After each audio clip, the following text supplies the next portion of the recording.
I'm going to go live there and let's begin.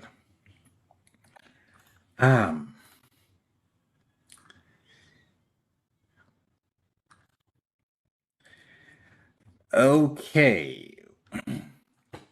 We've been studying the book of 1 Samuel. I think we completed it, but we have to do some cleaning up. There are some basic questions that we left unanswered for very good reasons, because the sessions were quite intense. So I left it so that I would come back and then answer those questions. These are questions about David or King David that we all know, but I think we haven't really paid attention to what the text tells us when it comes to these questions. We know them because we've heard them in the churches, from the pulpits, and we haven't taken time to really pause and look into details and find out, hey, am I missing something? Are we missing something? Does this thing add more information to what we have, etc.? So let's do that. I'm going to be asking some questions and then we would answer them. Those on YouTube, this is like part 12 of a series on By the Rivers of Babylon. After the series, I'm going to make it available as a course. So anyone interested, what we're doing is we're looking at David from a historical perspective. No dogma, no theological concerns here. Straight up, I'm looking at the text from a scholarly, academic, historical, archaeological perspective. It's been quite interesting. So if you want the whole series, a lot of hours, would make the course available. But let me start with my first question. Was there a King David? Meaning that, did David actually exist? A lot of people don't ask this question because we assume a lot of things. We open the Bible and we've been made to believe that everything in there is divine. Divine meaning that it dropped from the heavens. Everybody in there is a historical figure, etc. So these are questions that people usually don't ask. But we are a bunch of intellectuals. We are critical thinkers. We want to know,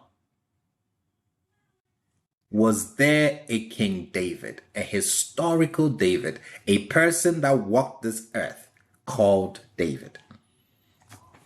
I want to find out whether sources outside the biblical text indicate that David really existed, or give additional information about him, as we would any historical figure.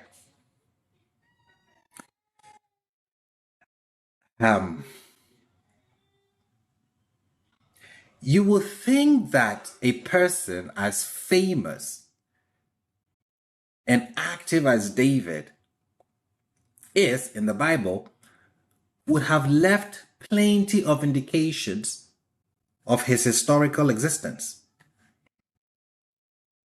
which archaeologists could have dug up. You would think that. I don't think anybody comes to the text doubting that David was not a historical figure. No, we all, based on what we've read, yes, David surely is a historical figure, and you would expect that, we would have all this information from archaeology. you would also expect to find him mentioned frequently in the records of the ancient countries which the text tells us that he conquered or had dealings with. So even if we cannot dig and find David, we should be able to go to his neighbors and find a lot of literature written about him. But we did not have that for a very long time. There were no digs that mentioned David. There were no steles or they didn't have books there. What do you call it? Obelisks or papyries, nothing. We did not have anything about King David until the summer of 1993, where David's name finally showed up. His name showed up in what is now our earliest extra biblical reference to David, which is now housed in the Israel Museum. It's called the Tel Dan Stele. From the 9th century BCE, it is an Aramaic inscription. On this stele, there were 13 lines of writing preserved on the fragment. The language on this stele was instantly recognized as Aramaic, which was the mother tongue of ancient Syria. We notice that, as with Hebrew, the writing went from right to left. It was actually the 9th line that caught the eyes of the first readers. They were the consonants that spelled out the name David.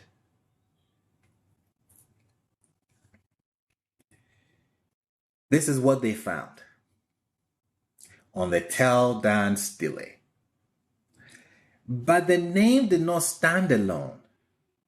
It was part of a larger word rendered the house of David.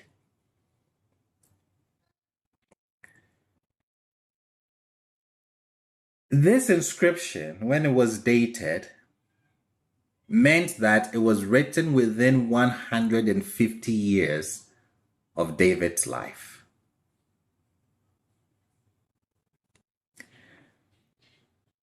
Where did this stele come from? What is its origins?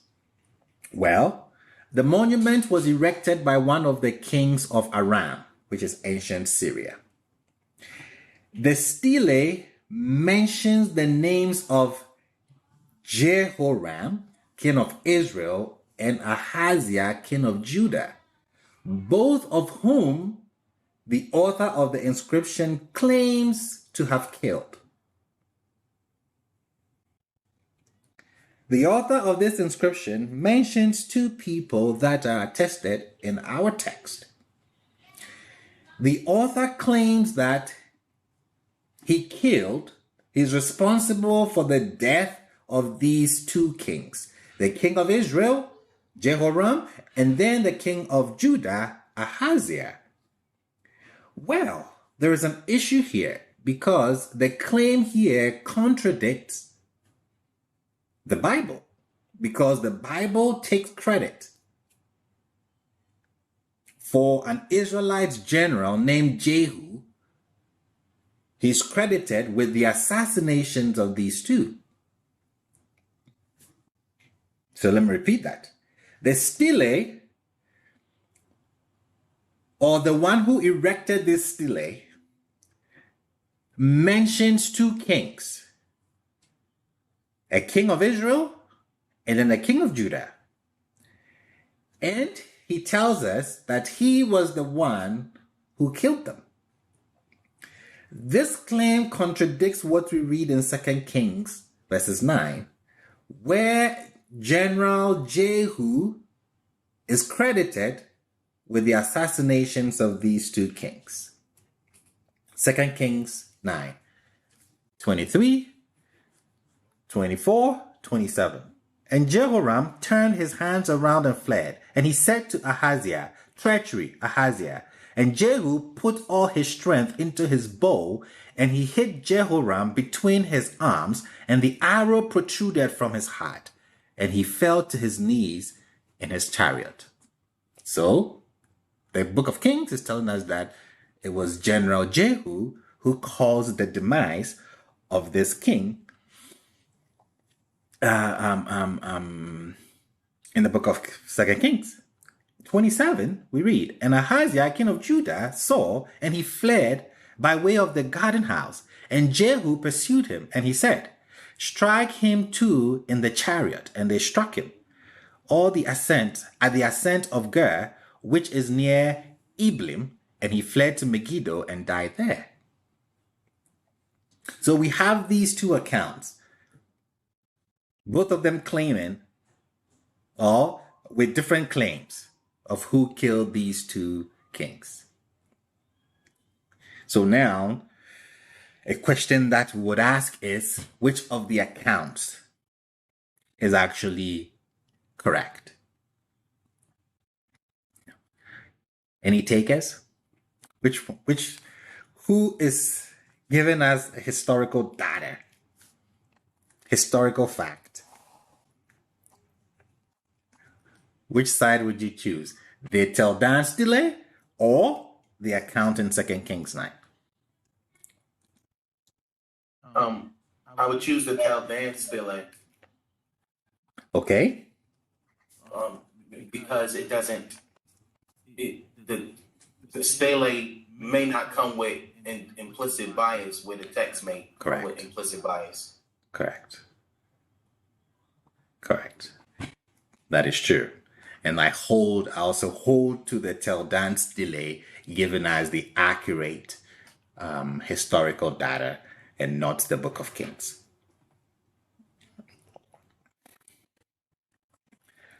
Awesome. Let's move on. So, when we come back to the stele, we don't see David's name. We see House of David or House of David. We are looking for David to be mentioned, as Omri is mentioned, as majority of the kings from the north are mentioned. And some from the south are mentioned. We don't have that. What we have is the House of David. So what is this House of David? It was a title for the nation of Judah or its ruling dynasty. That is what it is. It actually tells us nothing about David, the person, the individual, or his life. It tells us nothing about it.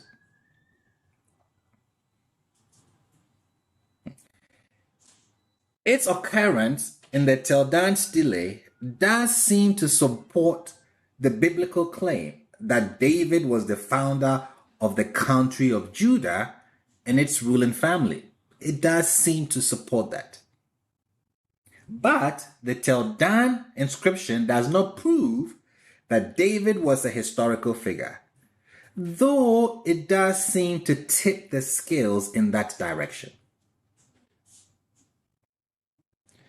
Now, if this inscription or this dynasty or ruling dynasty is seen a century and a half from the time David lived, I think is enough time for legends to develop, especially in a culture without photographers and newspapers. So the Teldan stele doesn't really do it for us. Even though it mentions the House of David, we don't get what we would have wanted to see to say this guy was a historical figure. We don't have that. So at the discovery of this inscription, the Chaldean stele, it prompted the announcement of the discovery of the same expression, the House of David, in a previously known inscription. That is the Moabite stone or the Mesha stele. It also inspired another citing of David's name on a very long known text. We've known this text, but when they were able to see the House of David on the Chaldean stele, it prompted the announcement of maybe possibly the same expression on the Moabite stone, and then the relief of Pharaoh Shushank. I think the biblical text calls him Shishak. So we kind of have that same House of David on these two archaeological digs as well, the Moabite stone and the relief of Pharaoh Shuken. But the occurrence of David's name on these as well, the Moabite stone and the relief, they are also uncertain. They are highly speculative and causes more problems than it solves. If anybody wants in details of this, I can make the PDF available on. I can put it on the WhatsApp chat, or I can upload it. Actually, I'll do that. I would upload it into Teachable so that you can read on it. Why it's uncertain, why it brings more problems than it solves. Okay. So these are what we have. The Chaldean stele, the Moabite stone, the relief of Pharaoh Shushank, where we kind of see the mention of David, but it is actually the house of David. The house of David.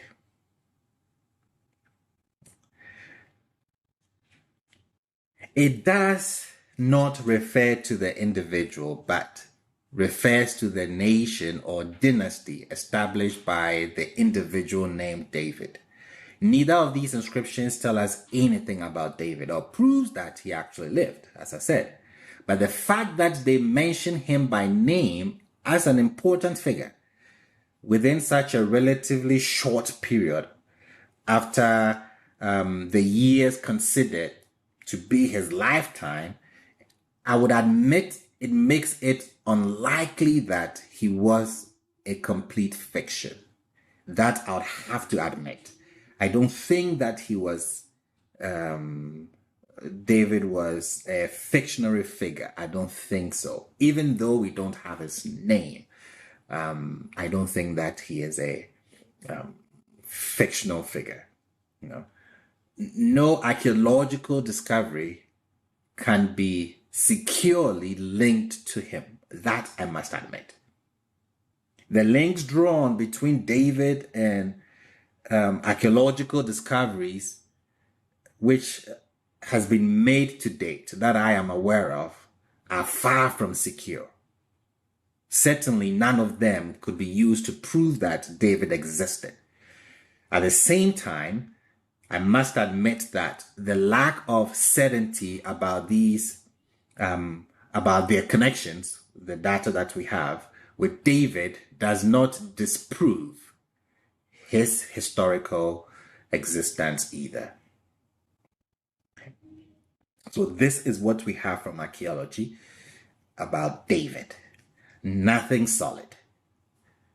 Nothing solid. Questions, contributions here before I go to my second questions. The fun part. We've done with the boring part. The fun part is coming. Questions, contributions, additions before I move on.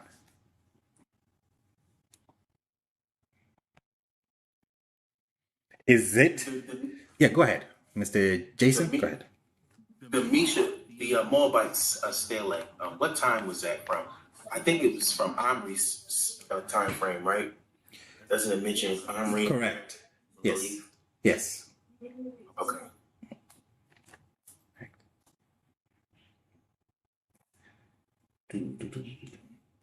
I mean, is it surprising that? Sorry, Madam Pamela, please go ahead. Before. Were all three steles written within 150 years after David's death? Yes, around that time, correct. But some of these reliefs were there before the Tel Dan stele was dug up. But the inscription gives clarity, and we have some scholars who, based on the reading on the Tel Dan stele, come back to these other archaeological evidence to see if they could read those same expressions as the house of David.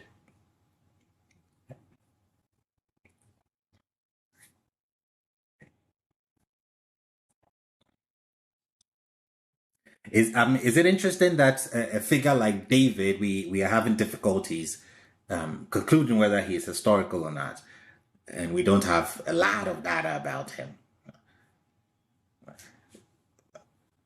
Me coming to the text as a student back then, it was problematic for me. As in, wait a second, what do you mean? What do you mean? You don't have records about the king of Israel. Like, what do you mean? So yeah, I was taken aback then. Go ahead, Madam Pamela. Is there a lot of written data or material with respect to other individuals who lived during David's time? Have there been archaeological finds? Have there been writings about other individuals that lived during David's time? Negative. We don't have that much. And I think what brings the question or the concern is how David has been painted in the text. He's this big figure. So you would think that he'll be all over the place. So the question of being taken aback, or the emotion of being taken aback, is understandable.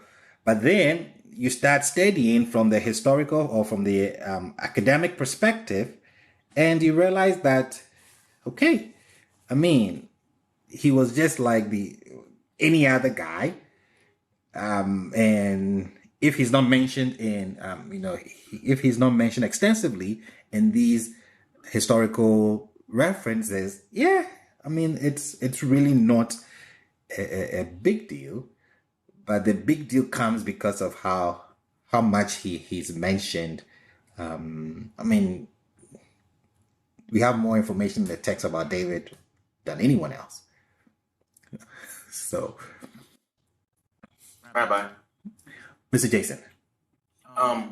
So for like David's time, you do have a couple of kings that are mentioned, but it's not in like the Canaan. Oh, definitely, yes. Some of the beginning stuff of, you have the Egyptian kings who are writing. There's stuff on them. There's stuff on the Assyrians and Babylonians. Yep. Very little bit. But the issue that I think we're having is that the text makes it seem like all these other places knew of David, like his name ring bells. But then when you go back into the archaeological record, there's absolutely nothing there. Even where they say where he was at, because the place seems, Jerusalem and stuff like that, seems to be like little small city-states at that time. It was unsettled, the way that they say that he had a kingdom. So I think that's why it becomes problematic, right? Correct, yes. Because you go outside of our text, and the people that, the kings from the Assyrian kings, they are tested. I mean, they are there. You have all this historical data when you go outside of our text. But the moment you come into our text from David, Solomon, you have issues. You start having issues. And then we see the northern kings come on the stage. They are extensively attested in extra biblical data. And then you see the kings of the south as well. So it's problematic. It is problematic that David and Solomon, you know, we really don't have any hard data on them.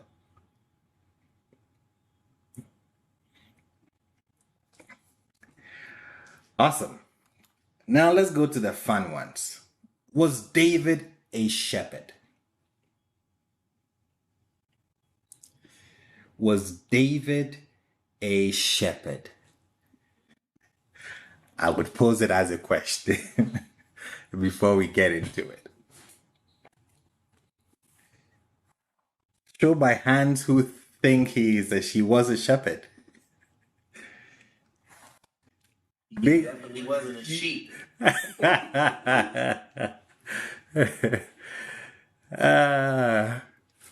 Yes, so everybody knows David's the shepherd. That is what we read. That is the movies we've seen. That is, cartoons that we've watched. My Bible stories. This is what is portrayed.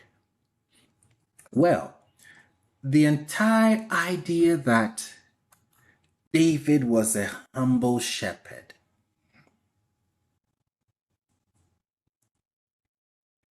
humble rural shepherd, is questionable.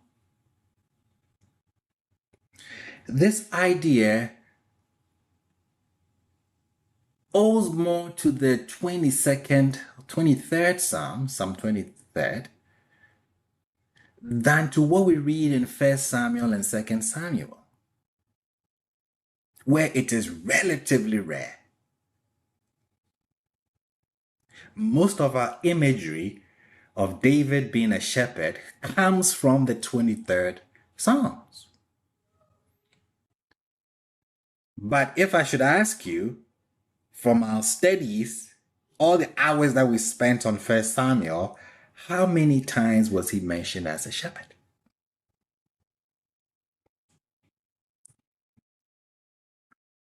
We see some references to David as a shepherd, and I'm going to list all of them. The first is in 1 Samuel 16. And Samuel said to Jesse, "Are these all the young men?" And he said, "The youngest still remains, and behold, he is tending the sheep." So this is at his anointing. So at his anointing, we get the idea that David may have been a shepherd. Verses 19, and Saul sent messengers to Jesse, and he said, "Send me David your son, who is with the sheep." So at his summons to Saul, he is portrayed as a shepherd. 1 Samuel 16, let's read from verse 15. Now David went to and fro from Saul to tend his father's sheep in Bethlehem. And the Philistines drew near morning and evening and presented himself 40 days. And Eliab, the eldest brother, heard when he spoke to the men. And Eliab's wrath was kindled against David, and he said, "Why have you come down? With whom have you left those few sheep? In the desert? I know your impetuousness and the evil of your heart, for you have come down in order to see the war." And David said to Saul, verse 34, I've gone to verse 34, "Your bondsman was a shepherd of sheep for his father. And there came a lion and also a bear and carried off a lamb from the flock." Verses 40, "And he took his staff in his hand, and he chose for himself 5 smooth pebbles from the brook, and he placed them in the shepherd's bag which he had." So the whole Goliath narrative, we see references to David as being a shepherd. When we come to 2 Samuel, verses 7, we read, "And now so shall you say to my servant, to David, Thou says, Yud-He-Vav-He of hosts, I took you from the sheep cote I pronounce that. From following the sheep to be a leader over my people Israel. So at the promise of a dynasty, the shepherd figure is actually mentioned.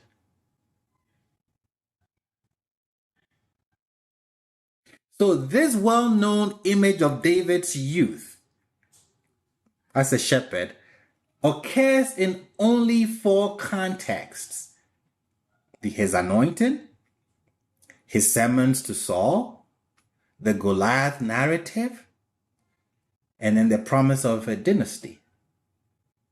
This well-known image of David's youth occurs in these 4 contexts in the Bible's main narrative about him.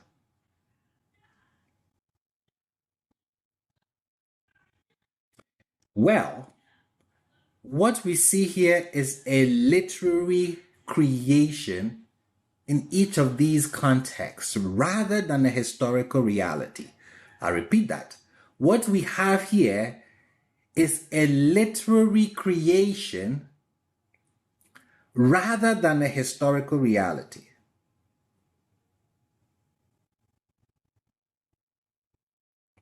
Because, honestly, what we have seen, that the qualities that David has are not qualities of a simple shepherd, unless somebody thinks otherwise. Let me put Madam Cynthia on the spot. Madam Cynthia, do you agree with me? With what? Well, did you say that bit again? Sorry. Was this guy a simple shepherd?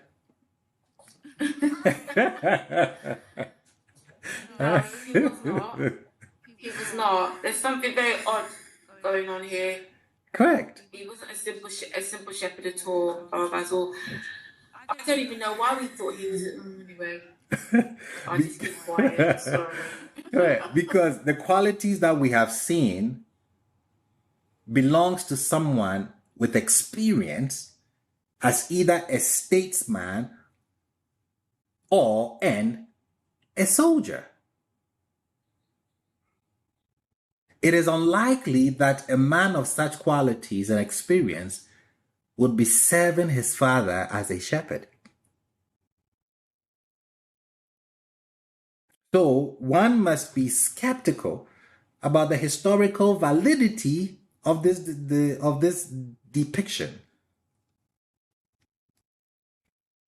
Now, I can argue and say that it is certainly possible that David tended sheep as a boy, as we will see. No. But the Bible's claim that David was anointed king or came to Saul's attention as a shepherd boy, historically it is doubtful. It was not so much a claim about historical fact. I think it's actually a metaphor for David's future position as king, and I would prove that. I am choosing the metaphor of him being a shepherd because the metaphor of the king as a shepherd is very common in the ancient Near East or ancient Middle Eastern countries. It is common.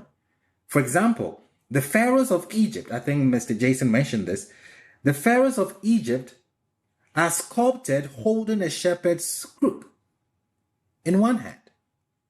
Does it mean he's a shepherd tending sheep in the field? Not at all.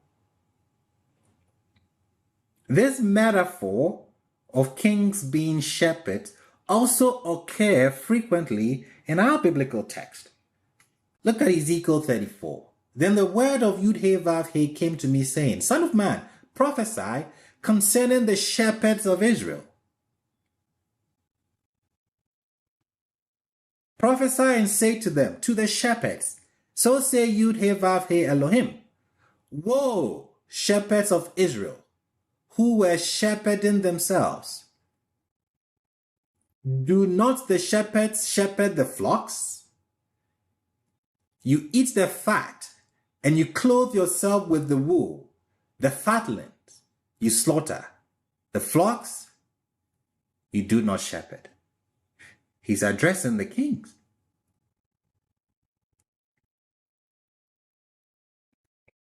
Zechariah 13. O sword, awaken against my shepherd and against the man who is associated with me, says Yud-Heh-Vav-Heh of hosts. Smite the shepherd, and the flock shall scatter. And I will return my hand upon the little ones. And it shall come to pass throughout all the land, says Yud-Heh-Vav-Heh. 2 parts of it shall be cut off. They shall perish, and the third shall remain therein. So we see that the prophets Ezekiel and Zechariah use this shepherd metaphor to condemn Israel's unrighteous leaders for leading their flock astray.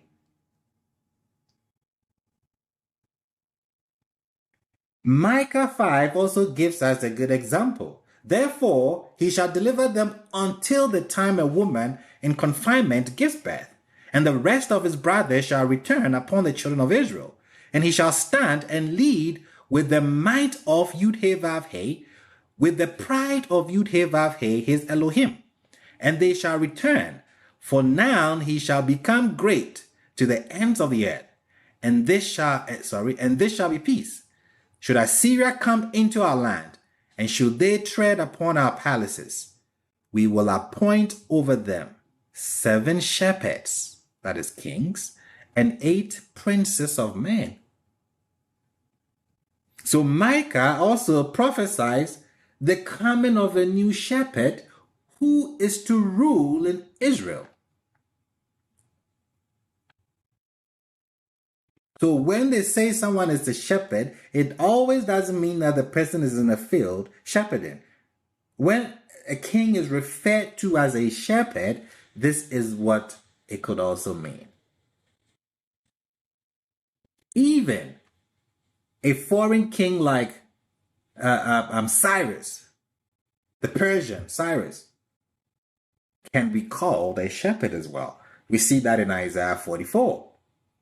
Who says of Cyrus, he is my shepherd, and all my desire he shall fulfill. And to say of Jerusalem, it shall be built, and the temple shall be founded. So, Cyrus, a Persian king, a foreign king, is called a shepherd here, because the people of Judah were his subjects, and thus part of his flock.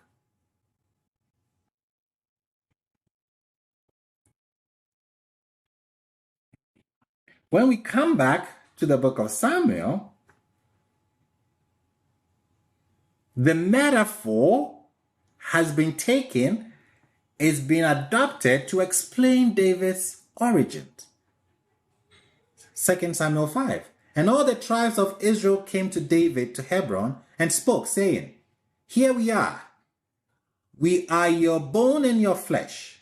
Also, in times past, when Saul was king over us, it was you who led Israel out and brought them in. And Yud-Heh-Vav-Heh said to you, You shall shepherd my nation Israel, and you shall be a ruler over Israel. So shepherding is synonymous to ruling. Kings is a metaphor that is used for kings.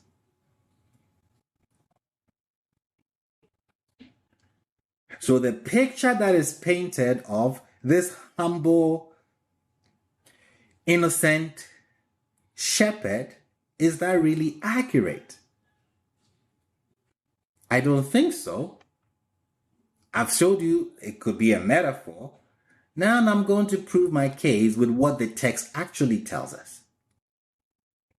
What does the text portray? Without our dogmas, without our Sunday school Bible stories, without what we've heard from the pulpit, what picture does the text actually portray of this individual?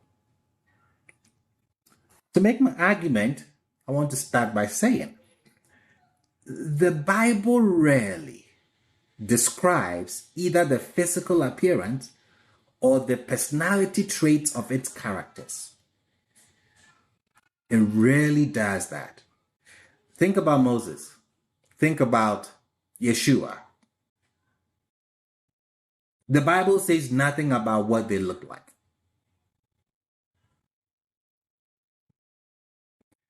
When somebody's features are mentioned in the text, they're usually based on incidental remarks made in the course of the plots of the stories. So we hear about Saul being taller because we are being told a story and it comes in.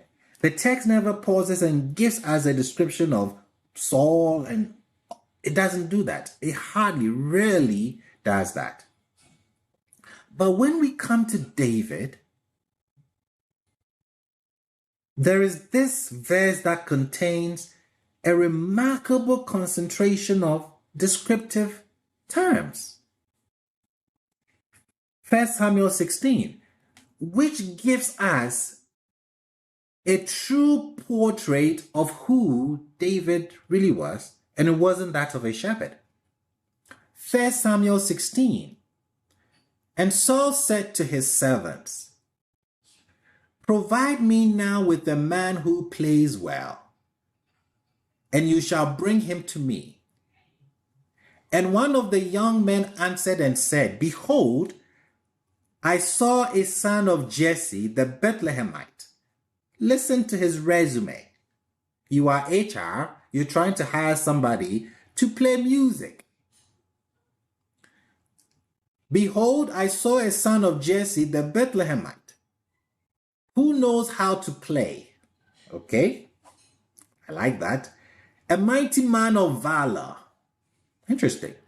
"A warrior." Wow. "Prudent in affairs."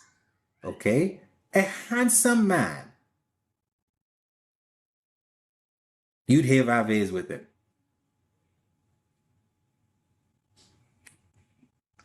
Madam Cynthia, you are the HR guru here. This is the person's job recommendation. Is he qualified or he's too qualified for the job? I think he's too qualified.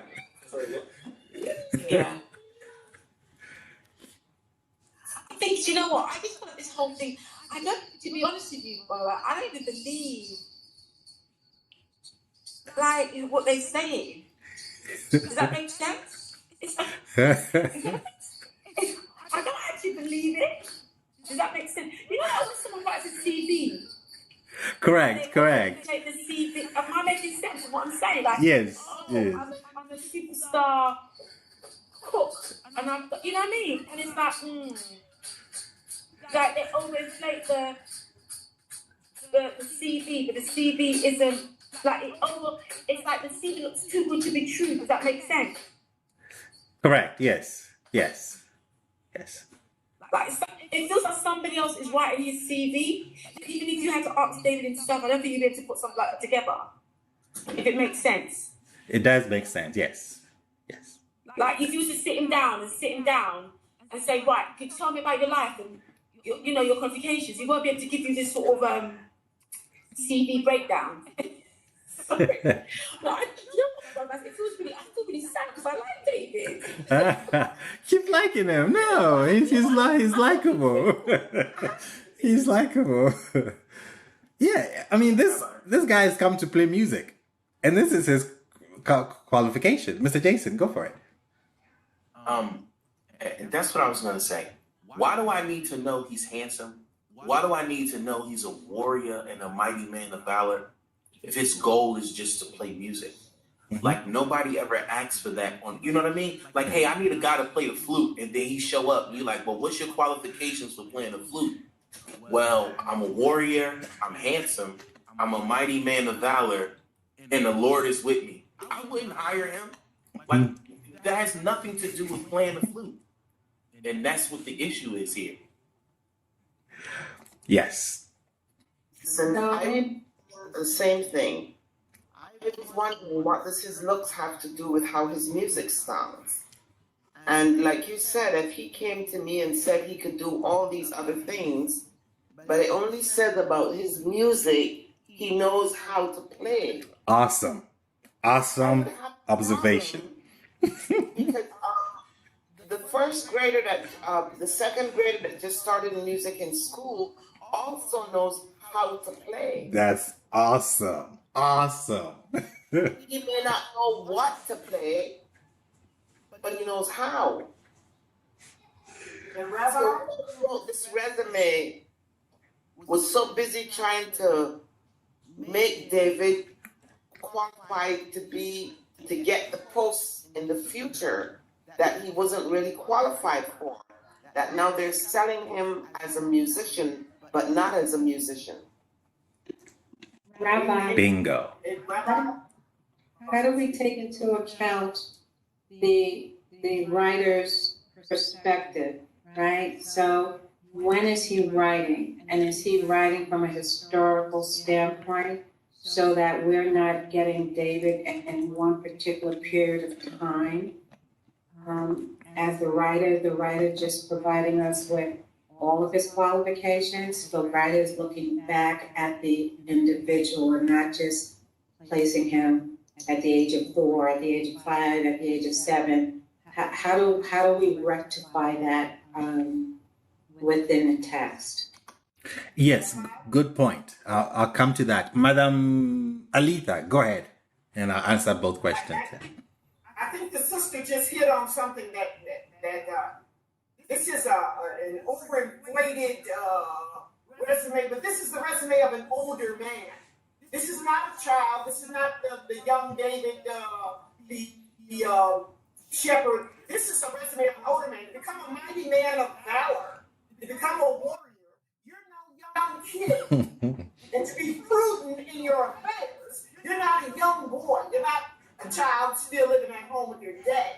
You're an older man with a full resume, a dossier of what you've done and how you've done it, and that's what's being presented here. This is not any young kid who wandered in and out of, smelling like sheep, that just wandered in out of the culture.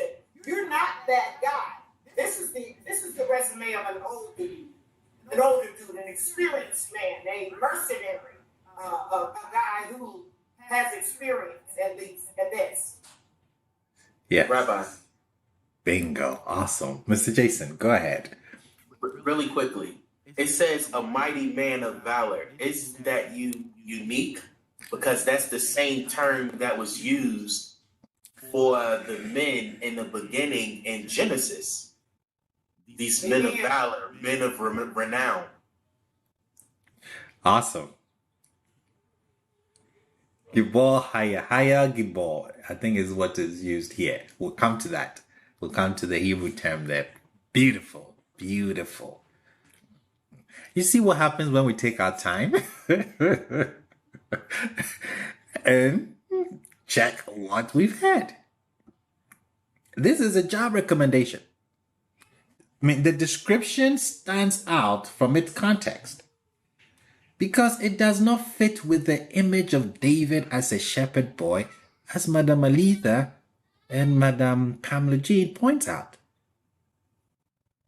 This is not a boy's resume. But, as Madame Alita, Madame Pamela says, it gives us a glimpse of the historical David. Not what we've been told or taught or what we have assumed.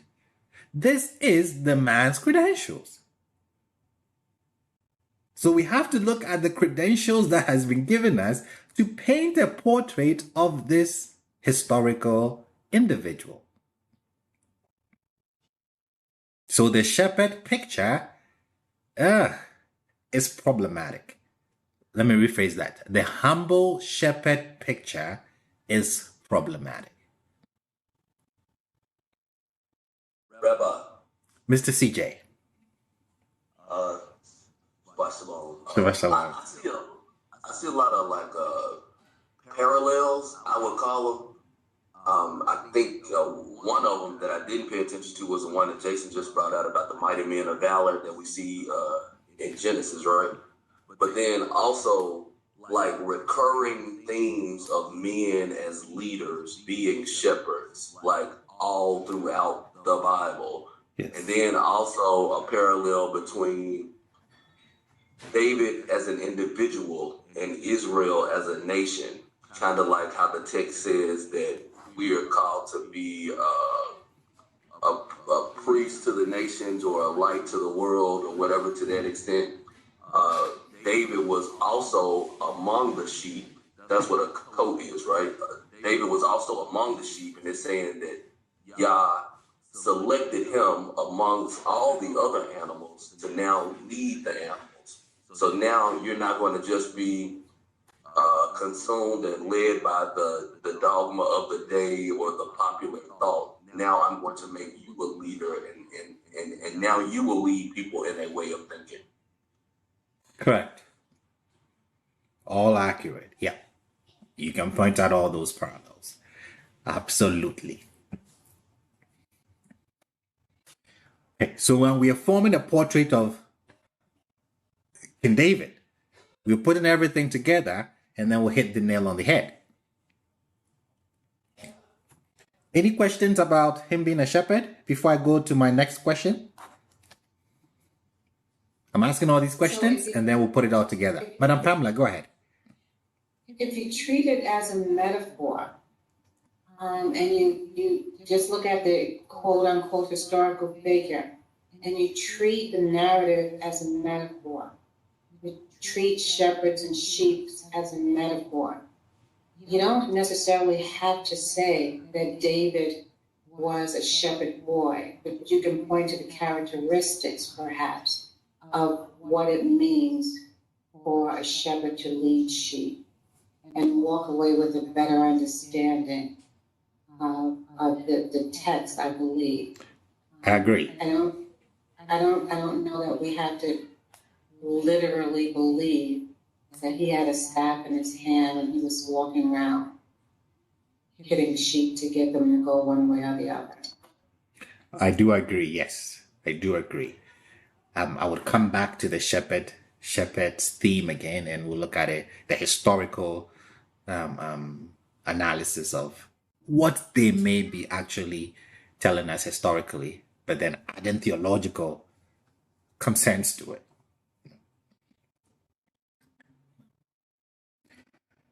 Awesome. Let's go to the next question so that we can gather more data.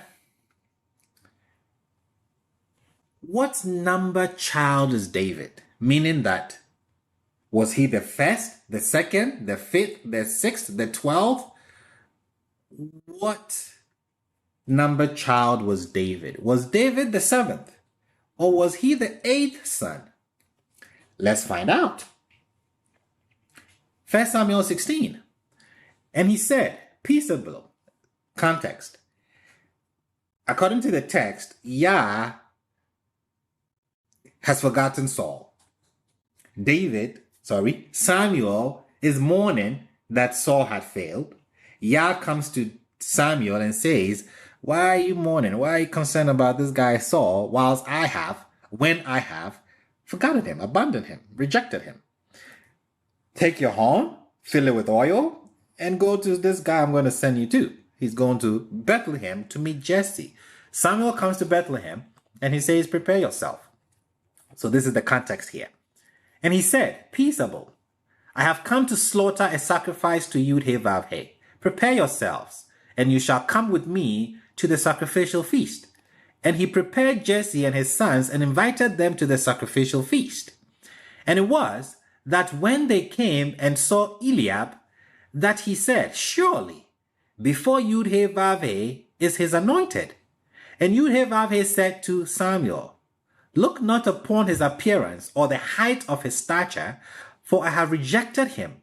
For it is not as man sees what is visible to the eyes, while Yud-Heh-Vav-Heh sees into the heart. And Jesse called to Abinadab, and he presented him before Samuel, and he said, neither has Yud-Heh-Vav-Heh chosen this one. And Jesse presented Shammah, and he said, neither has Yud-Heh-Vav-Heh chosen this one. And Jesse presented his 7 sons before Samuel. And Samuel said to Jesse, Yud-Heh-Vav-Heh has not chosen these. And Samuel said to Jesse, are these all the young men? And he said, the youngest still remains. And behold, he is tending the sheep. And Samuel said to Jesse, send and bring him, for we shall not sit down until he comes here. So based on the narrative in 1 Samuel 16, what number child is David?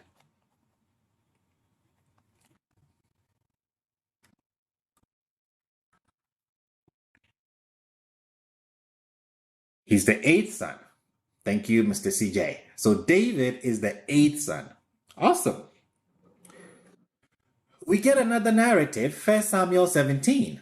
Let's read from verse 12. And David was the son of this Ephrathite man from Bethlehem of Judah, whose name was Jesse, and he had 8 sons.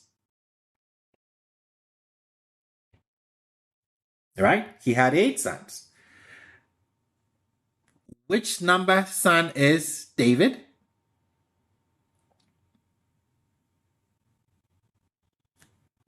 He's number 8, because the text says he has 8 sons. And the man was old in Saul's time, coming among men. And Jesse's 3 sons who had followed Saul went to war, and the names of the 3 sons who went to war were Eliab, the firstborn, the second to him is Abinadab, the third Shammah, and David was the youngest. So he's said to have 8 sons, and we are told that David is the youngest. So 1 Samuel 17 agrees with 1 Samuel 16 that David had 7 brothers. He was the 8th. We come to 1 Chronicles 17 and we start having difficulties. And Ishiah or Jesse begat his firstborn Eliab, and Abinadab the second, and Shema the third one, Nathaniel the fourth, Radiah the fifth, Ozem the 6th, David the 7th. 1 Chronicles 17 has David as the 7th son. Can anyone resolve it? Are they talking about the sons that Jesse recognized as opposed to the number of sons he actually had? Because at some point he did not recognize David as a child, as a child of his. How does that fit into the numbering scheme? Yes, so the chronicler here is giving us as usual, what the chronicler does is gives us a detailed lineage of the individual. So if David is unrecognized, as some tradition has it, it should not change the number. Then we have to have someone. We're missing someone. So. But why? Am I seeing this wrong? Where it says the Eliab and or the second one? Are they twins? No. His firstborn Eliab is the first one, yes, and then Abinadab the second one, and Shemaiah.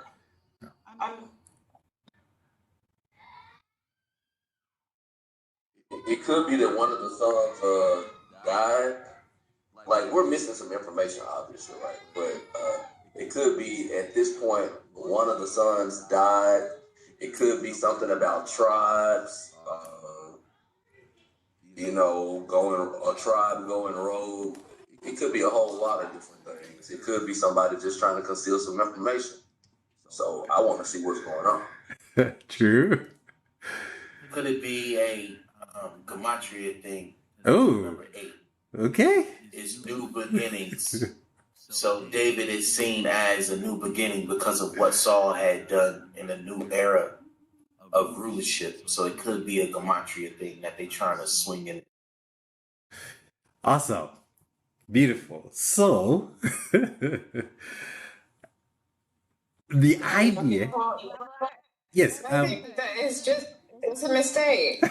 It's a mistake. I love Madame Cherie. This is not my character. Like, come on, man. Let me stop trying to do this. You've been in the class for years. It's a mistake. It's a mistake, guys.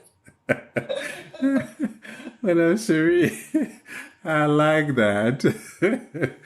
I call it what it is. It doesn't fit. Beautiful, beautiful. Yes, it doesn't fit. We have 8.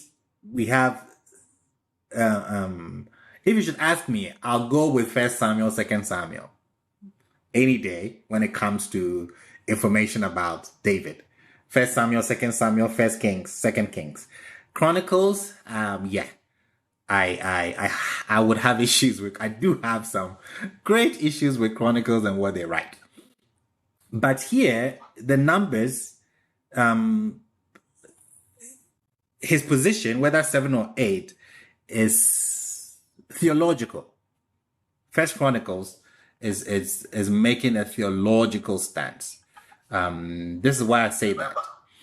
Please get into that though. Tell us what please tell us what is your situation with Chronicles so that we can be more cognizant of it when we're using that to try to line things up. Do you feel like Kings is a better historical study than Chronicles, or are the writers of Chronicles, do they have an alternative purpose? Like, share that with us, please. Correct, because Chronicles is like almost 400 years after David. 1 Samuel to 2 Kings are very close. I'll put them at the time of Solomon. So they are giving us historical data. Chronicles is cleaning things up. In Chronicles, David does nothing wrong. You don't have David and Goliath is not mentioned. You don't have Bathsheba. It's just cleaned up. Extremely cleaned up. So it's difficult. Most of the time, the Torah will say something, especially genealogy, like we saw with Zadok. Chronicles from the Torah, we don't know where he came from. Dude just showed up.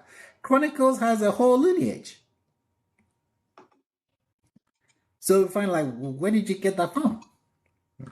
So yeah, Chronicles sometimes it's got issues. Let me say that. So we have 2 numbers. We have 8. He's the 8th son, and he's the 7th son. Well, from our studies, we know that numbers have meaning. Numbers are not just numbers. Numbers do have meaning.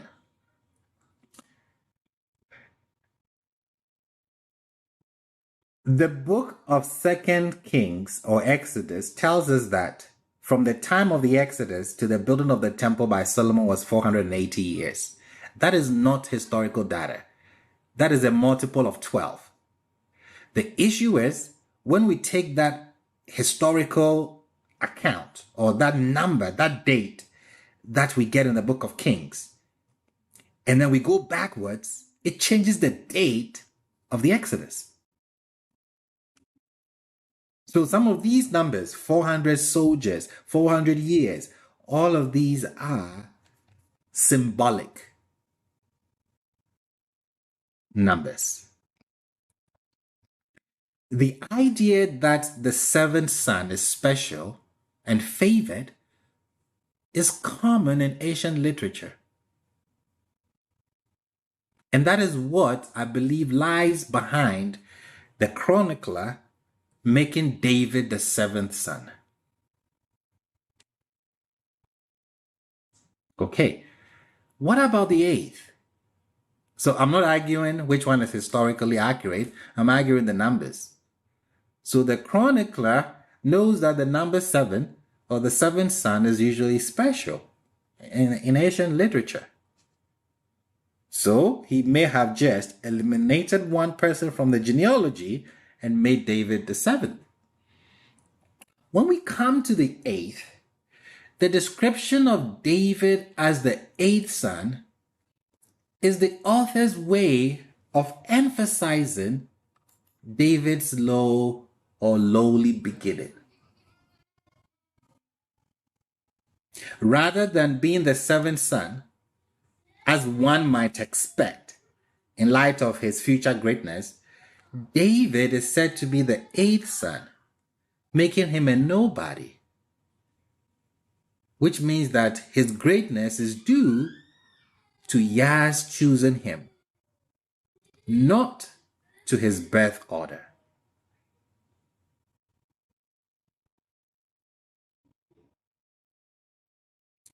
So you have one that is speaking from the knowledge of the ancient literature, where seven, actually the seventh son, is a special place to be, the seventh. The eighth is usually a nobody. You come after the seventh, meaning that this person has a humble, lowly beginning. So you have these two books painting these two pictures of David. So both of these positions, seventh and eighth, cannot be accurate. As Madame Cherie pointed out, she just went for the jugular vein. She's like, it's wrong. I cannot argue with her, because it cannot be 7 and 8 at the same time. So both of these positions, the 7th and the 8th, we would argue that they are possibly a literary and, what's the word, folkloric origin. It's not historical data. It's a literary device. Neither can be considered historically reliable, because it cannot be the 7th son and then the 8th son at the same time. I don't think both of them are giving us historical records. I think they're using the numbers, the meaning of the numbers in their circle, their worldview in the ancient Near East, to actually portray something about the character that they're writing about. Why do I say that? This is why. In 1 Samuel 16, we have names of David's brothers mentioned. Eliab is mentioned. Abinadab is mentioned. Shammah is mentioned. And then we are told that Jesse presented his 7 sons before Samuel. So you have Eliab, you have Abinadab, you have Shammah, and you have David. Why mention only the first 3? Leave out the next 4, and then mention the 8th one. Put that in your spirit. We are observing something. The first time they are mentioned, these 3 men, they are mentioned, his older brothers, and then David is mentioned. The second time they are listed, we see the same thing. Eliab is mentioned, Abinadab is mentioned, Shammah is mentioned, and then David is mentioned. So the stories in 1 Samuel mention only 3 of David's brothers by name: Eliab, Abinadab, and then Shammah. So it may be that David had only 3 brothers instead of 6 or 7. This is what I argued when I was in school. Because anytime the brothers are mentioned, these 3 are mentioned, they don't add anything to the story. Do you know anything about Shammah? What role does he play? Eliab, what role did he play that was significant? Abinadab, what role did he play? So in 1 Samuel 16, I see 3 people mentioned, and then 4 are left, and then you tell me that he's the last, and then 1 Samuel 17, these three same people are mentioned. I don't get any data of the other four in the middle before David. But then I have to wait 400 years later to 1 Chronicles, written at a much later date than Samuel, to give me a detailed list. But then they're not 8, they're 7. So the question is the list in 1 Chronicles 17 historically accurate?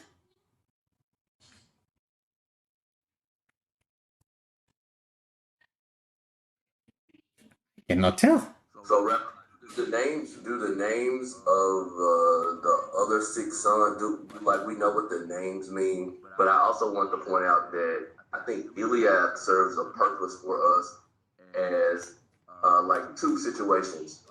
Because, we're told earlier that the firstborn belongs to Yah, right?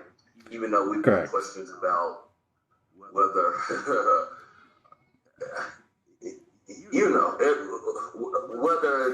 the Jebusites were serving Yah like that or not. But the point is that the eldest son does give us some insight into the character of David. You know what I'm saying? But when he interacts with him, correct.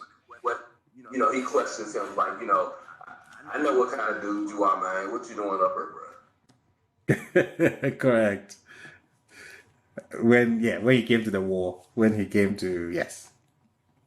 The meaning of the names, I haven't really looked into it to really see maybe the names tell a story like we saw in the book of Nehemiah with all the names that are mentioned. They kind of tell a story. I have not done that with 1 Chronicles 17. I think it will be a good study to see what we come up with.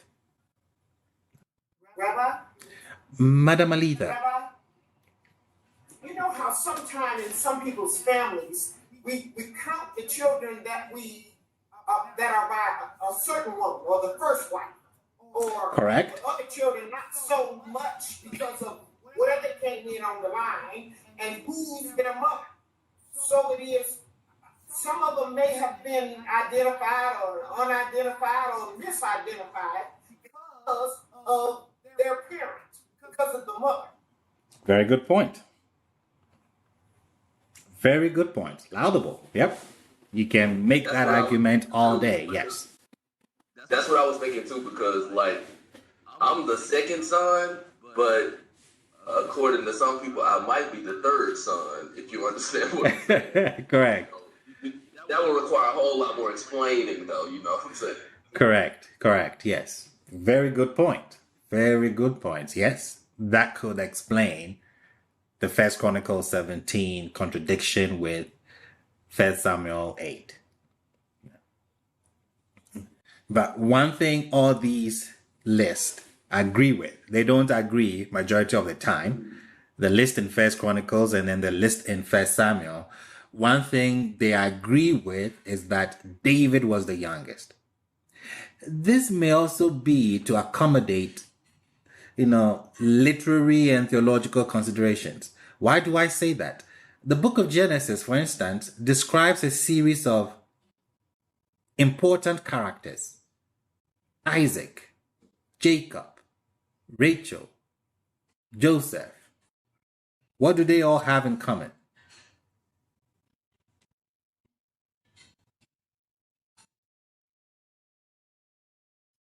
They're all younger siblings. So the message, and these are all very important people in the text. Isaac, the younger sibling. Jacob, younger sibling.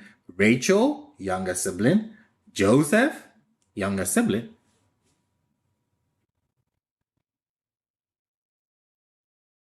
So the message is that Yah prefers to work with the disadvantaged, which is the younger or the weaker or the poorer. So it could be to accommodate or to follow the narrative in the text where the youngest actually play the most important role. Okay, so we are gathering all this information. Any questions here before we go to the next data gathering information where we start getting some answers?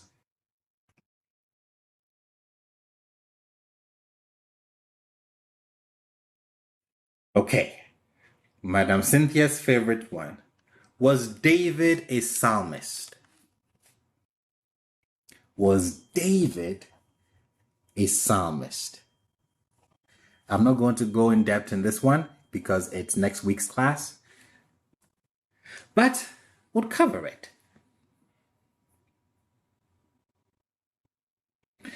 According to 1 Samuel 16,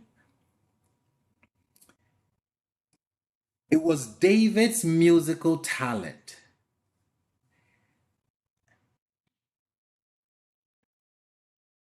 that brought him to Saul's attention. His musical talent.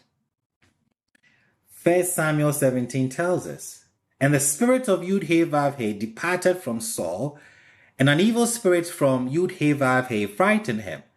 And Saul's servant said to him, behold now, an evil spirit of Elohim is frightening you. Let our Lord say, your servants are before you. Let them seek a man who knows how to play the harp. And it will be that when the evil spirit of Elohim is upon you, he will play with his hand, and it will be good for you. And Saul said to his servants, provide me now with a man who plays well, and you shall bring him to me.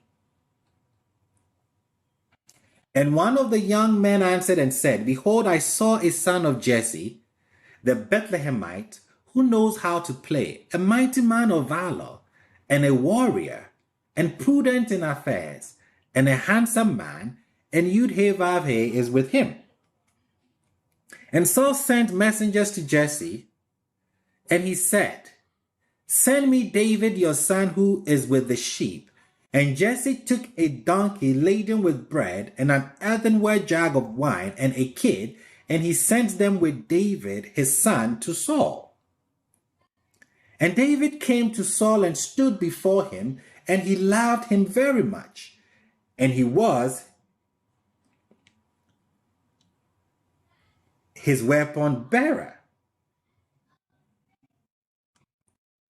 And Saul sent to Jesse, saying, let David stand before me now, for he has found favor in my eyes.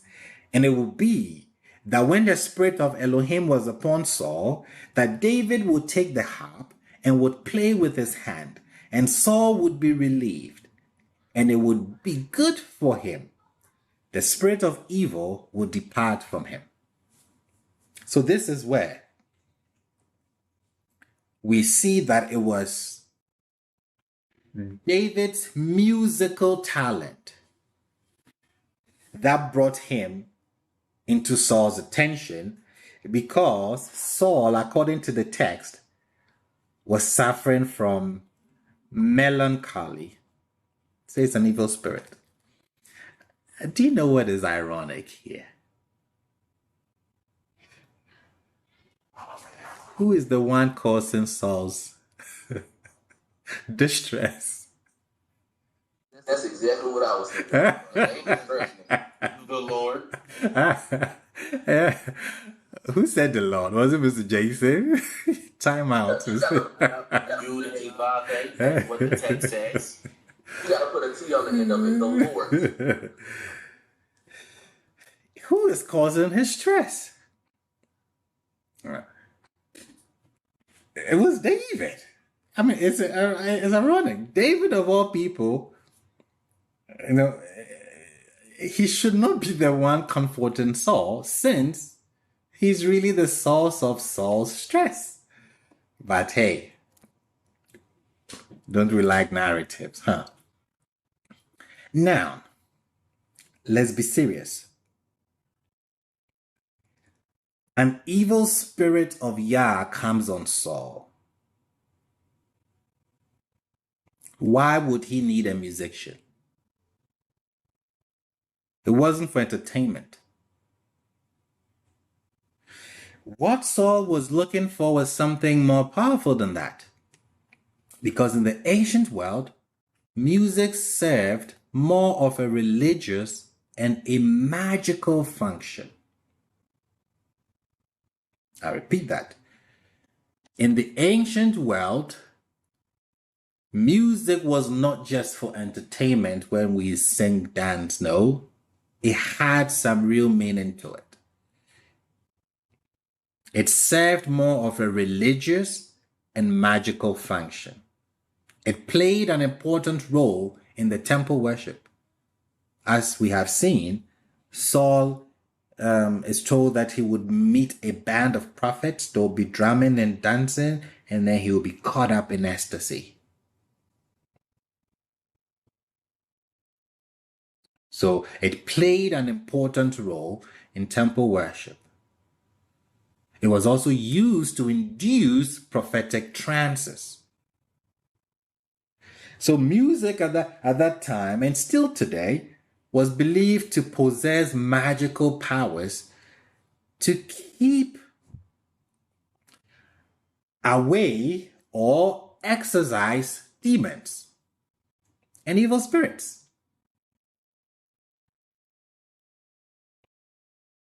So this means that David was a magician as much as a musician. That is why Mother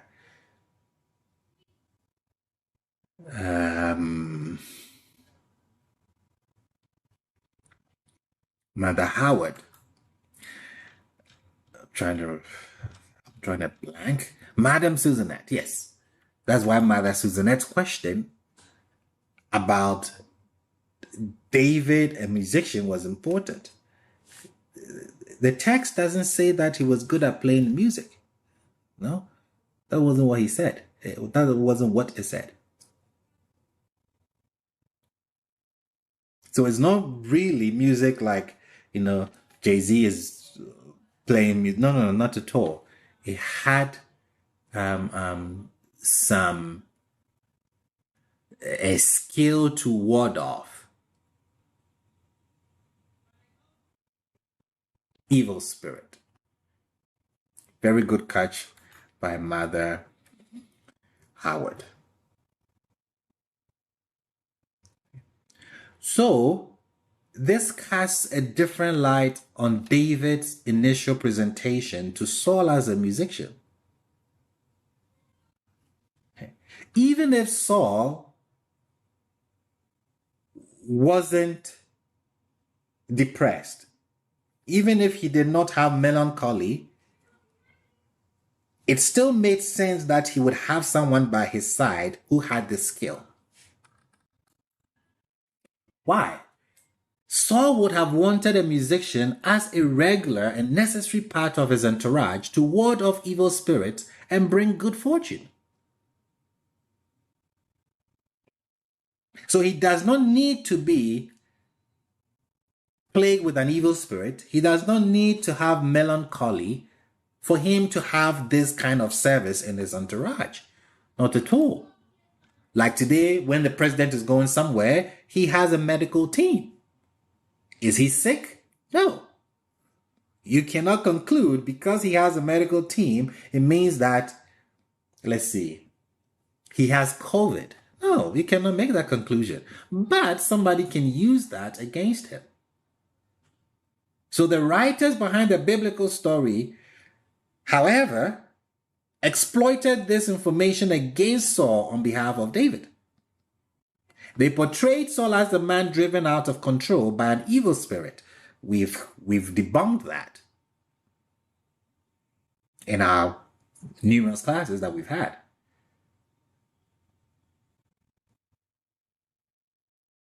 So Saul is pictured to be irrational.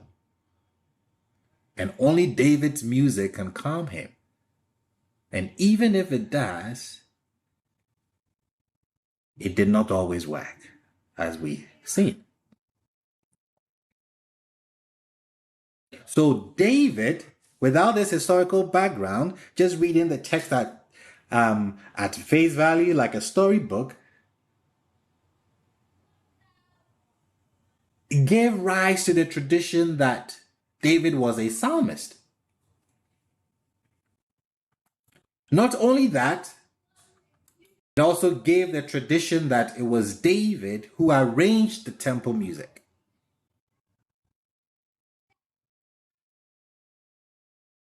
This is where the tradition is coming from, without knowing the historical background of what could have been.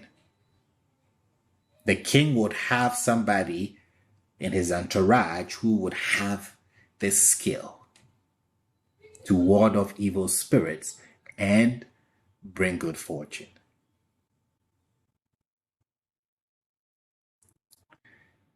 Now let's put it all together. All our questions, our inquiries, let's put it all together. Let's see David. We have no idea. This musical instrument here gives us an insight. We have no idea how the harp sounded. We don't.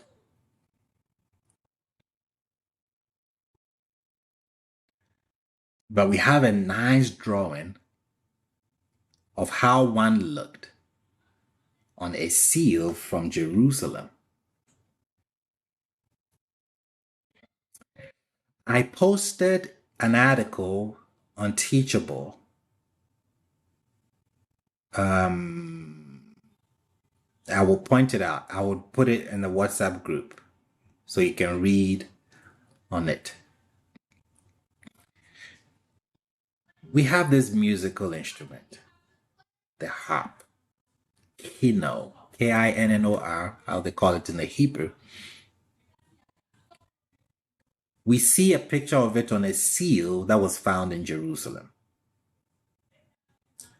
What do we know about this musical instrument?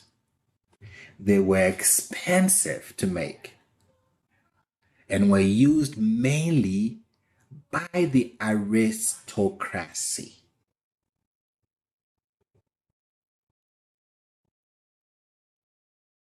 I'll repeat that.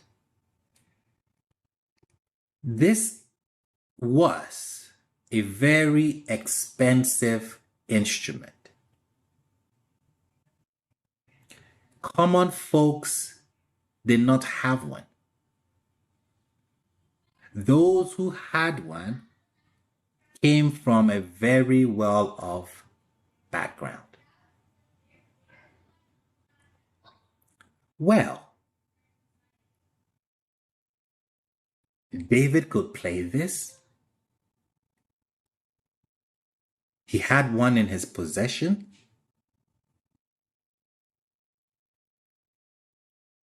This does not fit well with the image of a poor shepherd. Not at all. This is why I like historical data.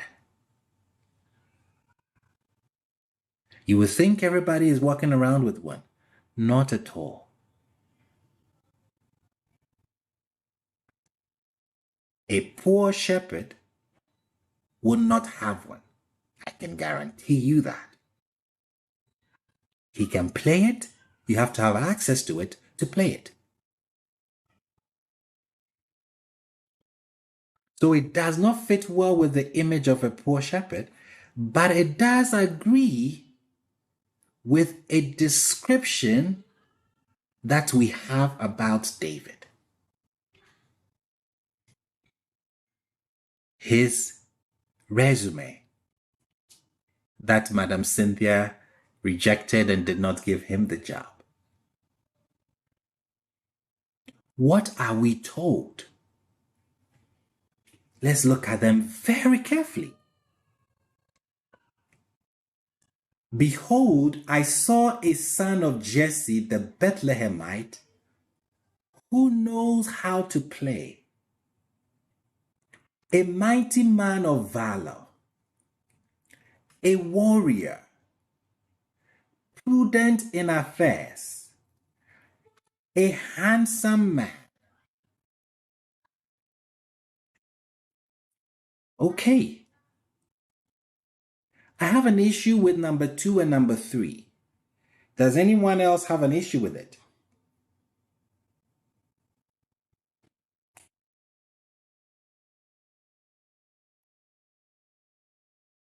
Rabbi, Mr. Jew.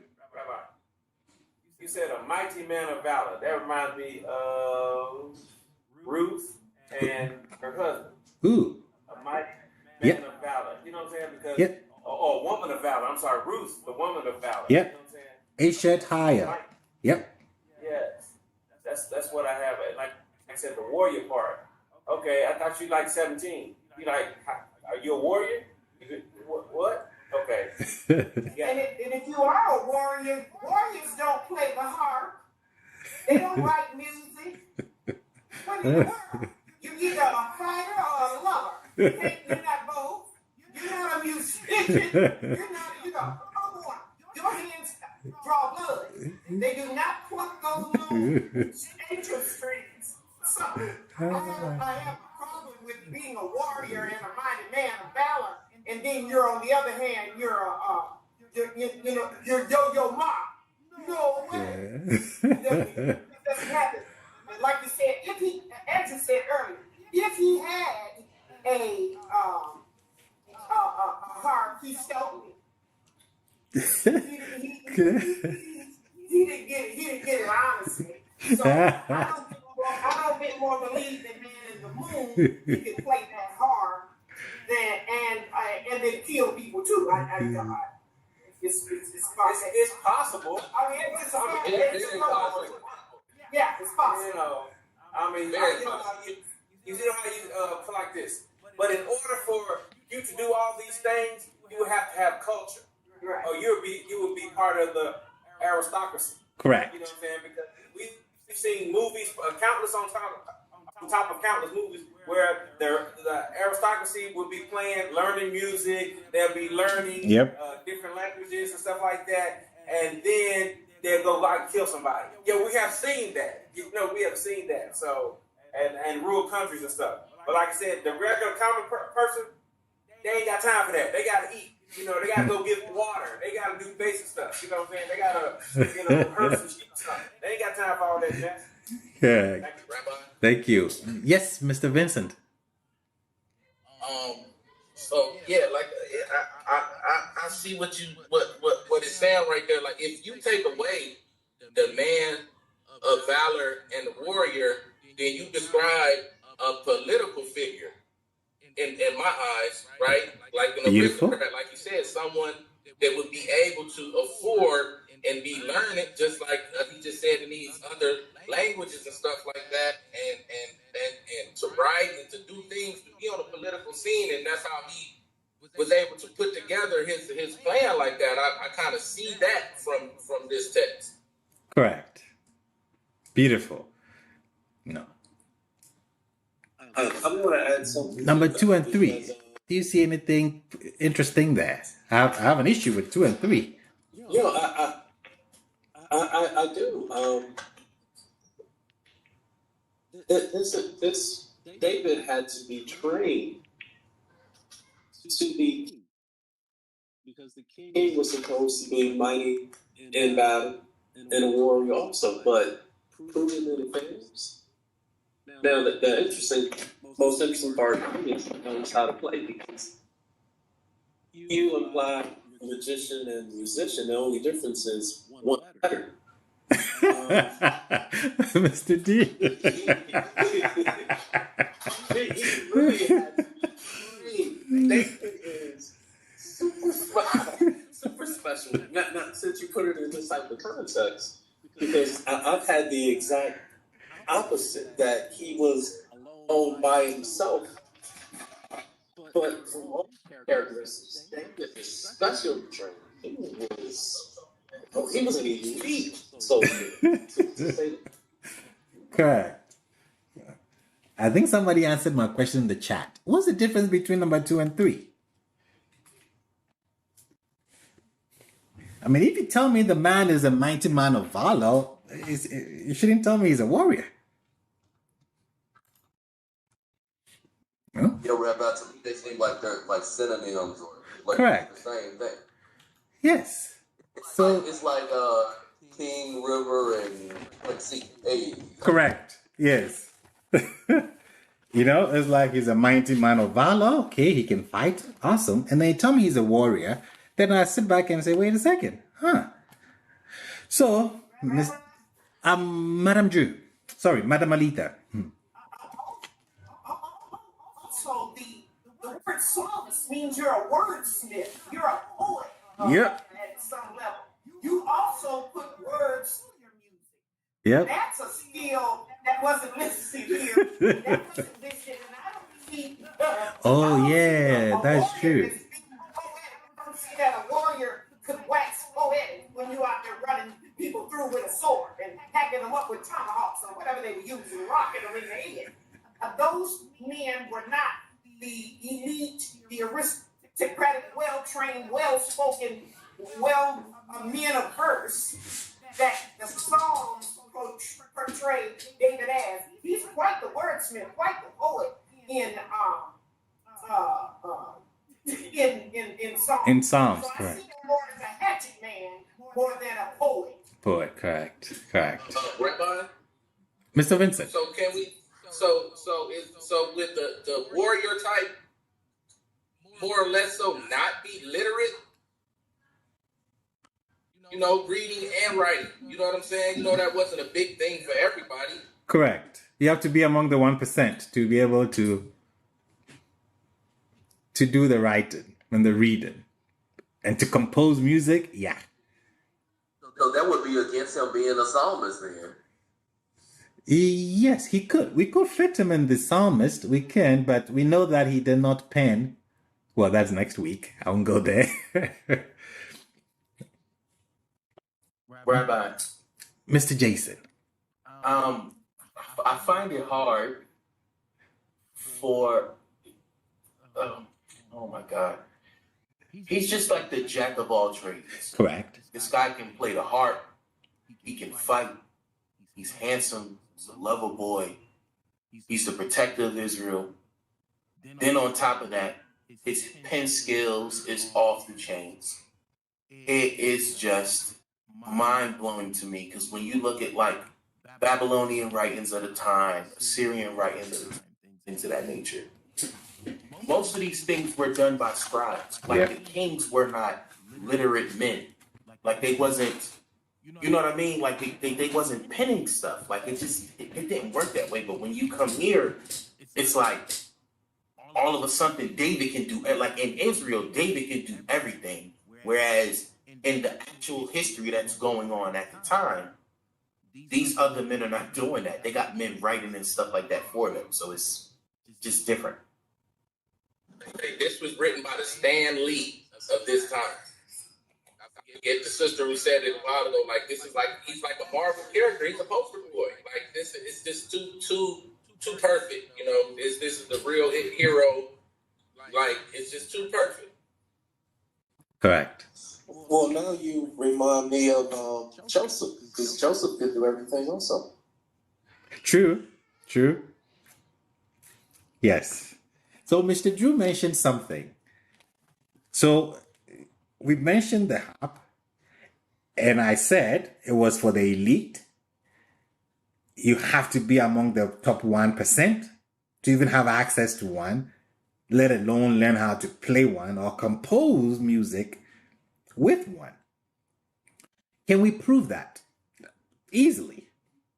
When we are looking at his resume, number 2 and number 3 stands out because they actually do mean the same thing. When you tell me that someone is a mighty man of valor, I see that as, a military guy. He's a warrior. But then you come back and you tell me that he's a warrior, that means that the two cannot mean the same. And they do not mean the same. Why do I say that? The same expression, mighty man of valor, is used for Saul's father, Kish. What are we told about Kish? 1 Samuel 9. There was a man of Benjamin whose name was Kish, son of Abiel, son of Zeror, son of Bekorath, son of Apiah, a Benjamite, a man of substance. That's the same word used, Gibor Hayel. A man of substance means what? A man of wealth. Kish had a lot of donkeys. One went missing, Saul goes to look for them. He's rich. He's important. Kish was a businessman rather than a military figure.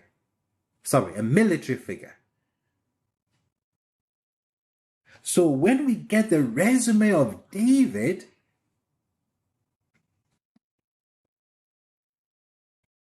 the Gibor Hayel, mighty man of valor, attributes wealth and status to David's family. It's extremely important. This guy is no poor dude.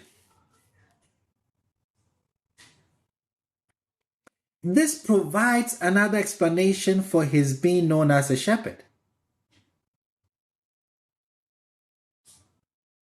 In ancient Israel, there was no system of currency or banking.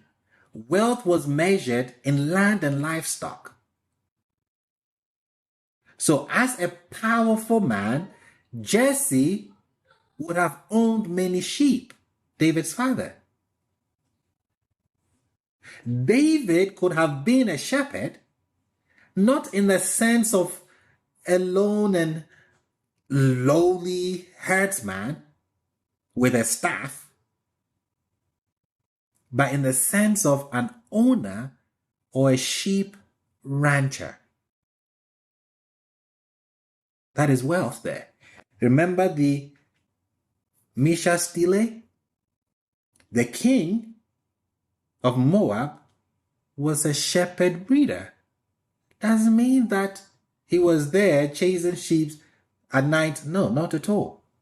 We see that in 2 Kings. It says, now King Misha of Moab was a sheep breeder.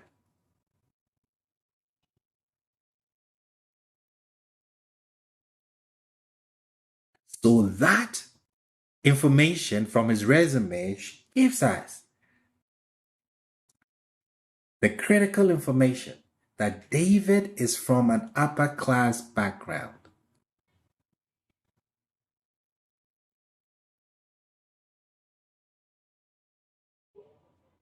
And David's upper class, one second, Mr. Vincent. David's upper class background fits with the clues. We have seen that Jesse was a respectable nobleman in Bethlehem and one of the city's elders. Remember when Samuel comes? He comes to Jesse.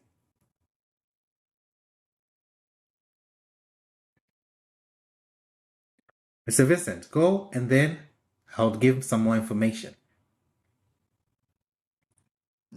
Yeah, I was just seeing how, like, that's why his brother was like, man, I know you up to something, man.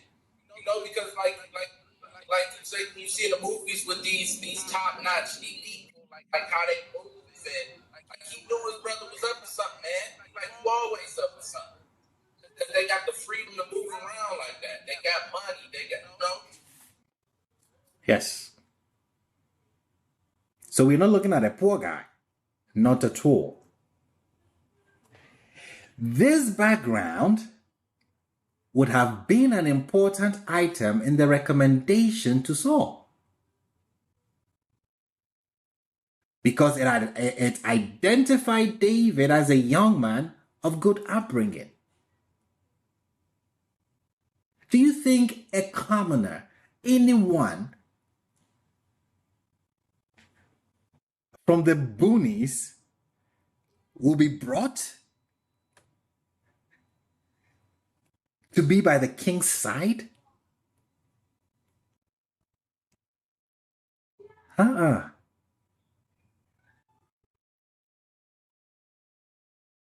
It doesn't happen. So, David was of the same social class as Saul and would know how to behave in the royal household.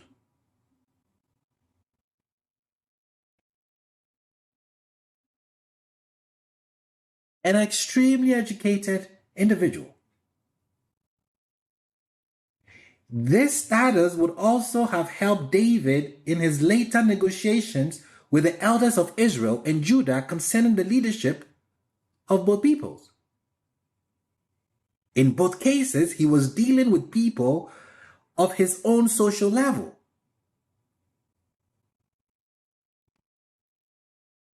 He's not timid. No.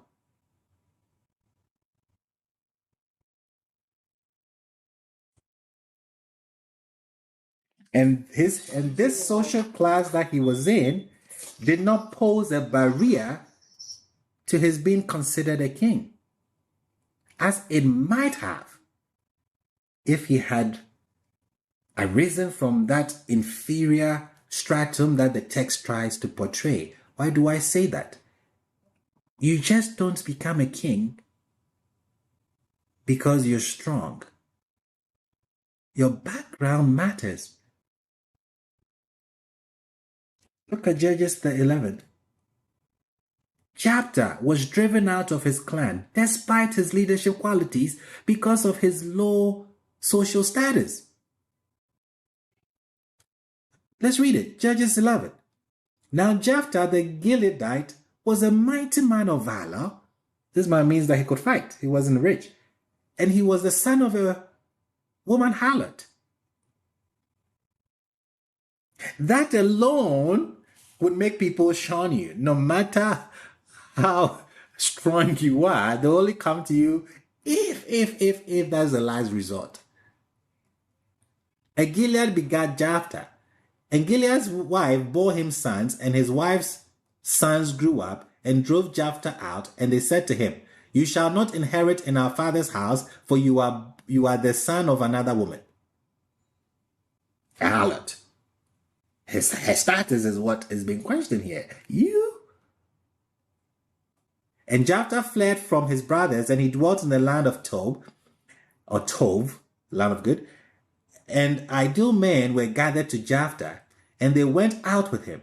And it was after many days, and the children of Ammon made war with Israel. And it was when the children of Ammon fought with Israel, and the elders of Gilead went to take Jephthah from the land of Tob. Listen to them. And they said to Jephthah, "Come and become our chief, and we will fight with the children of Ammon." What did Jephthah tell them? Jephthah said to the elders of Gilead, "Did you not hate me and drive me from my father's house? So why have you come to me now when you are in distress?" Why did they drive him out? He was of lowly status.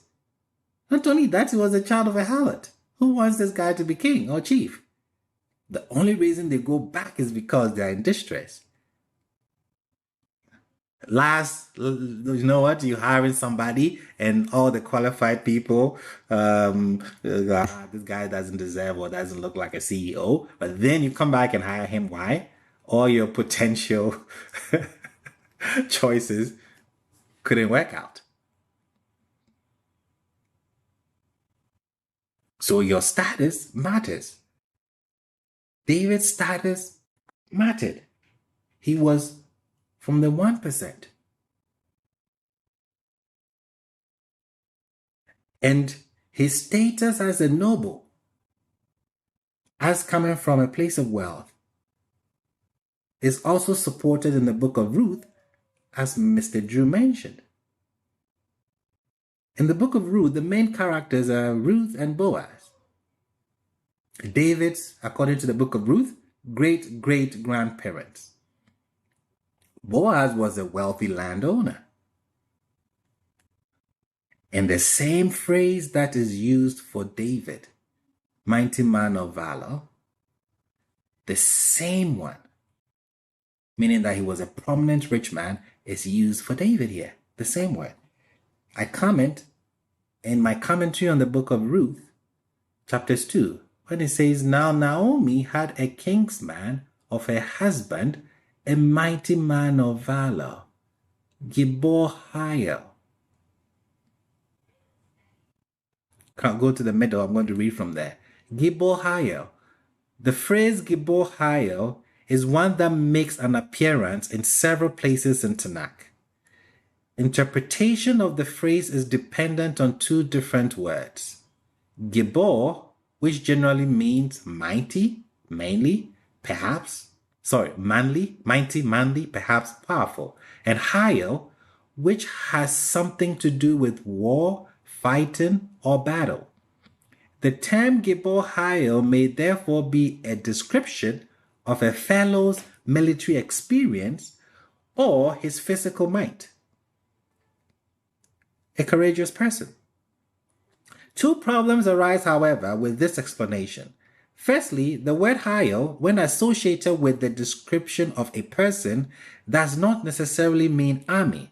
Secondly, describing Boaz as being a strong, valorous fighter is not directly illustrated in his role in the rest of the text.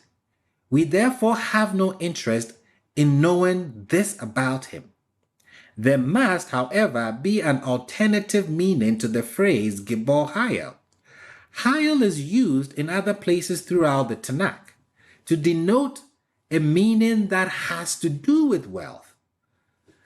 This denotation of Hayel is confirmed in many places within this story. Gibor Hayel in this context means a wealthy person, but will also mean a powerful person. And I said, note the alternative. Ish Hayel, a man of wealth, is not used.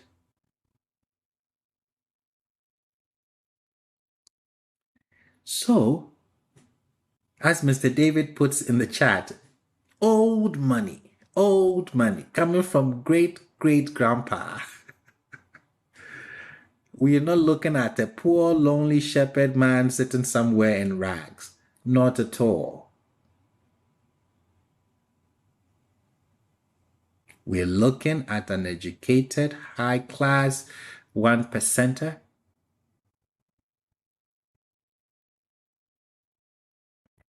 And he knows what he is doing. Any questions here? Yeah, I have one. See, the more you go into this, the more like Joseph he becomes. Because the brothers could hate him because there was a thought that he had a different father when he really didn't. And they're using that against them. But this is a highly skilled, highly trained person with all the resources, which gives you a totally different picture of what David was. I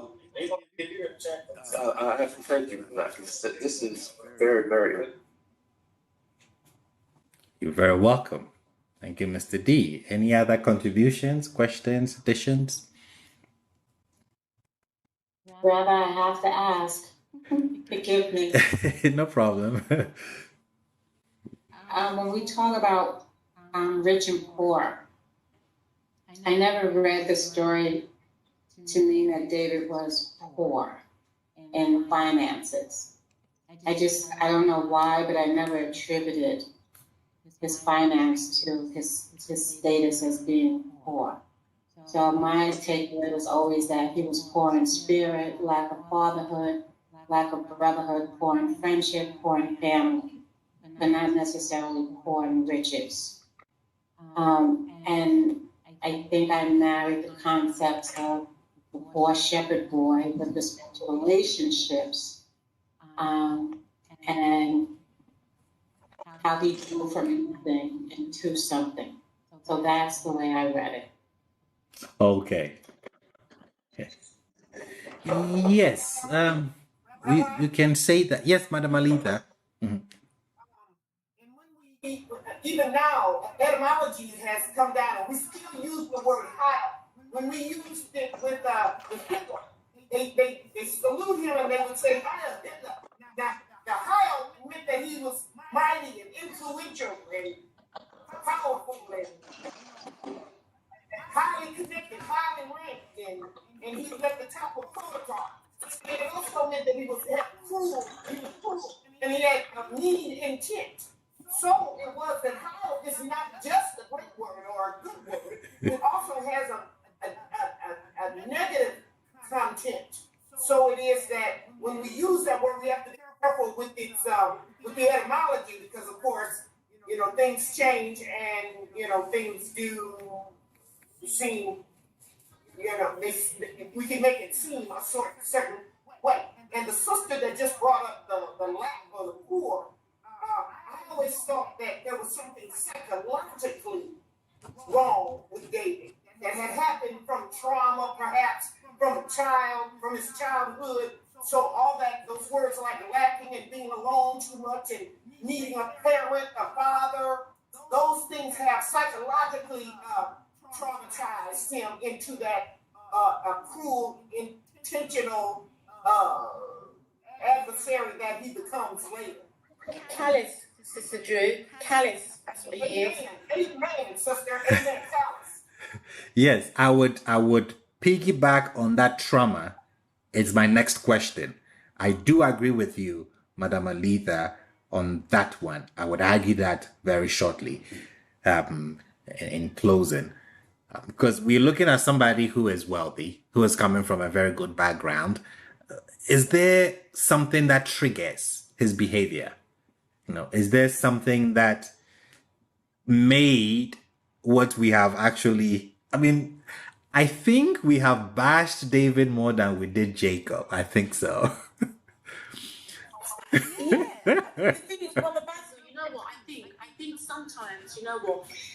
I probably think for me, prior to this class, I would have said that I saw him as a financially poor, and he made good. That's the story that kind of played in my mind. And when I read the Psalms about his mother and father abandoning him, or when I read things about abandonment and all that sort of stuff, it kind of plays into all that poorness. So I kind of agree with Sister Pamela about when she talks about, I saw money as part of it, but also a lack of friendship and connections with people, and not being able to have a relationship with people, like really good, solid relationships, like close people that will be honest and about stuff to them, to him. Do you know what I'm saying? And I think, you know, sometimes when I look at people that have got money, they lack that sort of foundation where, you know, it's difficult really, and that's why a lot of times, you know, my wealthy friends of mine, they tend to, we've known each other when they were really young, so we kind of know each other from about 6 or 7. So, and it's the same kind of circles that you kind of mix in. But if that circle, if anything happens to that circle, then you're kind of lost, because you don't have the connection of that type of group. And it's like, I think maybe there's a lacking in some ways, emotionally, friendship-wise, family-wise, that is lacking, that's made him like that. Like, I know what it is. I read it somewhere today. It's like someone put down online, social media, that forgiveness. I think this person's a Christian, so please forgive me, guys. But forgiveness is a command, they said, but trust is not. Trust is earned. And I think the biggest thing for David is probably trust. I don't think he trusts a lot of people. And when you don't trust people, right? Yep. It causes you to react in almost in a specific kind of way. You can always tell, right? You think people are after you when they're not. Do you know what I'm saying? Because actually they don't really care. They living their life and enjoying themselves, and going to parties and that, and you're like, oh no, no one cares. Seriously, you're just not that important, right? Yes. And so it's a lack of trust. I think that's the basis and the foundation of David. I think that's where it is. And that's why he couldn't really connect to so many people. He was almost callous about, you know, Brother Basil, to some places unprotected.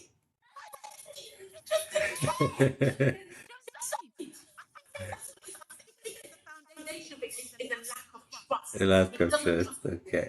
Which means that somebody must have breached his trust, maybe when he was young or whatever. Noah, all right, calm down, yeah?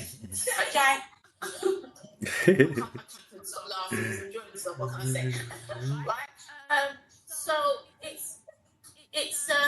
think it's like somebody might have broken his trust, or maybe his parents broke his trust, or something must have gone on with trust that has really skewed his way of seeing people.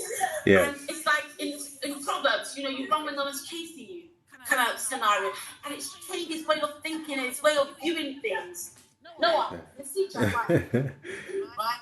So I think that's what it is. Honestly, that's what I think. And also one of the things I think a lot of people did as well is that they did forgive, but they didn't trust, and then they would come out in the seeds, whether they treated people in the church environment anyway. So if you don't trust, rather than be honest and be genuine, you haven't really forgiven because you don't trust that person. So they rather pretend that everything's kosher, but it's not kosher because you don't trust that person. So why are you working with that person? Keep it with it. You know what I'm saying? You don't trust them. Why play games? Good. When you get to a where you can trust that person, do what you're doing. If you ever get to that point, let's not play games here. You don't trust that person. I think he didn't trust people, and he's acting out that lack of trust. And like I said to you guys before, there's an emotional age. Like, people get older, they go through trauma in their lives, and sometimes when they don't resolve those traumas, they get stuck in that emotional age, that trauma. That's They got distrust or something major happened to them in trauma at the age of 7. They never sometimes go out the age of 7 emotionally. And so that is what, and then they stay like that. And these are people that become bosses and CEOs and all their name. They are stuck in an emotion at the age of 7 and be given a certain level of position you never get at that emotional age. And it needs to be dealt with, and that is what I think is goes on, and that's what happened with David. I'm convinced. I would piggyback on that. I use that as a segue. But before I do that, any other comments on the portrait that we've just painted about David, and then what went wrong? Yes, is that Madam Pamela? Yes, go ahead. Okay, so I have 2 questions. One, from a theological standpoint, why are they trying to connect David to Jesus or Yeshua so much? Number 2, did God really say anything about David? And I guess number 3 is, why is there this theme of feeling sorry for rich people, making them seem like they're poor? To me, it kind of reminds me of slavery or American history, where we are taught to empathize with our oppressors, and I kind of see that with this David story. Very good questions. Very good observations. David, for your question, wow. For your first question, the connection with Jesus, the tribe of Judah became the first. Is that a good word? Historically, the northern tribes was what made up Israel. The northern tribes had more wealth, they had more authority, they had more resources, let me say, compared to the south of Judah. The south became more prominent. I think that's the word I'm looking for. The north had more prominence and influence, thank you, Mr. CJ, than the south. The only time the south becomes more prominent was when the Assyrians took the north out of the land. That is when Judah comes on the stage. And then what happens? Judah has the pen, the north is not there, so Judah becomes the focal point, the center point, and the scribes make Judah actually dominate Israel. Judah became the new Israel. Their kings, starting from David, become the standard. So meaning that if you have to be a king of repute, a king that will be recognized, it means that you have to come from that line of David. So it's something that came to be when the most influential side, the north, were taken out of the land. Now we have the south on the stage calling the shots. Now this is determined that there's going to be this Messiah that's going to sit on David's throne. You know, all the things that we've come to believe now. So now for Yeshua to be that Messiah that the southern tribe theorized about, he has to come from the line of Judah, the line of David, actually. So that is where the connection is coming from. You know, the connection is coming from a reality that came to be after the northern kingdom had left. So when the north were leaving, the north wasn't looking for a Messiah to come and rescue them. The north's idea of a Messiah is not what the south invented. The Messiahs on the stage, when the northern tribe was in the land, were the priests. They were the Messiahs. They were the anointed. A Messiah king coming to restore is something or an idea that develops in the south after the northern tribe had left already. So that's where the Jesus connection comes in. I forgot the other questions. Why are they painting David as a poor person? I think that was the other question. Was that the other question? It is like, why are they painting him as this poor person? And it kind of seems like we should feel empathetic toward them to a certain extent. And I said I kind of see it as slavery almost, where you're supposed to empathize with these oppressors, but they're not really good people. Correct. So the author, David is not the one writing, but the scribes writing the court of Solomon have to portray that. They are portraying that because people are asking questions, people are challenging the narrative. And if you really write about the historical David, you're going to shoot yourself in the foot. Who doesn't like humble beginnings? So that's the picture that you paint. And that is, like I said, it's the book of Samuel to 2 Kings. These are apologetic works about David. Propaganda, trying to make David look good. So that is the narrative that they are pushing from the theological angle. Because if you go back, everybody began lonely people. They're young, Joseph, all of these people. So you kind of paint that picture also for David. The Jesus story and the David story are almost identical, from the lowly births to the rise in succession to king. I guess if it ain't broke, don't fix it. They keep using the same. They keep using the same banter over and over. They just keep switching out the characters.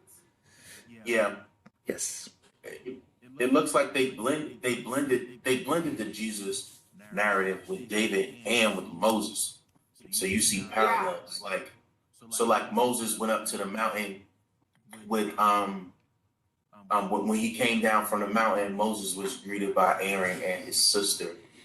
He had this countenance on his face. But then you see Yeshua go up to the mountain and he's with his disciples and he's in front of Moses and Elijah, showing that he's superior to them. So they take these stories and then they try to, show like authority and things of that nature. They even, with Yeshua, they even mention about David. David said, when he mentioned this, the Lord said to my Lord, who was he talking about? So Yeshua is showing that when David was mentioning this, he was talking about Yeshua, but those are edits into the text because no Hebrew would put themselves in that position to say that they come from God like that. But that's a whole nother time and conversation. Thank you, sir. Very good questions. Very good contributions. So we now have a portrait about the historical David. Was he a shepherd? Not the lowly shepherds that maybe we have read in storybooks. If he was a rancher. He owned, or his father owned, the animals, and they would have servants who would actually work for them. Was he a psalmist? Could he play the harp? Yes, he could definitely have afforded one. And I don't think that him learning how to play would have been something out of the blue, out of the world. Yes, he may have had those skills. Psalmist, that was a question for next week. Who actually wrote the Psalms? We would look at that. So this is the picture. Was he a man of wealth? Obviously, we can see where he comes from. He's well educated. He's in the top 1%. That's why he's able to interact with these elders, because the elders will be in the top 1%. That's why he can interact with Nabal, because he was also a chief. He was very comfortable. So this is the historical picture, rather than what we've been used to about David. And I think we've done a good job taking all this data from the same text and expounding on it, and then portraying what really seems to be there. Now we'll close the class with one more question, which tells us what happened historically, which may have... Before you make your last question, I wanted to say something. I wanted to help somebody who might be a little bit stuck. Sometimes you hear, God does not change, or whatever. His word is today the same, yesterday and forevermore, and all these kinds of things. And that's cool if that's where you are. I'm not trying to do anything bad, but I do want you to make an effort to embrace a growth mindset and continue learning and things like that. So in this text that we're studying right now, is it Nathan, the one that anoints David? That is writing? Who goes to Jesse's house to anoint David? Samuel. Samuel. Okay, yes. Samuel, right? Yes. So at this point in time in our history, Samuel is going to look for David, and he makes a sacrifice to Yud-Heh-Vav-Heh somewhere near Jesse's house, right? Correct. Then years later, we're told that we can only come to this specific place, Bethlehem, Jerusalem. Places, yes, and to make sacrifices and do things like that. So if at one point in time, if your thinking is down this lane that, Yah allowed Samuel to make a sacrifice somewhere near Jesse's house that was not at the place that we're later told and continue to believe we're supposed to make sacrifices to you, Vav, does that not seem like God has changed, or that something has changed? And I'm not trying to be problematic, but as I'm sharing, I'm also processing my own belief as I strive to make the best choices for me in my life. And I just hope that might resonate with someone, and to him with an ear, let him hear. Awesome. Beautiful submission. Yes, the biblical text tells us that God changes his mind. Let me rephrase that. The author tells us that God changes his mind. That's what the author tells us. We can point that out in the Torah, where the author portrays to us that, yes, God changes his mind. So, yeah, there you have it. I won't say more. But we've seen David. This is the historical picture that we have.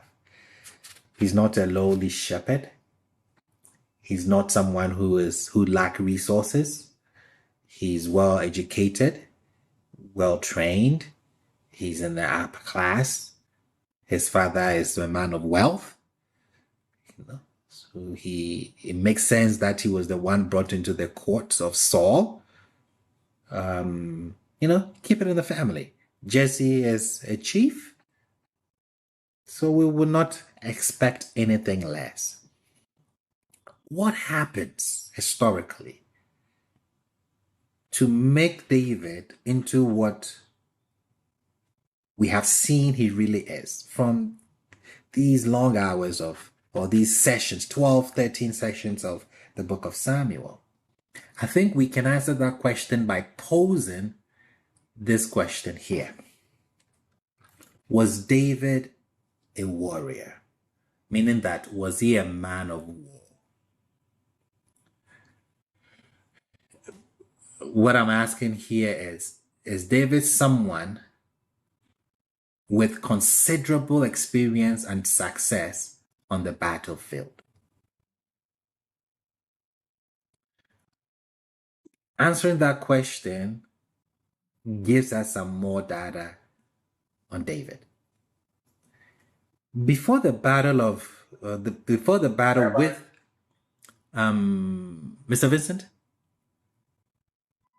I think David would be a warrior. Well, not in the sense of I think he's more of a strategic warrior, right? And I think he might be able to still get the same credibility.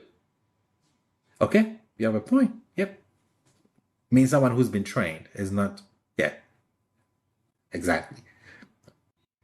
Before the battle with Goliath, we see a David who is so unaccustomed to a soldier's armor that when he tries it on for the first time, he cannot even move. 1 Samuel 17. And Saul dressed David with his garment, and he placed a copper helmet on his head, and he dressed him with a coat of mail. And David girded his sword over his garment, and he did not want to go in them, for he was not accustomed. And David said to Saul, I cannot go with these, for I am not accustomed. And David took them off.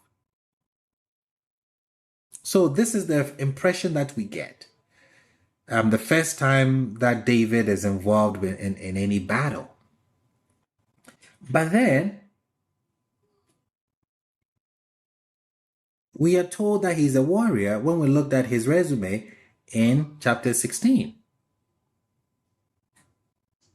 So it does not explain how David acquired his expertise as a warrior.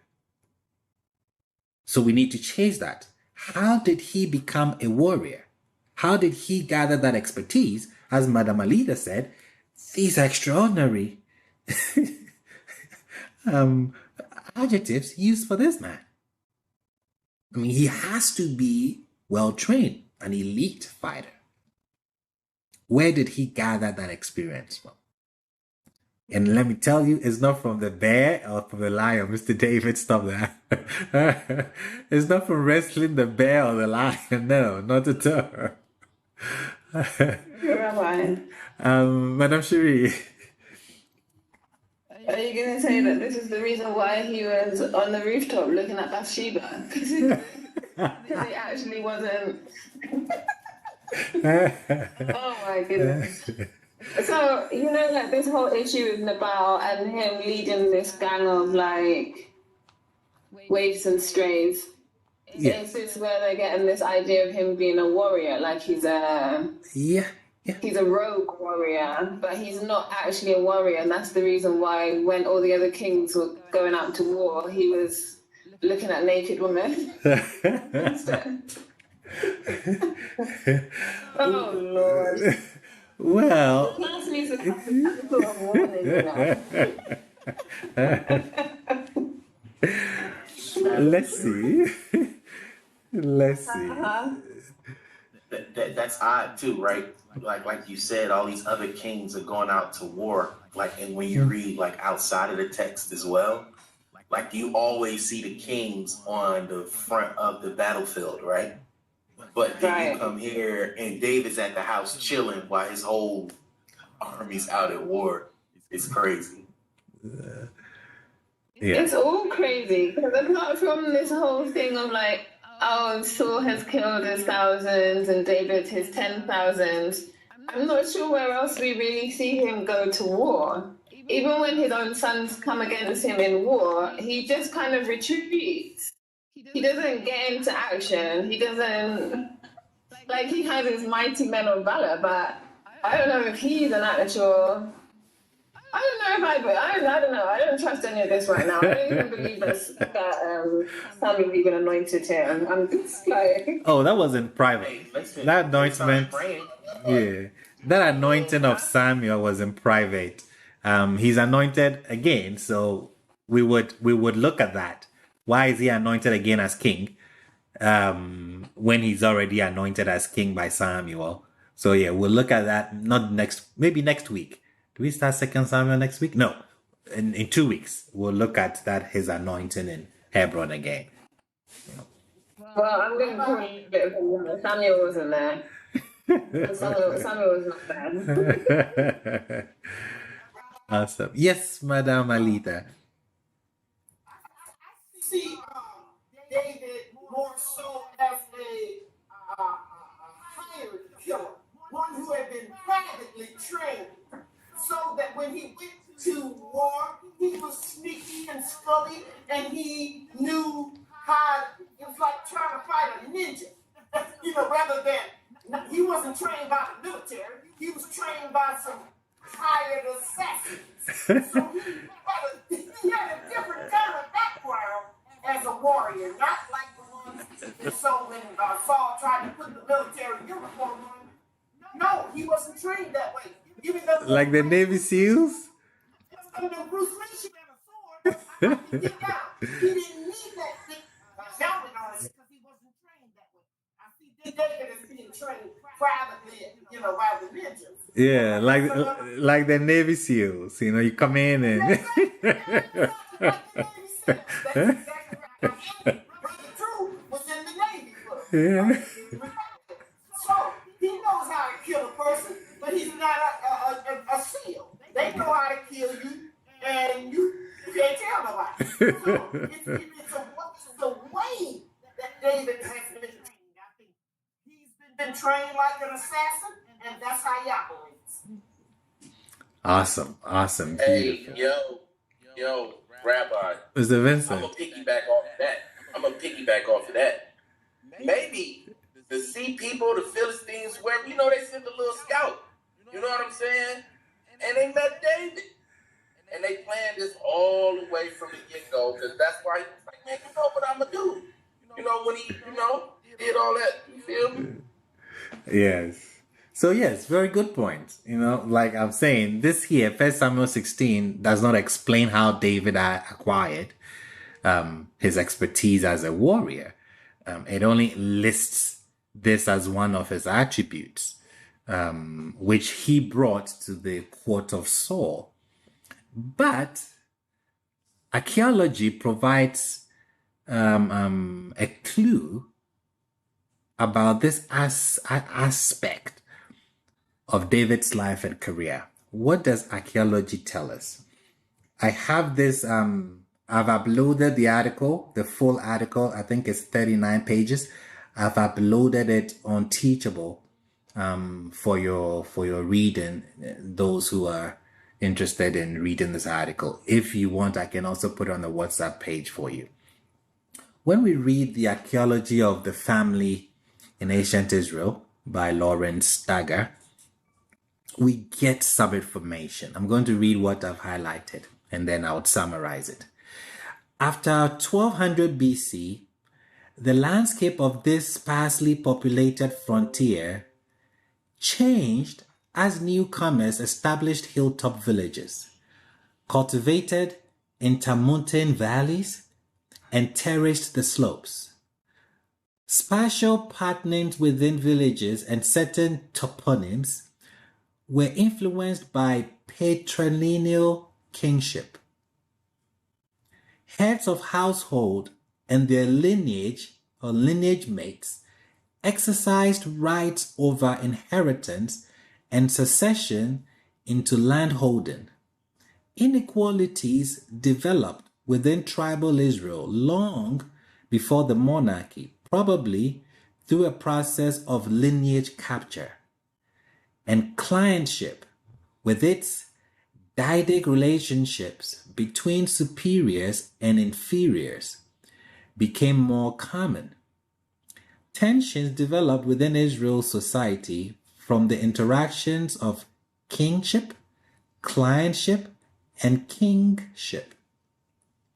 As the population grew under the monarchy, the highland frontier was effectively closed, and opportunities for acquiring new land diminished. Thus, many unmarried males had to look elsewhere for patrons and positions. From the ranks of these noble youths came recruits for the military, the government, and the priesthood. This is a 39-page article and is available to you to download. What does this tell us? The evidence shows that there was a population increase in the Central Highlands a little before 1000 BCE. This had a devastating impact on the natural resources of the area and consequently on the livelihood of its inhabitants. There were more people and less fertile land to support them. Now, what you have is a new social class of landless people emerging. They had no land.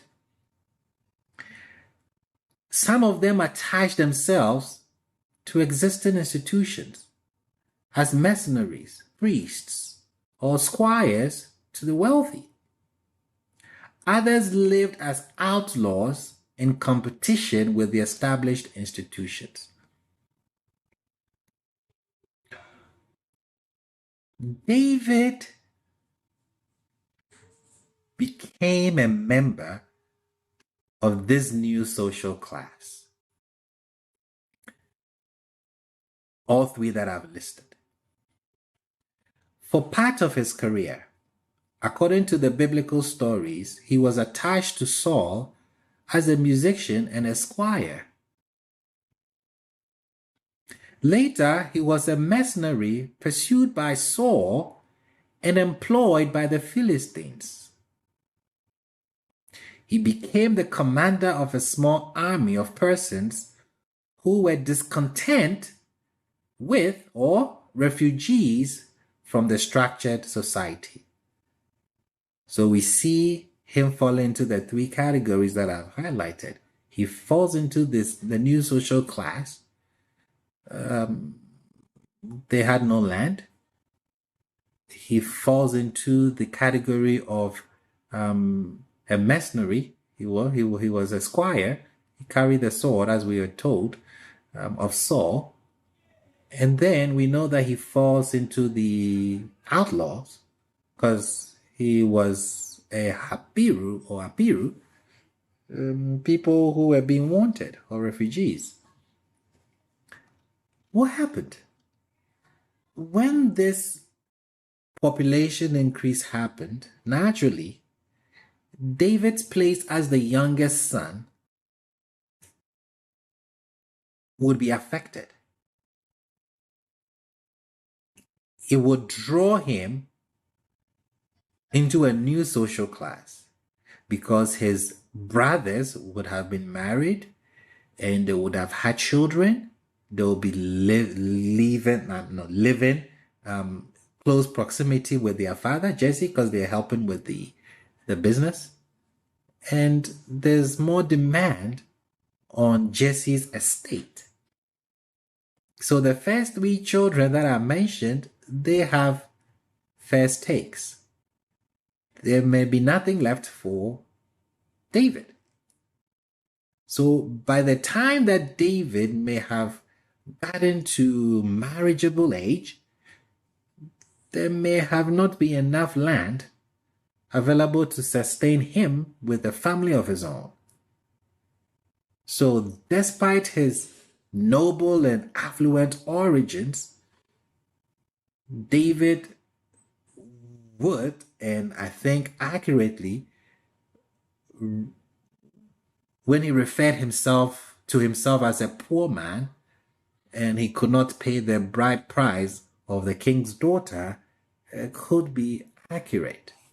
Because we see that in 1 Samuel 18, where it says, "And Saul commanded his servant, speak to David secretly, saying, Behold, the king desires you, and all his servants love you, and now become the king's son-in-law. And Saul's servant spoke these words to David's ears, and David said, Does becoming the king's son-in-law seem to you to be a light thing? For I am poor and lightly esteemed." That's a question mark. So, because of what is happening historically, David as the young guy would have to go fend for himself. Jesse may be getting old. His three brothers that are mentioned have first takes. No, they are older, they would have family, a lot of children. The demand on Jesse's estate may be too much.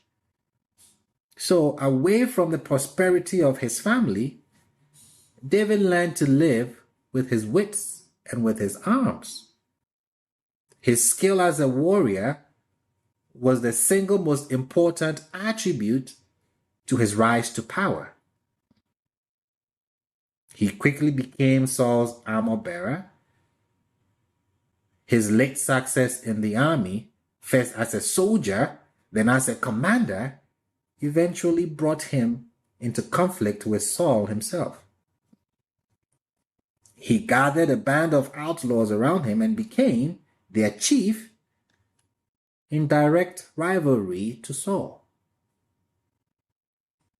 They lived on what they could plunder and hired themselves out to Philistines as mercenaries. When he became king, he continued his military triumphs. He consolidated Israel and Judah into a nation and held them together by strength of arms.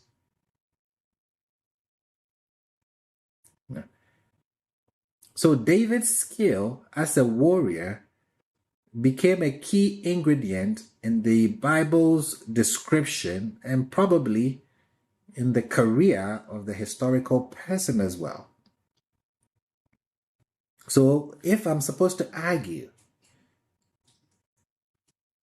how somebody who was in the top 1% becomes somebody who is running, somebody who doesn't have much, somebody who has to go and kill a chief of the Kilebites to take his wife and then his belongings to have food, all of that, I would argue along these lines. Because we have historical data, archaeological data, where there's an increase of population, where there's lack of resources, and where young men, usually it would be the youngest of the families, would have to seek livelihood, pleasures for themselves, and most of them would have easily gone into the military, hired themselves out to the priest, be a squire to the wealthy, protect them. And I think this is where David would have fit into the historical narrative. Can we argue this was trauma? It could be. It could be. trying to get back to that 1%. Could we argue that his brothers did not treat him well? It could be, but I think I can argue for the brothers because there's 3. They are the oldest. They have first takes. And I don't think David was the only young person who had to go through this means to actually survive. But I think that is how I would argue if I'm supposed to argue for David. What transpired historically for him to be the individual that we've been bashing for the past how many weeks? 6 weeks? Is it trauma? This is the historical David. There's much more that we'll have to tackle next week, who really he was. But I think this gives us an idea of who we're dealing with and how to really look at him. Questions, contributions, additions before we close? He still killed Saul's family. Mr. Jason, you're in timeout. Don't care what Trump's man was doing, bro. He killed the king of the north. I'm just joking. Yeah, I have one. Yes, please. I've had this for a few weeks now. Knowing what we know about David, we could convict him in a modern day court for the things that he did with Saul. But could we convict him in a old Hebrew or Jewish court? Good point. I think in the modern court, Madam Pamela would be his attorney. She's come David. And I think she would bring some real solid arguments. But I think It's all speculation. And I would win. I knew that. I think it's only in the modern court that he'll be found guilty. I think it's only in the modern court. Back then, I mean, to even go, wait, are you bringing him on trial as a king? Or as a commoner? Well, both now, since you mentioned it. As a king, I don't think that you would live for the trial to finish. You'll be dead if you king. You're not living to put him anywhere. As a commoner, it would still be difficult. Because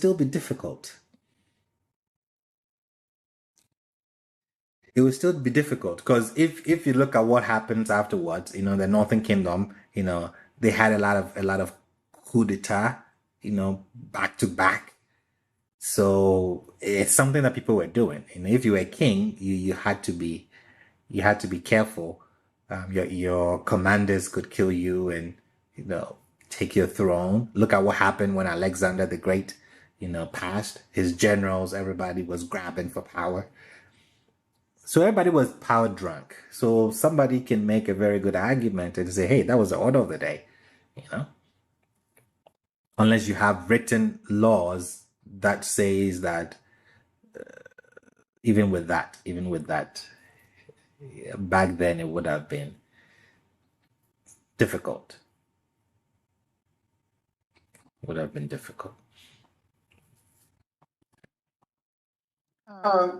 Robert, I feel like this isn't an unusual situation at all, because I just feel like it happens over and over again in history. Like in the UK, then the Queen and her family are German, but they're held up as English, but they're not English at all.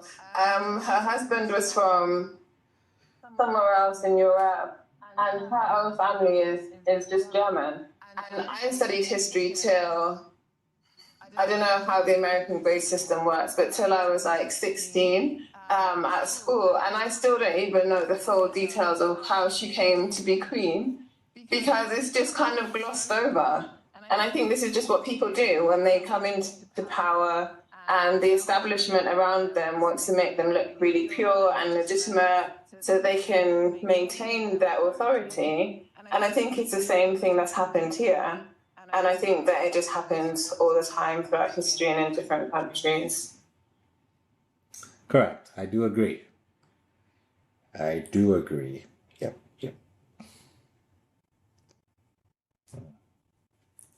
I do certainly agree. But you see, it sounds like I'm having pity on David. I'm not at all. I'm not at all. I mean, you already know, based on what we've studied, David had a choice.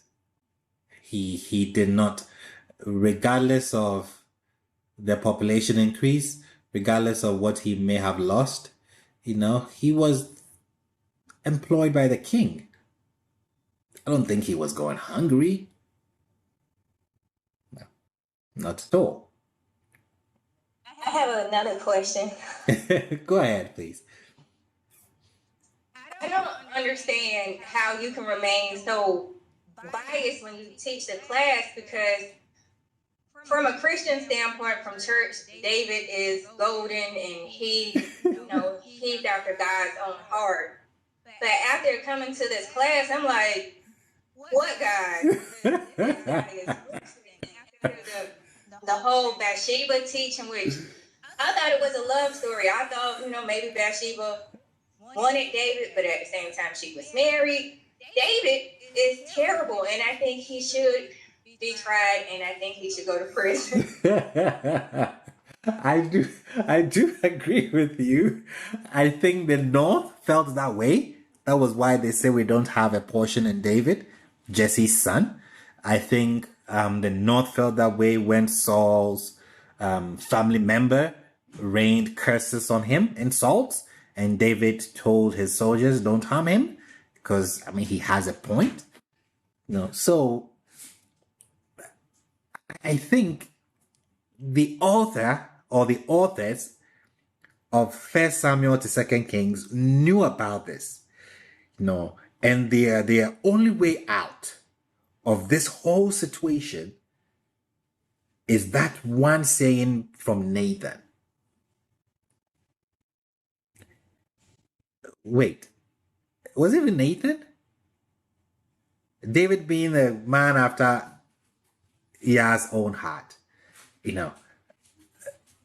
That statement is what has prevented a lot of people to actually look at the historical David.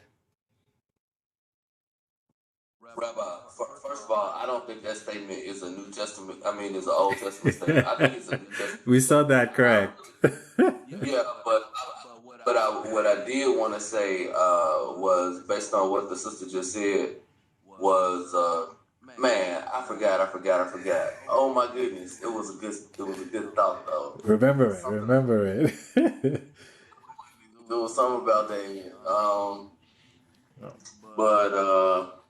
But yeah, maybe it'll come to me. It'll come back. Okay, no problem. Yes, that one statement prevents us so much. We clearly see the crimes, if I can call it crimes in our modern sense. We clearly see it, and we claim, Mr. Jason always makes this point, if he is a man after Yah's own heart, why could he not build a temple? Since you've got blood on your hands. We ignore all of these signs, and then we go with the narrative that the South has told us.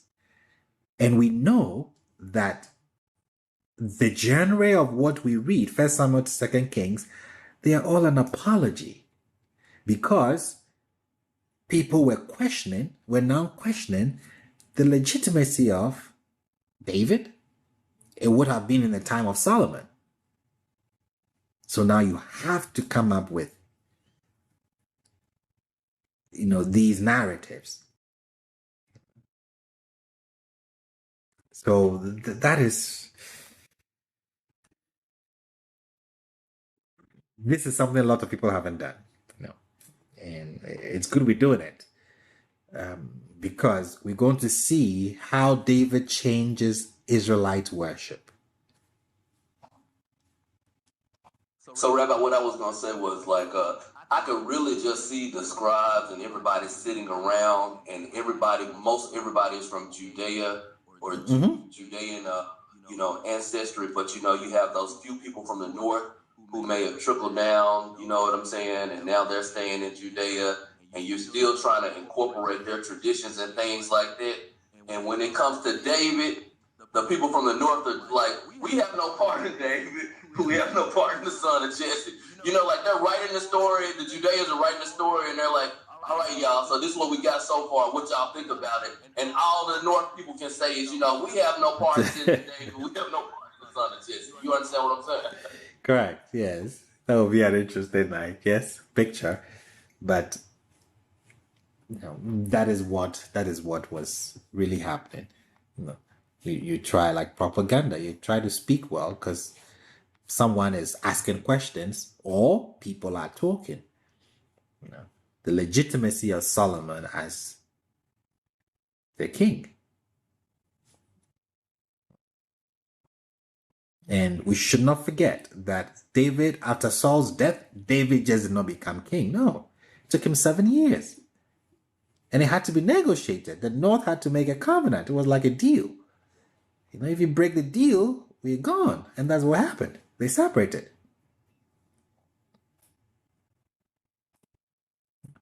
Rabbi. Mr. Jew.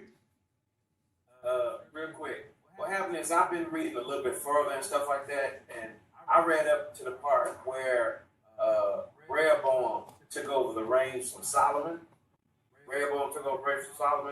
And then then all the tribes of the north came to talk to King Rehoboam when he got inaugurated and said, "Hey, will you take off the forced labor that Solomon had put on us and make our burdens light, and we will serve you."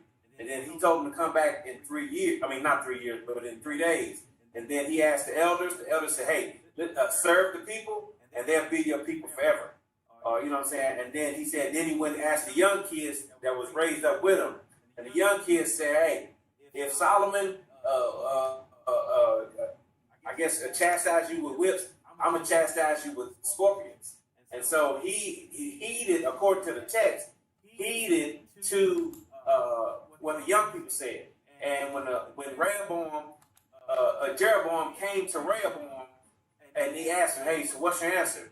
And then he gave him that ridiculous answer about, "I'm going to chastise you with scorpions." Yeah. He gave him that ridiculous answer.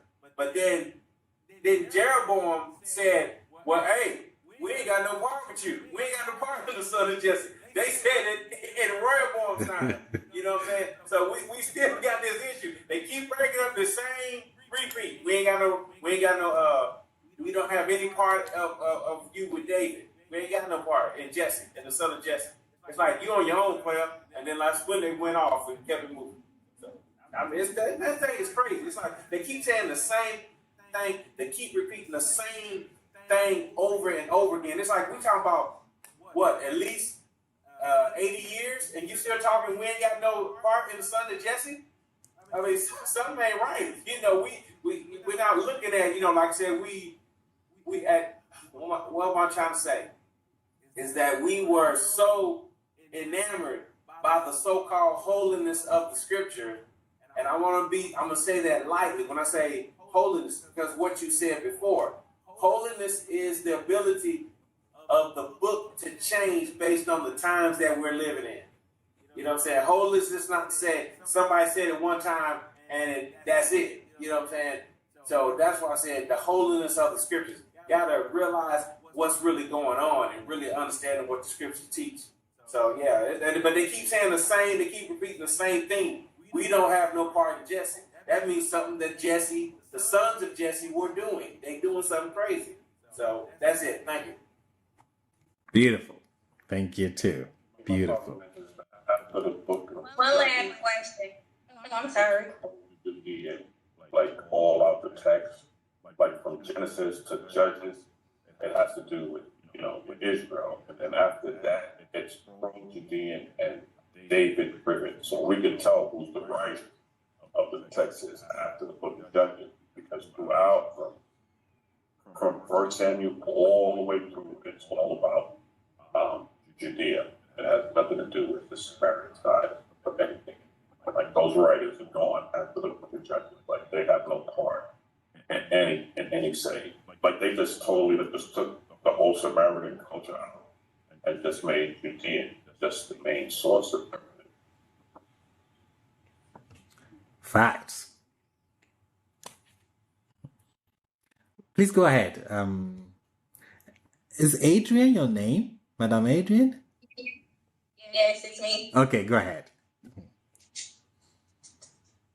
And this may get to theology again. No problem. So, there's no one, I don't know if, okay, so like from a Christian standpoint, there's the Holy Spirit, or some people say intuition. Did no one not have intuition that they should not be dealing with David, or was he just so powerful, or the money that he had or his background was so powerful that there was nothing that could be done? Because he has a lot of red flags, and I'm assuming someone had to have wisdom to be like, let's not deal with him. But obviously that didn't happen. Yes, because he came on the scene as a military ruler, and he was quite successful. So you wouldn't want to go against him. Even if, the North did, they were not scared of him.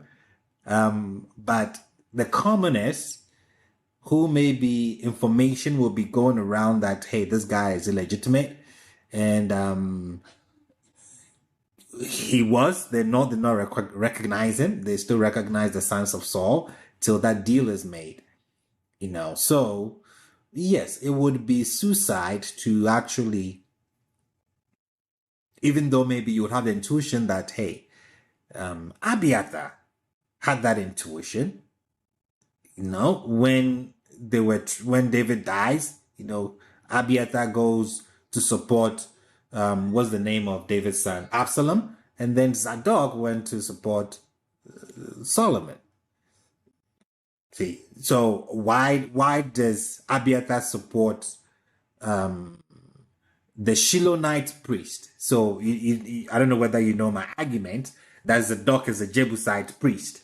He was the priest in Jerusalem. Abiathar is actually a full-blooded Israelite priest because he comes from the shrine at Shiloh, where Samuel was supposed to have officiated. Solomon was not, the sons of David that came before Solomon, the text tells us where they were born. They were born in Hebron by Israelite women. And then the text tells us that David left Hebron and went back to wherever he came from. And then that's when he took concubines and had other children. Solomon falls into that category. So Absalom qualifies to be a true Hebrew or Israelite. That's why Abiathar goes and supports him. Like fighting for the right thing to be done. Put an Israelite there. Zadok, who comes from the Jebusite city where they worship the god Salim, where I argue that Shlomo's name, SLM, is actually the name of that deity, goes and supports Solomon. So we see the priests actually bringing to the forefront the, what word should I use? The tension in who is supposed to be king. Yeah. So yes, people knew about it. People would have protested, but you better have been up there. You know, a commoner, yeah, you wouldn't want to do that. So I wouldn't say people did not have the intuition. I think people did. And what won the day is the person who has the pen in their hand is really powerful. You know? So if you read 400 years after the fact and you read in the text, like most of us were convinced, you know, David did no sin. David was just. But that's exactly what I was saying. Like there were people who protested, and their voices recorded. It was just ignored. Correct. Another path was. Yep. You know, this is really like in the UK press this week, it's been revealed that Prince Philip, so the Queen's husband, he died like a couple of months ago, and his will is going to be sealed for 90 years. And the premise is that it's going to be sealed so that, to maintain the Queen's dignity. So everybody knows that means he has outside kids, right? Like everybody knows that he has outside kids, and the money's going to be shared out amongst all of his living children. But to maintain the Queen's dignity, then we won't know what it says for 90 years. So for like a whole, I don't know, like a generation and a half, the historians get to write his story, and they get to write it that he's a really wonderful, mighty man of valor, and that he served the country and blah, blah, blah, blah, blah. And then in 90 years' time, if anybody still cares enough, and maybe it won't be for another couple of 100 years, then people will start uncovering the fact that the guy was really racist and that he had all these outside kids and he had all these affairs and stuff like that. But this is the same thing that's happened. And so people know it. You know, when I think I read the first article on Facebook or Instagram, and all the comments were people saying, like, so basically he's got all these other kids and stuff. But the fact is that the historians are not going to include that. And the stuff that goes into the textbooks in the colleges and the schools is what counts, because that's what people are going to remember. Well, the fact is that he's not even British, he's Greek. Yeah, but that's what I'm trying to say is that in the case of right, I'm agreeing with you, but the other side is that he's not even British, he's Greek. That's the other side. Like he doesn't. His wife, Greek husband and a German wife. Yeah. I mean, you can't even hide it. That his father he was a Greek prince. He's Greek. His kids are Greek. They're not even British. They're British born, but you know, genealogy, they're Greeks. You know, so. Yeah. I mean, that's probably another reason too. And the other reason, like you said, he's probably got kids and lovers all over the place. But he's not really British. She's the crown of British royalty. So she's not British either. She's German, and her family going back are German. So this is what I'm saying about David, that if there is an actual person called David, it's the same sort of thing. Like he's being grafted into this position of kingship, and his reign is written about as though it's really wonderful and he's a really great person and blah, blah, blah, blah, blah. But actually there's lots of cover-ups that have to be made along the way. And I think it's the same thing with the queen that we have now. On the whole, in the country, she's very well loved, and she's been queen for, I can't remember how long, it's a long time, at least 60 years. But there's a lot of issues that come up with her reign, but they're just kind of mostly glossed over, mostly. And in the history books, then she can be written about as this really, really wonderful, amazing person, because whoever it is that writes the story is the one who kind of, that becomes the truth. And I think that with David, then he's been polished up a lot. And because we believe that he was a man after God's own heart, because Jesus is supposed to be modeled on David and have all these similarities, then you cut him too much slack. You cut him too much slack to really look into what was actually happening. Very good points. Yes. Yes. Yes. That's why we do this every Shabbat, you know? So we can look into it. Madam Ajua, please go ahead. Hi, Rabbi. How are you? I'm good, Madam Ajua. I think we need to always go back to what we mean by a man after God's own heart.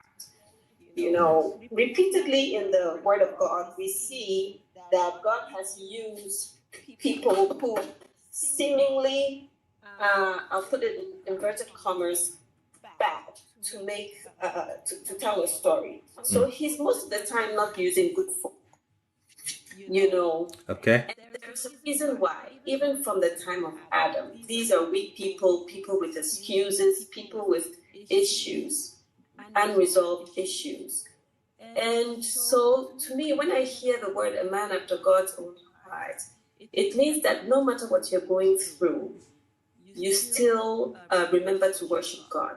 You know, many of us, when we go through very difficult times, we hide from God because we feel we're not good enough to present our issues to God, because sometimes the way of survival is not too holy.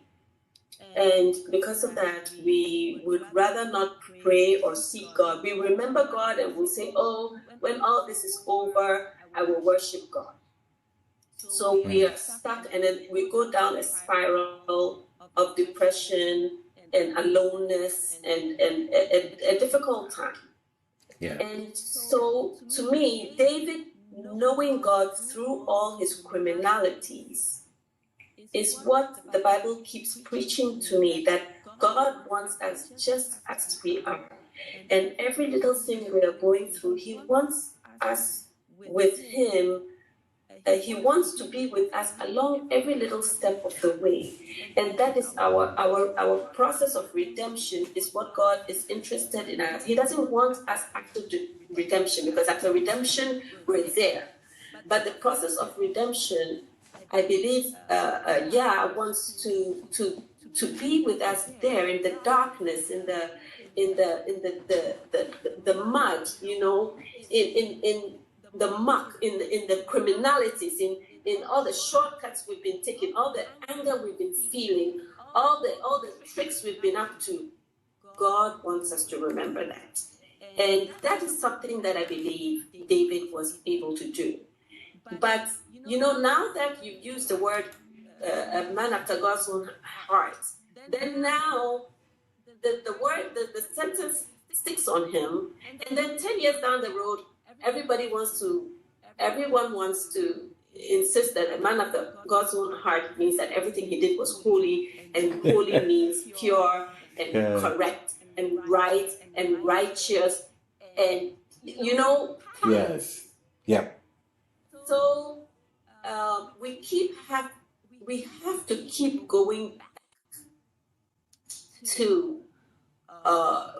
back to the beginning, to remind ourselves of what these statements mean, in order to get the message from these things. That's why it's so important to seek the truth. But sometimes in the process of seeking the truth, it's so involving that we forget why we even started seeking the truth. We should be able to face the truth of the situation and still find God in it. So that is where we have to remind ourselves to get to. You know, because we keep running around chasing our tails.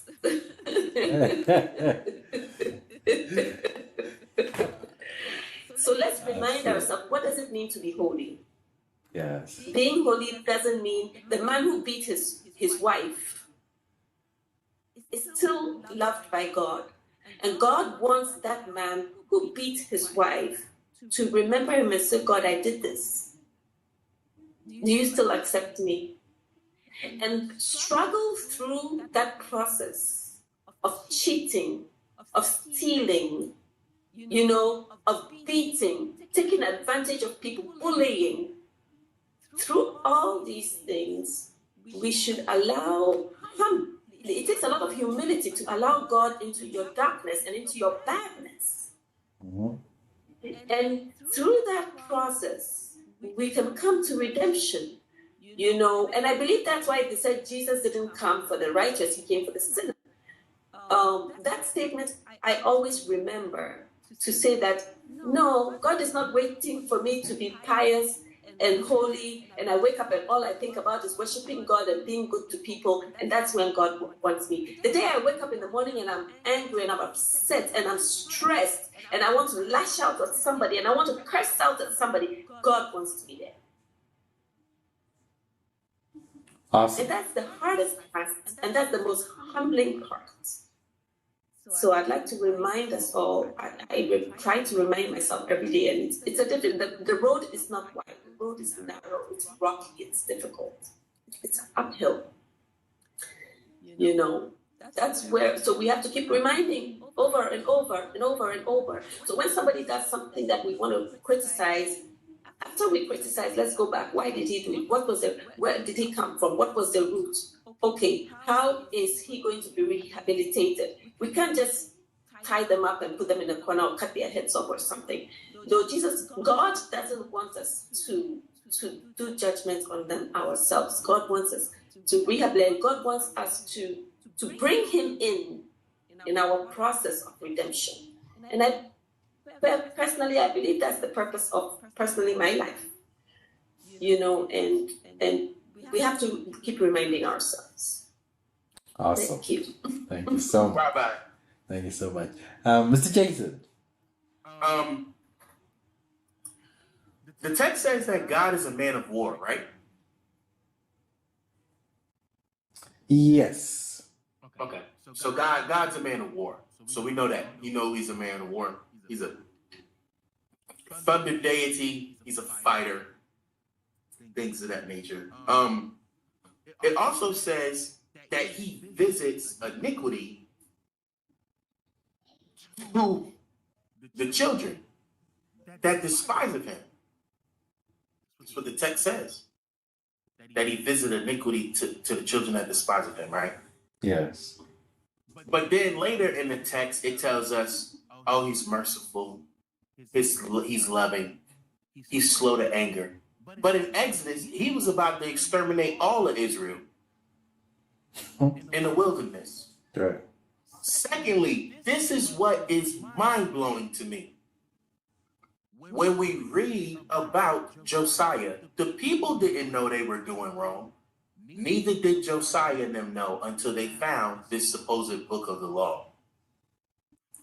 Josiah and them immediately changes everything. Repent, turns back. They didn't know any of that stuff.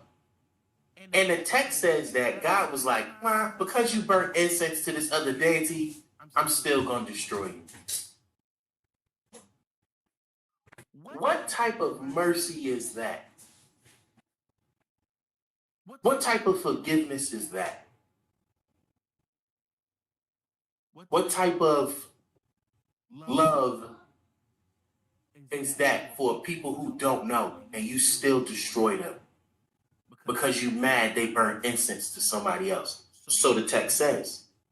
The point that I'm getting at is that these ideas that we got about God come from people. That's just where they come from. They come from people. It says that God doesn't change his mind, but then he's changing his mind all over the text. You visit sins to one person, and then later in the text it's like, psych, nah, no man can die for another man. No man can die for a man. Every man has sins for themselves, things of that nature. So the idea behind this is that God, to me personally, is not saying anything. It's the people's understanding of what they would expect in their time from their deity. That's where this stuff comes from.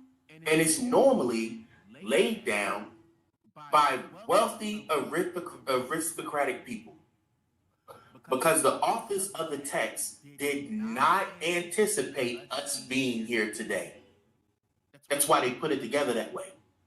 It was written for the aristocratic people because they knew the poor people couldn't read and all this other stuff. So they didn't anticipate this. So when we read of God saying things, like it's just mind-blowing to me. Isaiah comes into Hezekiah and he says, oh, I just seen these emissaries leave. What did you say to them? Hezekiah was like, oh, I told them everything, bro. I showed them the whole kingdom.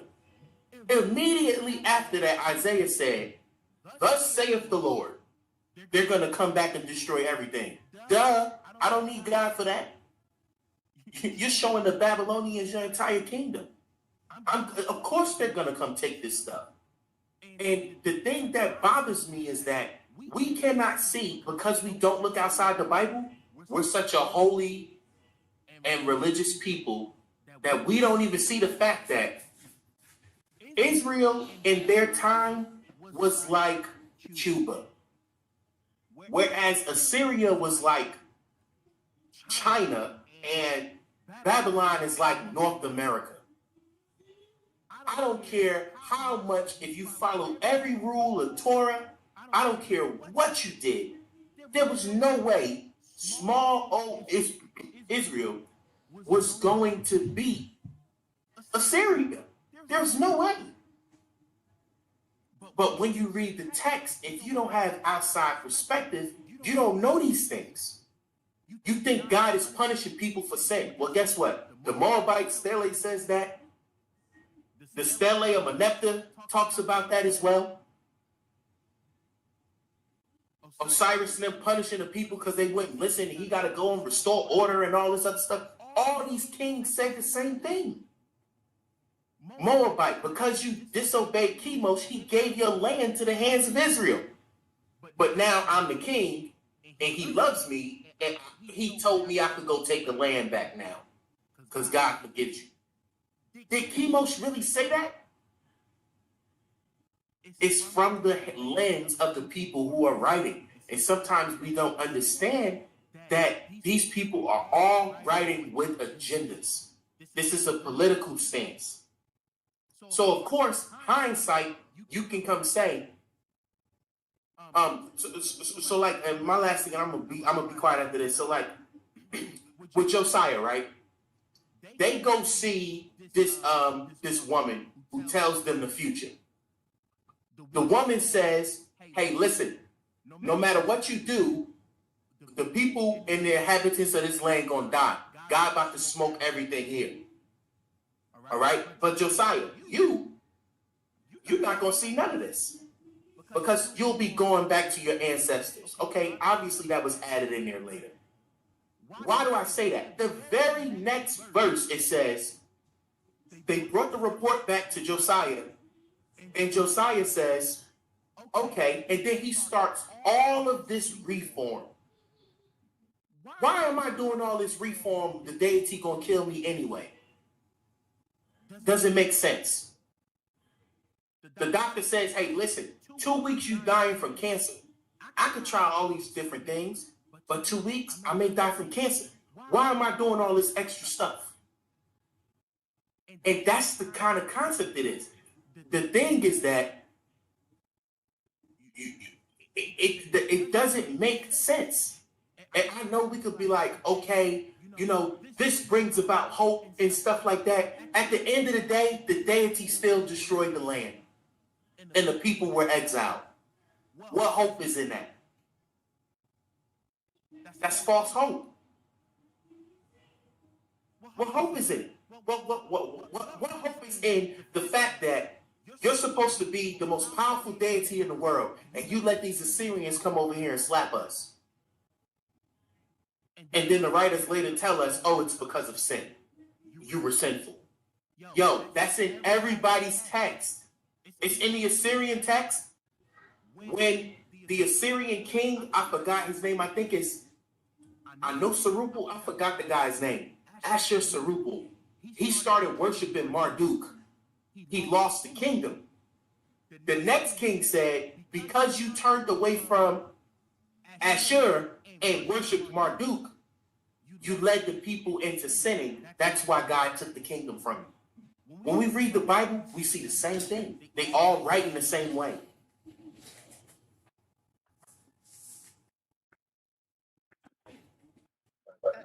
Jason, that's the reason why it's so important, not just to look outside of the text, but I think, well, to acknowledge the fact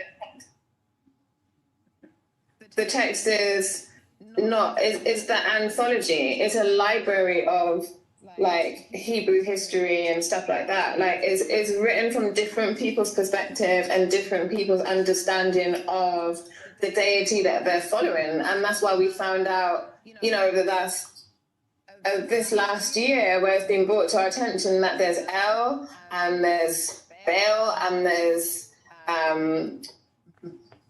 Yud-Heh-Vav-Heh, like there's all these different deities. So then when you have Judah come in and take the pen and they say, oh, well, this God that we have, he is all-knowing, he's all-encompassing, he is the only true God, and he's like this and he's like that. There's a lot of stuff that falls into the cracks. There's a lot of things you have to try and gloss over to make it work, but it doesn't work because it's all these different books that have been written in different times by people according to their own understanding of the deity that they're serving. And I think that's the key point for me, because even if I can't look outside of the text, if I can understand that it's different people and their different perspectives, it's not written by the hand of God, then I can make sense of things. I don't need to follow the dogma. I can just take the bits of their Torah that match up with my Torah, and I can live my life as well as possible. I can do what was advised to Cain, turn around and do good,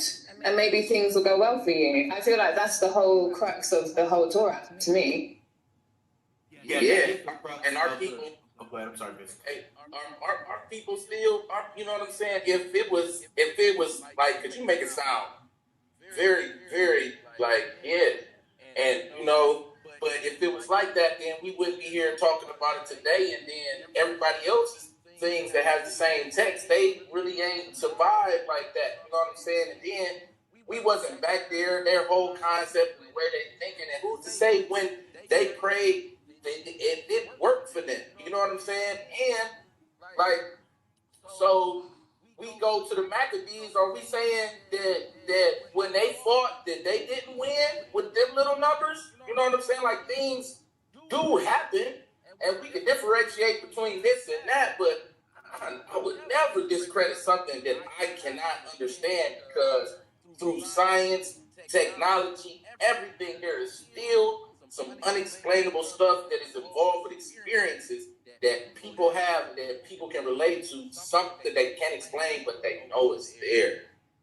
The Maccabees wasn't winning. That's why they brought the Romans in. That's why I was saying that, Jay. I was just about to say that. So the Maccabees was not winning. Let's not get it twisted. They brought in the Romans. That's why the Romans were in Jerusalem. And secondly, this is the thing, right? When we have to look at the whole picture, because sometimes we're looking just at the text.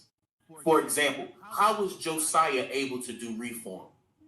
How did that happen? Well, when you look at his time frame of when he's doing this reform, Jerusalem is experiencing some sort of freedom. And the reason why is because Assyria is in turmoil. Ashurbanipal is gone. They're fighting for power. Other man takes the throne. He's worshiping Marduk. Got all sorts of political issues in Assyria. Egypt, their power structure is fading because they're being invaded and things of that nature. So you see this. So then what happens with Jerusalem? Jerusalem is left to their own.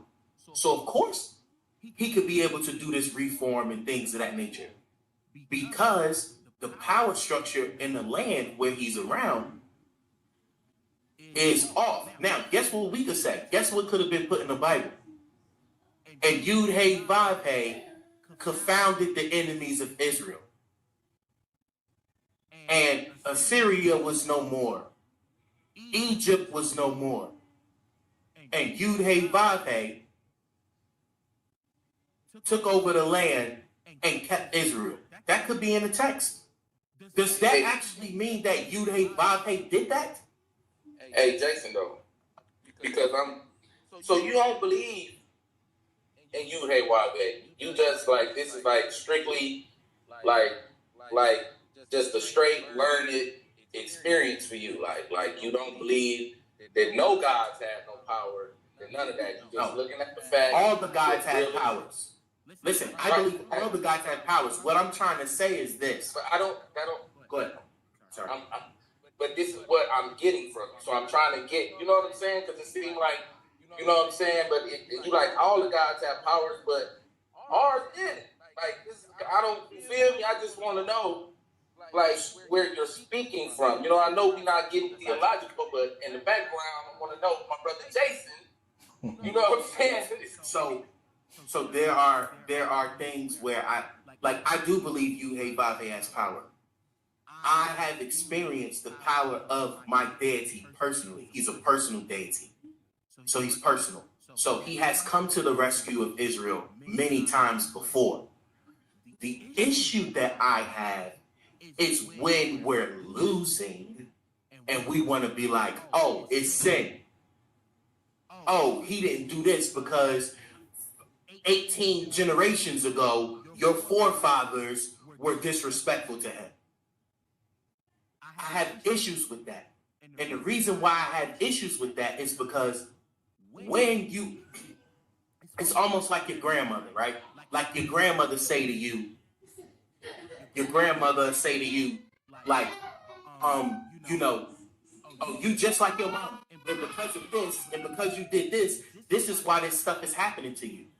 So what happens is in the text, they try to blame when these invading people are coming in. The text blames it on sin. And what I'm saying is that it's like that everywhere, all around the ancient Near East. This has nothing to do with my personal belief. I'm just saying how they write, how the text is put together. Because when you read about the other Canaanite nations and things of that nature, you begin to see like they were writing the same stuff. Like Chemosh is mad at us, so because Chemosh is mad, these people are about to take over, right? And the thing is, they just lost. We lost, but the text doesn't tell us that. The text doesn't say, you know what, man? Assyria was stronger than us, and we just lost.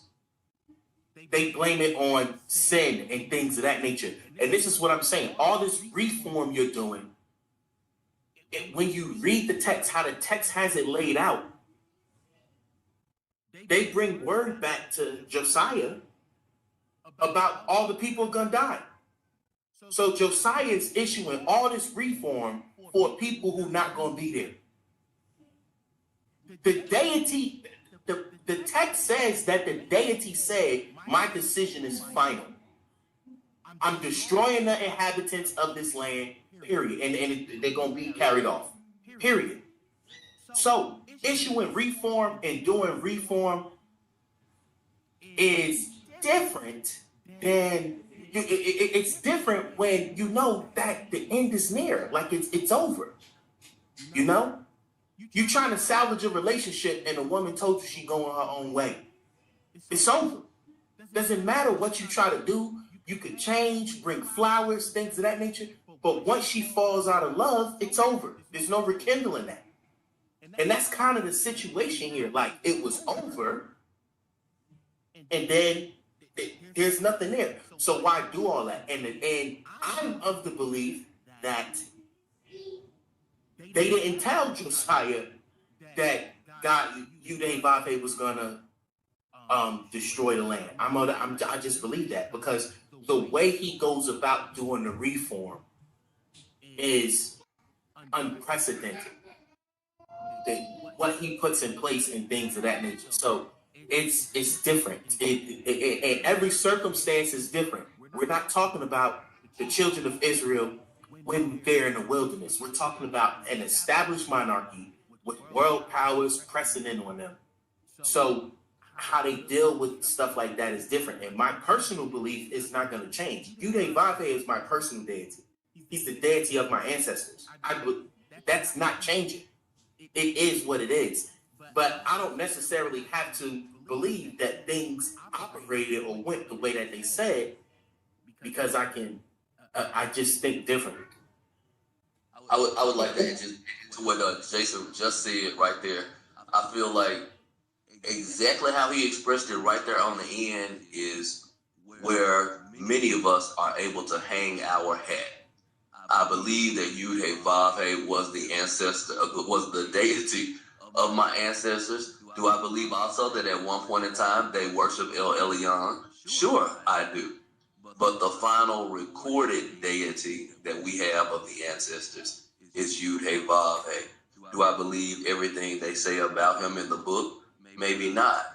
Am I open to a personal relationship with Yud-Heh-Vav-Heh? Sure, but I need Yud-Heh-Vav-Heh to help me figure that out, because I have come up with several discrepancies in the book. And whereas I'm not sure about everything, I do believe that Yud-Heh-Vav-Heh is the ancestor of my deities. The relationship they had with him was a personal relationship, and I am continuing to explore that path. So I find myself here with this robust exchange of ideas every Saturday, seeking to increase my knowledge and gain wisdom so that I may navigate the daily affairs of my life. Shalom. Sorry, go on. Oh, no, he said shalom. You can go on. You can come in. Okay, thank you. So I have like two different opinions. So I don't think that they found any scroll or anything like that. I just think Josiah's like an absolute genius, like hyper-conservative Yud-Heh-Vav-Heh supporter. And so he uses that, to me, as an excuse to run through all this legislation that just changes up the whole face of Israel. That's what I think. And I kind of base that a little bit of what's happened in this country in the pandemic, where people are like, oh, it's a pandemic. And I'm not really trying to get into that kind of politics, but I see that sometimes people just take an opportunity and they run with it to push through their own agenda, and they do it knowing that it doesn't really impact them, but this is how they want it to be. So I don't think there was any scroll found. I don't think Holder said anything. I think he was a reformer, and this is the way that he managed to push through the reform. That's just my opinion. And also, when it comes to Yud-Heh-Vav-Heh, I don't see him as the deity of my ancestors, because I believe that most of us that came from the West Coast are not Judeans. So I believe that we are people from Israel. And so I don't know if Yud-Heh-Vav-Heh was really ever a thing in Israel. And I'm not saying that I don't have any respect for Yud-Heh-Vav-Heh, but when I was a Christian, I really called on Jesus and he came through for me sometimes. So I just think that there's a lot of stuff to do with belief and in calling on the divine, and that when you call on the divine in a sincere way, and then it steps in on your behalf. But I really don't take the viewpoint that this is our history at all. I feel like this is like my cousin's history, and I feel like our history is the history that we can trace back through the different tribes that do claim Hebrew heritage that are in West Africa. And I don't think that, even though they might have been Hebrew, this whole like Judean story is not their story, because they're already gone. They're already like on their way out. That's my opinion. Beautiful. Beautiful. The floor is open. If you have any other comments. Yes, go ahead. Yeah, that's the thing though, like going back, like just my research and things of that nature, like going back, ancient Israel worshipped Yud-Heh-Vav-Heh, though it was not exclusive. Like he was worshipped in ancient Israel. Though it's not, like I said, not exclusive. It was not exclusive, because El was worshipped. Yud-Heh-Vav-Heh had a wife. It was, Chemosh, because Chemosh had power. He was a part of the pantheon as well too. There was certain times where the kings would go to different other kings and go to their deities because their deity probably worked out something in the war differently, and you want that power from that deity. So I think the concept of the divine is all pulling from all of these concepts together. The issue that I have is when they started saying that Yud Hey Vav Hey is the creator of all. When we come into this monotheistic idea, right? And the guy named is Celsius, and he was an atheist, and he was battling against the Christians in first century BC, first century AC or whatever you want to call it, after Christ. So he was saying that he was saying that you guys are going to get rid of the beauty of all these other religions, all these other ideas because of your monotheistic belief. Like he was fighting against that. He was literally coming against Christ. He was getting ready to coming against all these other things as well. But the point he was making was, he said the Egyptians, he talked about the Babylonians, the Assyrians. He just said that these people had good culture, and you're getting ready to get rid of this because you're telling the world that there's only one deity. And that has become a problem ever since. Because think about it. God is the God of the world, as we were taught. But the Hindus don't believe in our God, and he worked for them. The Muslims don't believe in the same God we believe in, but he works for them. So the concept that bothers me is that your deity is the only deity, and that way is the only way to go. It made it problematic, because now when we go back and we're trying to learn this stuff, we like, oh, wait a minute. So there was other deities in Israel? Oh, so you telling me they worship other gods? You telling me these other gods have power and all this other stuff? And that, that's where I stand.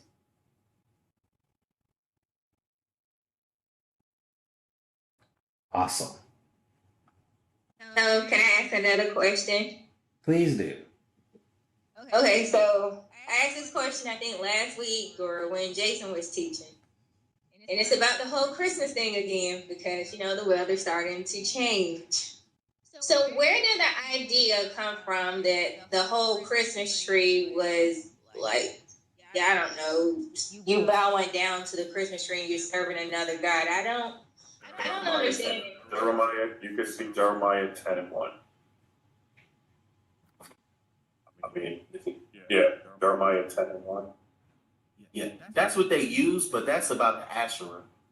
That tree. So it's basically saying, if you're picking up your gift, you got to bow down to pick up your gift, right? And what did Manasseh bring into the temple? Aren't those the trees that he brought into the temple of the Most High? Is that what basically that is? Right? That's what makes up that whole area, bringing the trees and stuff like that. I mean, I could be wrong. So does that include like the fake Christmas tree, or only live Christmas trees, or Christmas trees all together, or wreaths, or like the whole season? That's what I'm struggling with now. Ever since I started getting interested in, I guess, knowing that I'm a Hebrew, I haven't done it. But even as a Christian, I never really saw what Christmas had to do with Jesus, other than like the Christmas play at church. But I just thought it was more of a westernized thing where people just go shopping and decorate. Well, the thing is, Christians never worshipped, they never did before. And if you go back into the history, British outlawed it because they knew it was a pagan festival.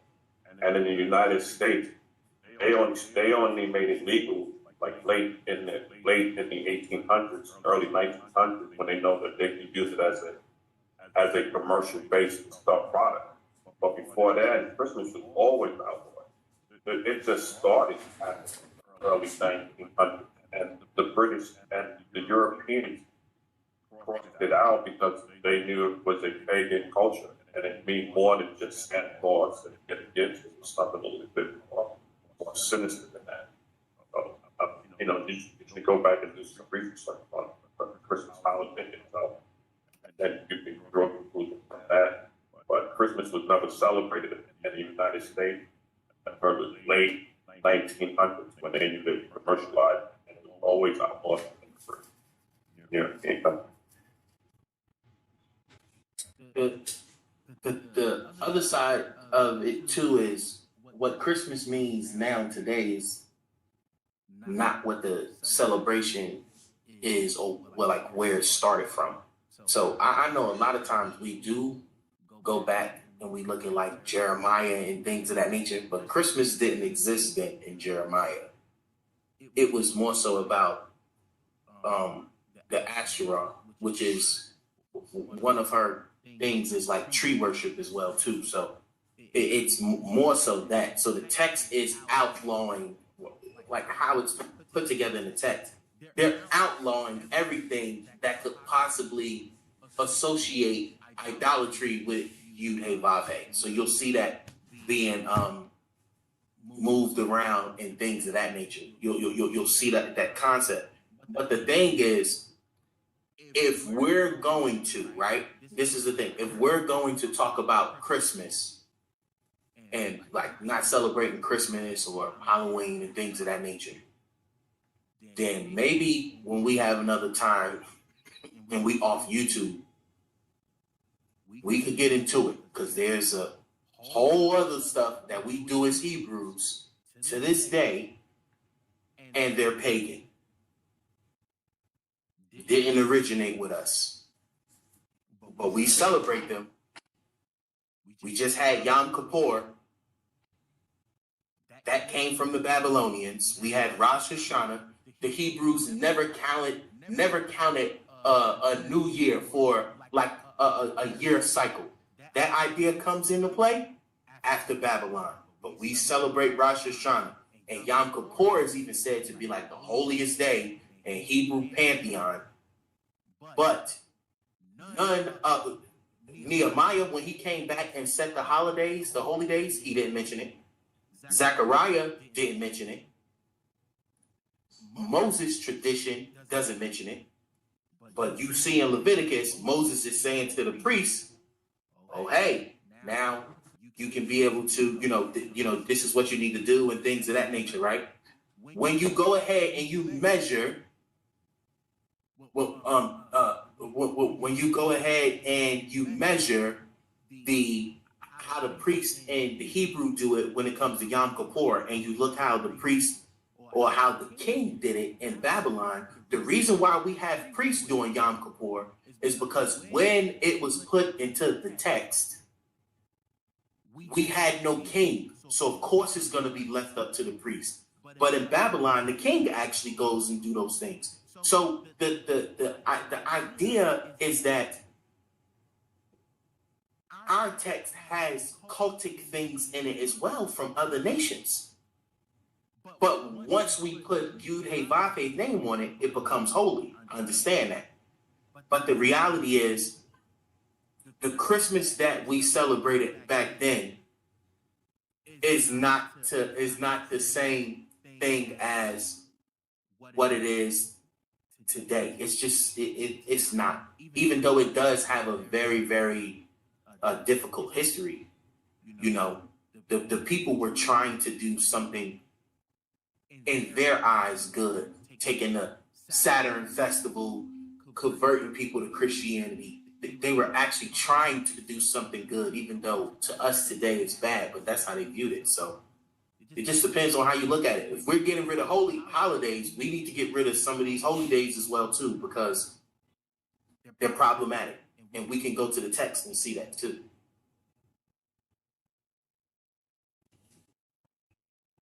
Beautiful discussions. Beautiful discussions.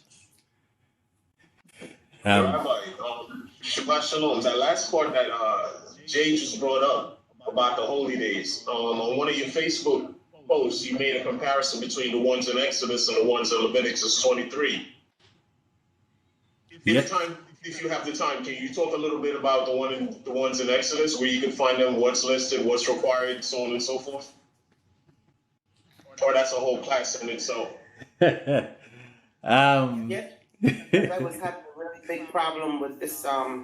These last two, I only celebrated the Yom Kippur. The other one just didn't. I mean, I thought I had the New Year earlier in the year when the spring started sometime. And now to have it again, it just didn't make any sense to me. So please explain. Thank you. Okay, I'll be brief. I'm actually preparing a special session, should I say it, a course that would go through these things. Since we are looking at the text from the lens of critical scholarship, I think it is needed. Like I said, there are two ways of reading the biblical text. There are two ways that scholars teach it. You study it as you have it. You start from Genesis and then you just read Exodus. You just go through it. And you read it as how it's been compiled by those who compiled them. There's another way of reading it. That's what we've been doing for the past 4 months, because we couldn't do the just reading it with the book of Exodus, because the book of Exodus is making historical claims, so we have to read it differently. So the other way of reading it is asking these questions that have been posed here. So, for example, we have the old cultic calendar, which can be found in Exodus 23 and Exodus 34. This is the oldest calendar that we have. The feasts on that calendar is unleavened bread, Feast of Weeks, and then Feast of Sukkot. Just these three. That is the oldest that we have. We get to Leviticus 23, and then we see some additions.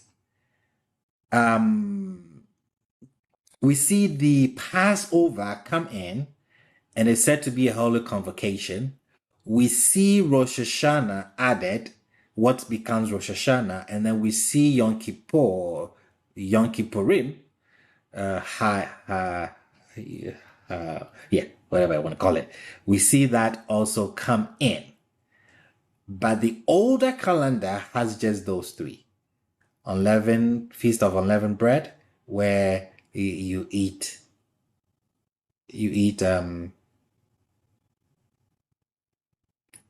whatever, food without yeast, and then you have the Feast of Weeks, and then you have Sukkot.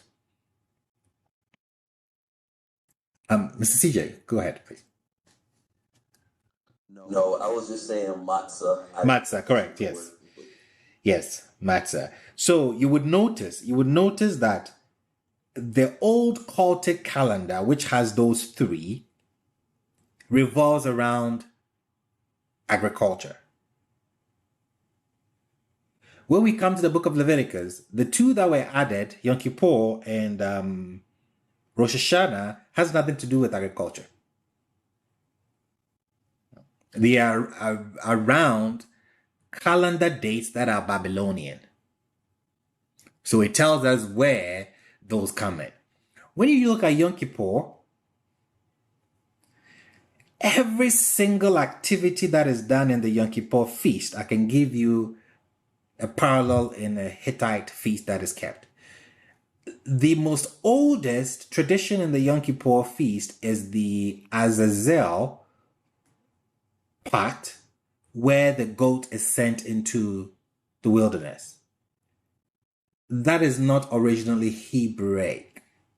It comes from the other nations. They do the same thing. I'm preparing a class to actually talk about that. I didn't want to do it at the time of Yom Kippur, but that is what we have. So Mr. Jason has a good point. What he's arguing, you would notice. So, like my tribe in Ghana, the Ga people, we keep the three feasts, the old calendar, And it would make sense. Why would it make sense? My tribe is from the north. When we were leaving, the Babylonian exile hadn't happened. So these are the feasts that would come later. We don't know about it. Okay. That is why I was arguing and saying that, yes, you can look into the biblical text to prove Hebrew heritage, but are you proving it from the lens of the south, or are you proving it from the lens of the north? Because what the north did, the old Hebrew worship, the south came to write against it. So when you look at it from the viewpoint of the south, you would think the northern people were doing something extremely crazy. But no, the reforms that took place after the north had left, which the north knows nothing about. Okay. So that is what we have. The oldest cultic calendar is those three. And then we have the later additions of that. So now, how does one observe them? That is where the information or knowing the difference is important. There are some people who observe only the three. There are some that also observe the additions in the book of Leviticus. None of them are doing anything wrong. The issue is you have to understand why some people would not want to do everything listed in Leviticus. They may be going by the old calendar. Why some people will not recognize Rosh Hashanah as the new year. You don't see that in the old calendar. So when you are observing it, it's good to understand these things, which I think brings more clarity. So in a nutshell, Israel wasn't unique as it's been portrayed. When you put Israel in its context in the Asian Near East, it wasn't unique at all. It borrowed customs, it borrowed things from its neighbors, and possibly sanitized them. It borrowed it from its Canaanite brothers. You know my views on that the Hebrews are Canaanite. Can prove it all day. The reason why the Bible speaks against it so much is like somebody speaking against their origins. That's how I see it. You will think the Canaanites were so evil. Well, that's what we all thought. The Canaanites were so evil because that's the only information we had about them was from the biblical angle, and the Bible is not friendly to them. Till we discovered these texts in Ugarit. And then, everything changes. Now we see that, the Bible is actually copying from Ugarit. See how it changes. So the information is interesting. Information is good. And when we are celebrating this feast, I'm not telling anybody not to do Yom Kippur or Rosh Hashanah. Understand where it came from, what you're doing, why some people wouldn't do it. It's not that they're evil, they're not keeping Yah's commandments, but maybe they have this information that, I'm going to go by the old calendar. And Rabbi, tell us why we're gonna remember Sukkot or observe it, since that's like next, right? Correct. Sukkot is when we bring in our harvest. We bring our harvest into the barns. So agriculture, what's going to happen? The earth is going to go to sleep. So we bring the harvest into the barns, but we say that we're not going to depend on the harvest. What we brought into our kitchen cabinets and our closets, we're going to depend on our deity. So that's the whole of the Sukkot. You bring in enough in to last you for the 5 months that 5 months till you get to spring, where we have the beginning of the agricultural calendar. Okay, but didn't we do the New Year in spring? Correct, yes. And see, that's what had me so confused when everybody's talking about doing the New Year now. Rosh Hashanah. I thought we did the New Year in the beginning of the year, sometime in March or something like that. Correct. That's why. So you have to distinguish which calendar you going by. Some people hold Rosh Hashanah as the New Year, but it's not the agriculture New Year. There's a civic New Year and then the agriculture New Year. So understanding what the person is celebrating, it brings the clarity. So okay, so when we did when you talked about the New Year earlier, your tribe does the New Year in March, isn't?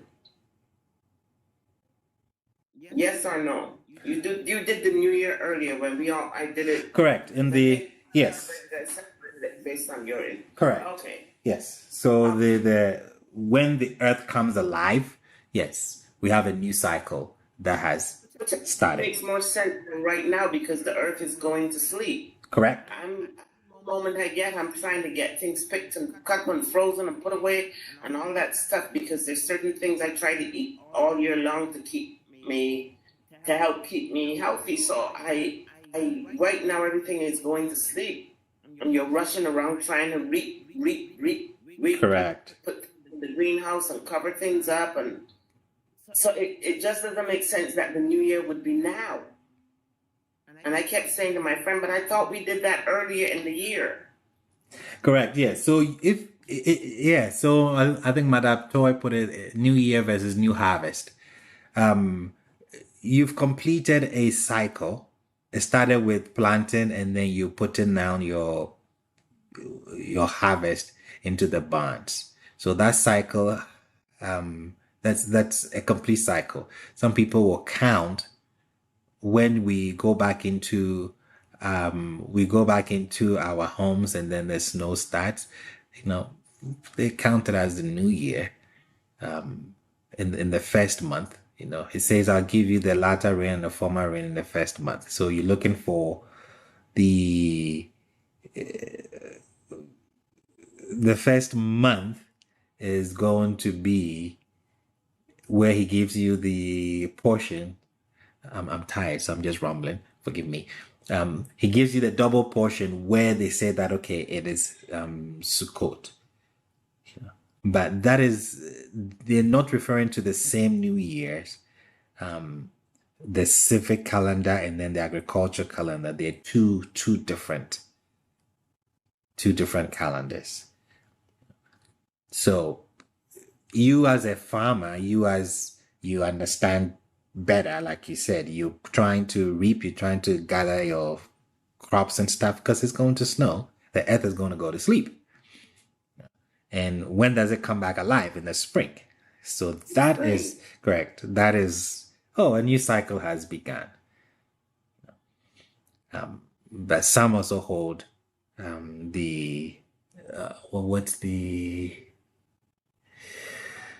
I forgot the phrase used. Bring forward and fall back? No, there's a phrase used when they're talking about the argument that Rosh Hashanah is the new year. I've forgotten the phrase that is used. The phrase that is used in a biblical text. Why people actually argue that. I don't see a problem with any of them.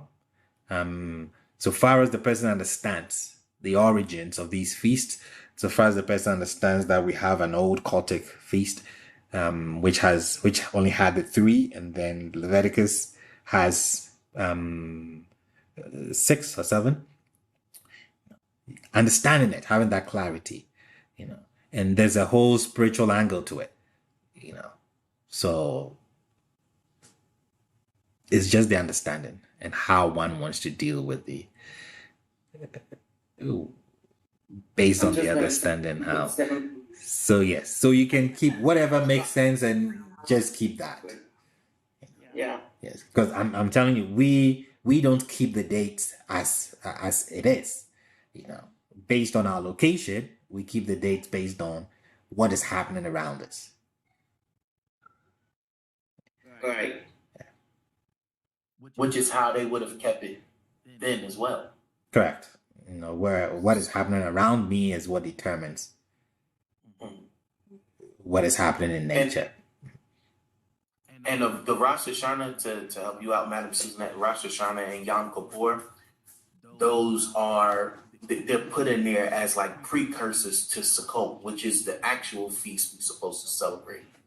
So the idea of like Yom Kippur, you know, like, so in the Babylonian time, it was seen as the king, Marduk, is going to leave heaven, his heavenly throne.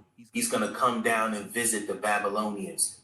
When he comes down and visit them, him and his consortium of deities are going to converse to see if the Babylonians have been good. So what they do is they afflict their souls during that time frame so that, you know, if Marduk finds anything wrong with them, he'll be able to forgive them. He goes, the king gets slapped, the king faces Marduk, he goes into the temple. Marduk tells the king, hey, listen, you've done good. I'm going to protect the land one more year. King comes out, king tells the people, Marduk has accepted our sacrifice. He is going to protect Babylon, the holy city, one more year. The people celebrate, go on about their business. That's where it comes from. But that's not in keeping. I mean, I'm not going to say that I read as much as people like you did, but I don't think that's in keeping with anything we read far from any of the different books or anything that really have to do with us as Israelites. I don't think so. No. It has nothing to. No, that's what I'm saying to you. Yeah. I'm just giving you the information of where. Yeah, I think that's the beauty of the thing. Now you can decide. Now you can decide whether that. Now you can decide whether that's a tradition that you want to keep that other Hebrews may have kept, but now that you've come into this other knowledge, you may find that that's not something that you want to. You have that choice. Do you understand what I'm saying? Yeah, I have that choice, but mostly I think that's maybe how we got into all the mess we're all in, because we kept trying to follow other people and not making sure that it's what the Most High actually wanted us to do. We're just doing what we see the people around us doing. Correct. And I don't think. Brother Basil, to your point of you couldn't remember where it came from, I think the argument mostly comes from Exodus 34 and 22, because in the KJV it says, I think it says like the end of the year. Correct. The head of the year. The head of the year. That's what I was looking for. Yes. Turn that to mean the end of the year means the next day is the beginning of the year, so it's a new year. But in if it's translated correctly, it actually says the turn of the year. The turn of the year. Yep. Yeah, which is more like what you were saying, as far as, because the month of September would be the end of the harvest for them, or like when they started to, you know, like, I'm not a farmer, so I know I'm not saying it right, but they took account of their agriculture and what they needed to do and preparing for all of that. So that's what that was. But it's Exodus 34 and 22 where they talk about that. And I know a lot of people give that argument of the end of the year, but. Correct. Yes, that's what I was looking for. Yeah, the turn of the year, you know, the head of the year. That's where the argument is coming from. You know, and that's my goal. I want to present to you why people do what they do, where it comes from, and then at the end of the day, you would have to choose. You know, and when you choose, and you're choosing because you have both sides of the story. Okay, so like with the David's narrative, we knew one side for a very long time. Now I've come and I've presented the other side, and I've argued why the other side should be considered. Now, the individual would have to take both information, and then they may decide, okay, I'm going to subscribe to this, or I'm not going to subscribe to that. And the person is making that decision because they have both sides of the coin. And I really don't. It doesn't concern or bother me if you side with what I've chosen to side with. Not at all.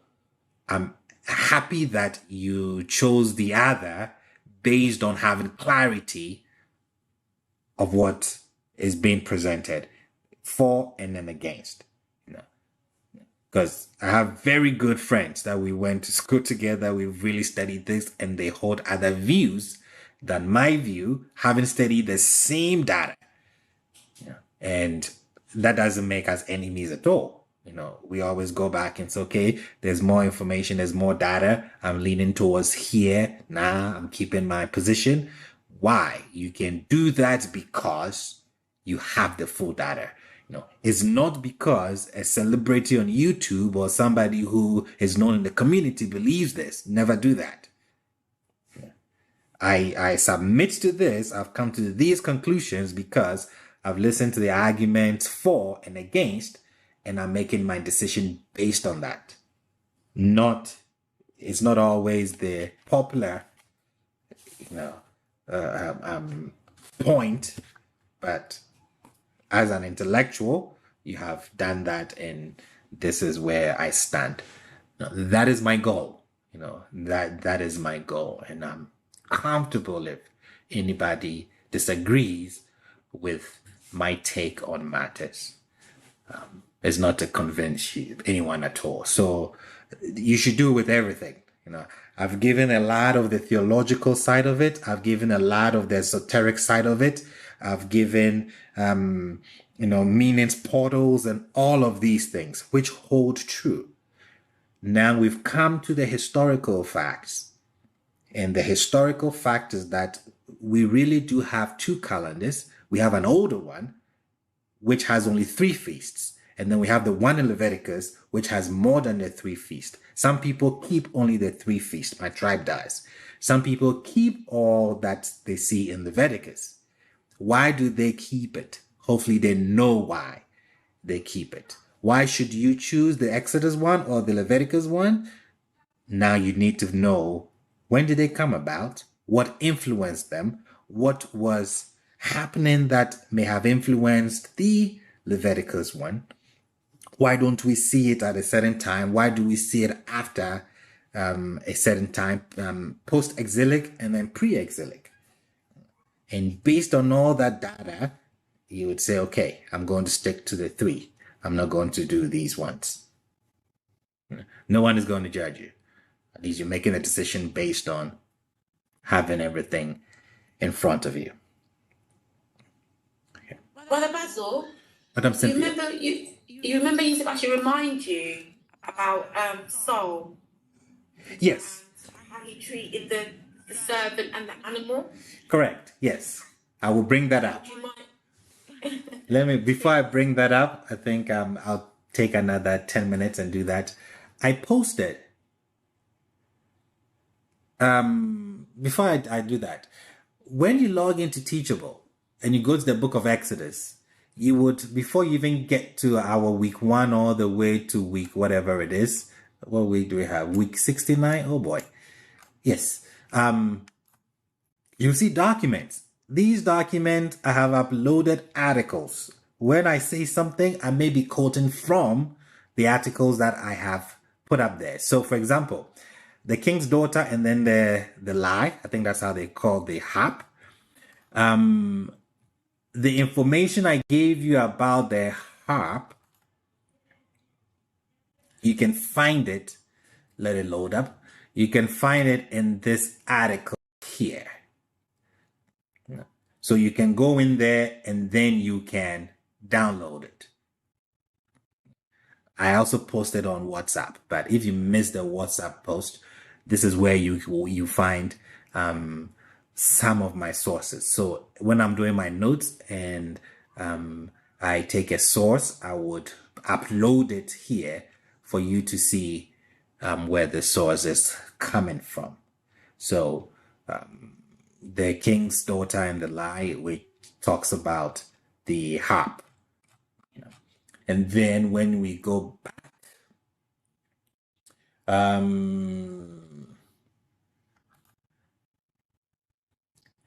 the archaeology of the family of ancient Israel, Lawrence, This was what I quoted about what may have happened to David. It's also there. You can go in there. I mean, you can read it or you can download it. So that's where you can get some of the sources. The Epic of Gilgamesh is there. The ancient Near Eastern text relating to the Old Testament, it's also there. You can download all those articles. I'll be putting more on there since I now have my old data from my computer when I was in college. So I would post them there. Don't laugh at my picture that I posted on WhatsApp. Okay, so before we look at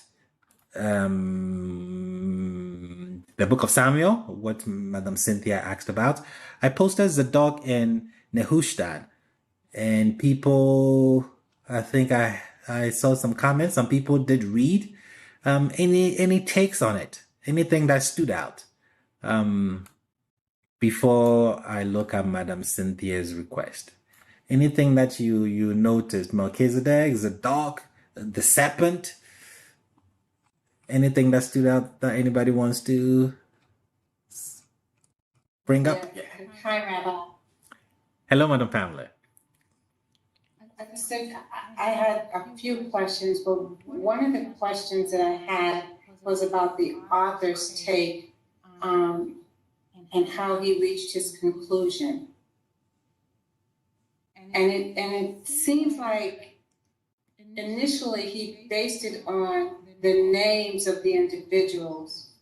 And when I was going through it, I was wondering, I mean, he mentioned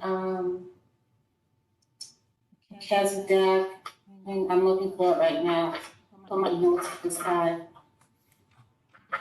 In order to link Zodak to Jerusalem, he linked their names together, and he said that if you look at the names of Zodak and what were the other two?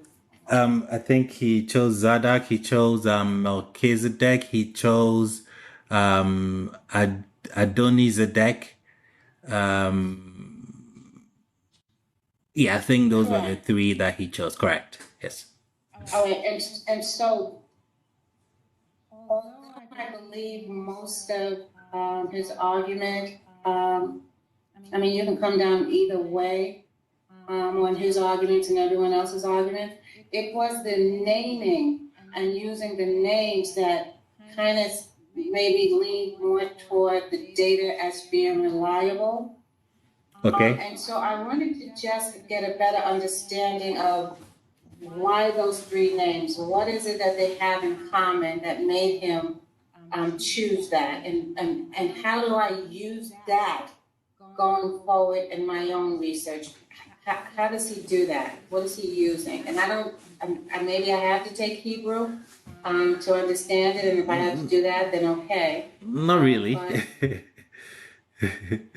Yeah. So it's the Adonizedek, sorry. My Lord is Zedek. So he's looking at these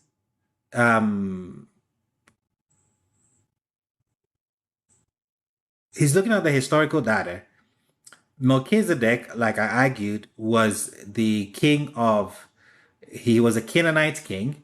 He was a king of the Jebusite territory, Jerusalem.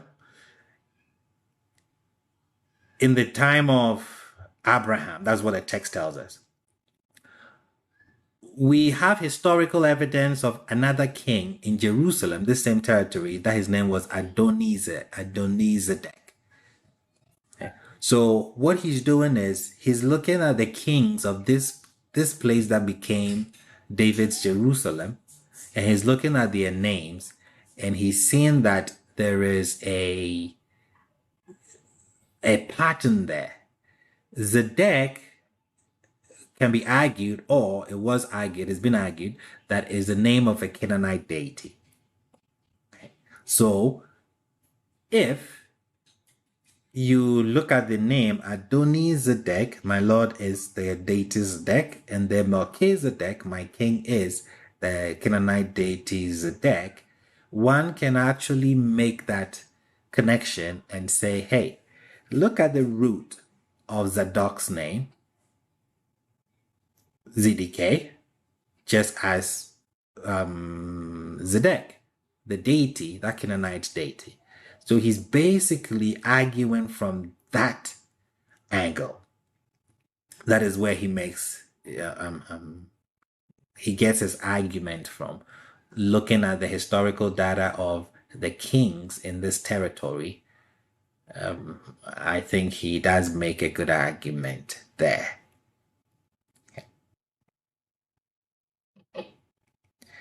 But then, if you want, I will post a counter argument that is argued against his position.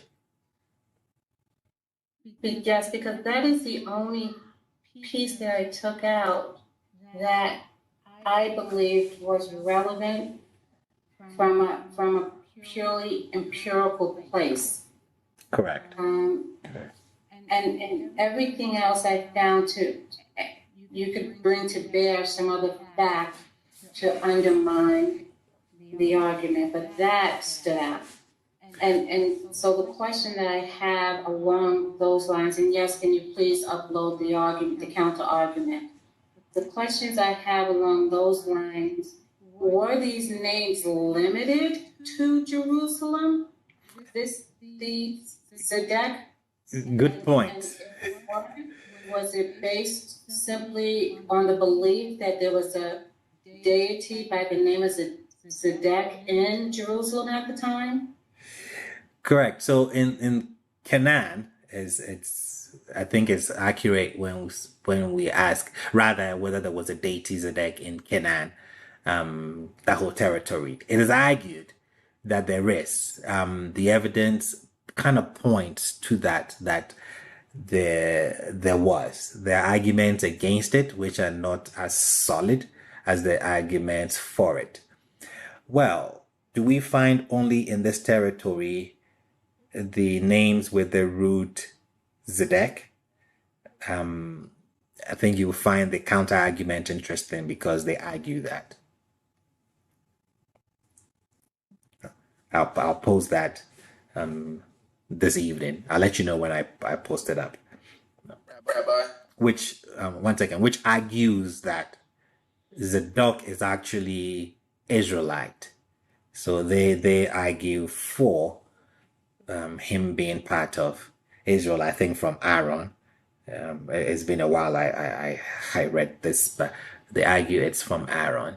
So you would need to hear their argument, their counter argument, and see where you stand. My take is for us to go to this length to explain where this guy comes from nowhere. To me, it's problematic from the start, But I think reading it would help one choose which side they are on. So I'll upload it. Do that. I could not. I went through chapter and verse, and I spent literally 6 to 7 hours, and I cannot, from 2 Samuel 8:17, 1 Chronicles 24:3, 1 Chronicles 5:30. I went through them all. And at the end of the 6-7 hours, I just gave up because I don't know if he's a descendant of Eli. Yeah, that's the problem. I don't understand. So I'm not sure. So it makes sense that he had to be in the area, right? It makes sense Correct. That he had to be maybe southwest of northwest of where David was, and that would take you into Jerusalem. He had to be in the neighborhood. True. That I think that's a logical conclusion. He had to be somewhere in the neighborhood. But that presupposes that you believe the narrative as written.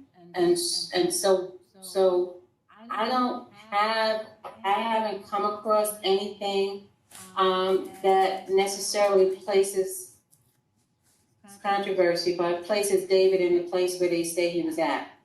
And so it gives me pause, but I guess we can say he had to be in the neighborhood if he showed up in the text. Correct. Yeah. And he showed up like Melchizedek did from nowhere, so. Correct. Right. So what does that mean? They keep inventing these people out of thin air, and what do we make of that? Because there's no history until you get to Chronicles, and that's written 400 or 500 years later. But why are they creating people out of whole cloth and dropping them into narratives? Is it an apologetic, right? Is it to say these things were happening in that area and we're superimposing another belief system on top of it? Yes, so what is happening is, if you notice, Abraham his activities is dominantly in the south. With this statement, everybody should check. The book of Genesis, Abraham is so this is my stance that I hold. I know Mr. David wants me to do a class on it, and I would honor that. Abraham, Isaac, and Jacob, they're not related. Let me put it that way. Let me repeat it again. This is my stance. Abraham, Isaac, Jacob are not related. They are patriarchs of these territories. And when Judah and Israel came together, as they do all the time in the Asian Near East, they invent a common ancestry so that they become one people. Why? For political reasons. You don't want to drum the idea of we are different people. No. There's going to be division. So what do? Let's say, if you read Genesis, Abraham is dominant in the south. Isaac is also dominant further south. Jacob is dominant in the north. So my argument is, you have these two patriarchs, Isaac and Abraham, in the south, and then you have Jacob in the north predominantly. Now you bring these together, you have three patriarchs. What do? You take the traditions you have of these three patriarchs and then you merge them together. Okay, the north, where Jacob is, was more dominant. But it's not the north that has the pen, it's the south that has the pen. So you put the patriarch that was dominant in the south, which is Abraham, as the main guy, and then you make Isaac and Jacob come out of this guy, Abraham. But you cannot go back historically to make that connection. See? So what do you have? You have a Canaanite king, Melchizedek, a Jebusite king, who is also a priest. Okay? What do you have in King David? He is a king and then he's a priest. How do you justify that? Because in Israel, you cannot have that. When I say Israel, the northern tribes, the priests are priests. The kings are not priests. But you have that in Judah. How do you justify that? You merging the things together. You merging the traditions together. Well, I have a prominent king on the stage called Melchizedek. He's a priest and he's a king. Okay, where is he? He is in the south, where you make Abraham to be from. Abraham is from the south. Abraham, the patriarch, honors Melchizedek, meaning that he agrees with his priesthood. or his shrine, however you want to put it. Okay. You have a king that comes and he's after the order of this Melchizedek. After the order of Melchizedek means that he's a priest and then he's a king of this same territory that Melchizedek was supposed to be after, or the order after, which is a very huge, powerful statement. This King David, who becomes the king of all Israel, that every Israelite king is made to try to model after, is not only a king, he's a priest. After this old Canaanite tradition of a king being a priest. And that tradition is made legitimate by the main patriarch Abraham honoring this man.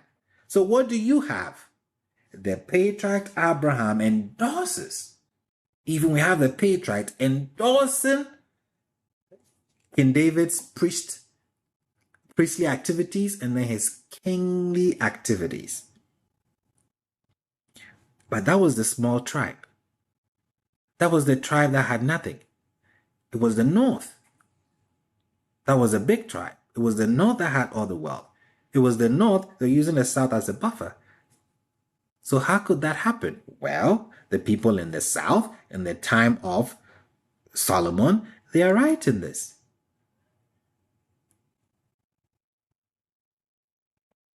And so you make that powerful connection with Melchizedek. And you can check. Abraham is dominant in the south. So he's the patriarch of the south. Jacob is dominant in the north. He's the patriarch of the north. You bring them all together. Now you make up a lineage. Check the lineage. It's problematic. We'll do that. We get in there. The lineage historically is problematic.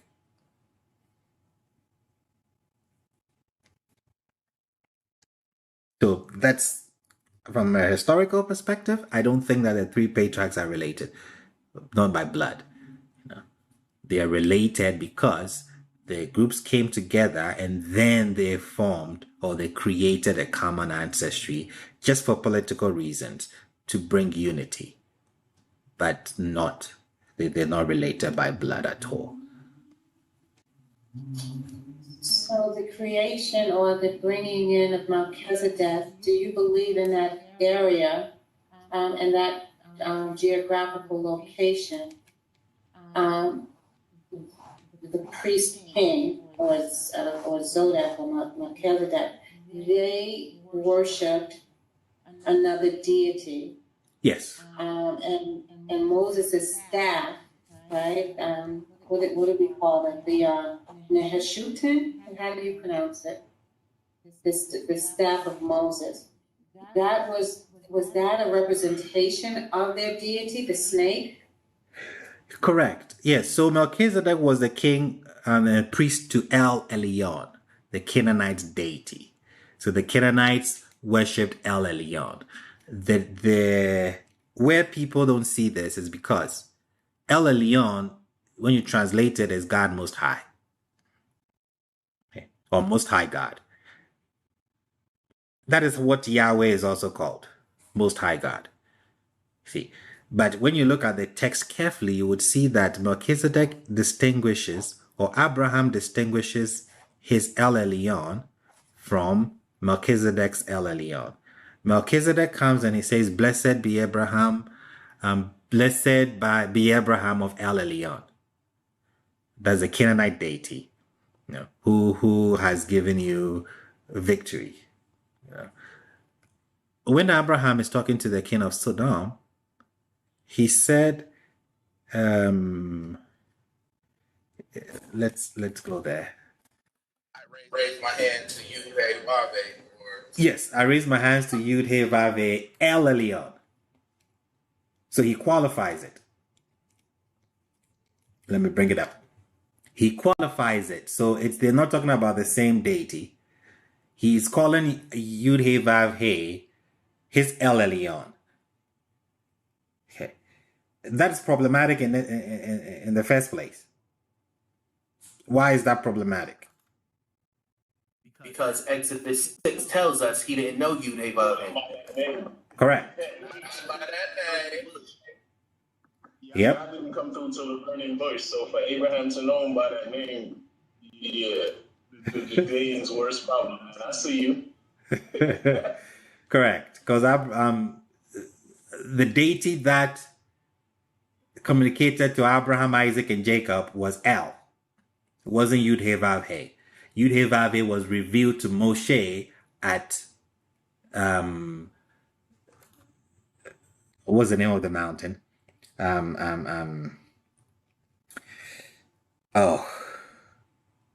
Horeb.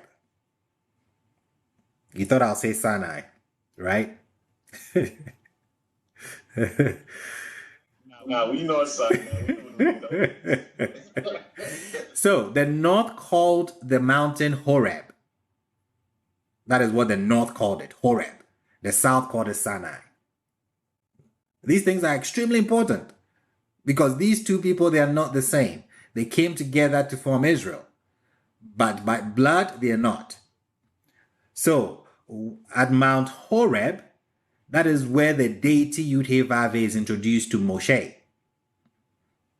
And Moshe comes and brings that deity and introduces it to the Israelites. Extremely important.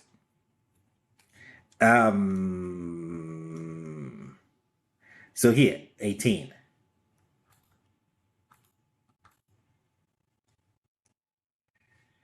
And Melchizedek, the king of Salem, brought out bread and wine. He was the priest of El Elyon. Here is not Yud-Heh-Vav-Heh. They are not saying that he's the priest of Yud-Heh-Vav-Heh. We today call him the Most High God, the Most High, the Most High. This, if you look in the Hebrew, is not Yud-Heh-Vav-Heh, it's El Elyon. El Elyon was a Canaanite deity. He continues, and he blessed him and said, "Blessed be Abraham to El Elyon, who possesses heaven and earth." That is what the Canaanites believed El Elyon did. He possesses heaven and earth. And blessed be El Elyon, the Canaanite deity, who has delivered your adversaries into your hand. And he gave him a tithe from all.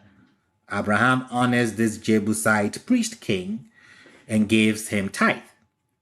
Okay, now the king of Sodom comes to Abraham and says, you know what? 21. Give me the souls and the possessions take for yourself. And Abraham said to the king of Sodom, look at his words carefully, I raise my hand to Yud-Heh-Vav-Heh, the Most High God. You see how he qualifies it. He doesn't say I raise my hands to the Most High God. No. He qualifies. He says, I raise my hand to Yud-Heh-Vav-Heh. This is his deity. What's the epithet of Yud-Heh-Vav-Heh? One of the epithets is, he's the Most High God. So these are two different deities that Melchizedek and Abraham are referring to. They're not the same. But then we have what we call an anachronism. Why is that? Abraham did not know Yud-Heh-Vav-Heh. Our text tells us clearly. The Yud-Heh-Vav-Heh interaction comes in Moshe's time. So that tells us when the text has been written.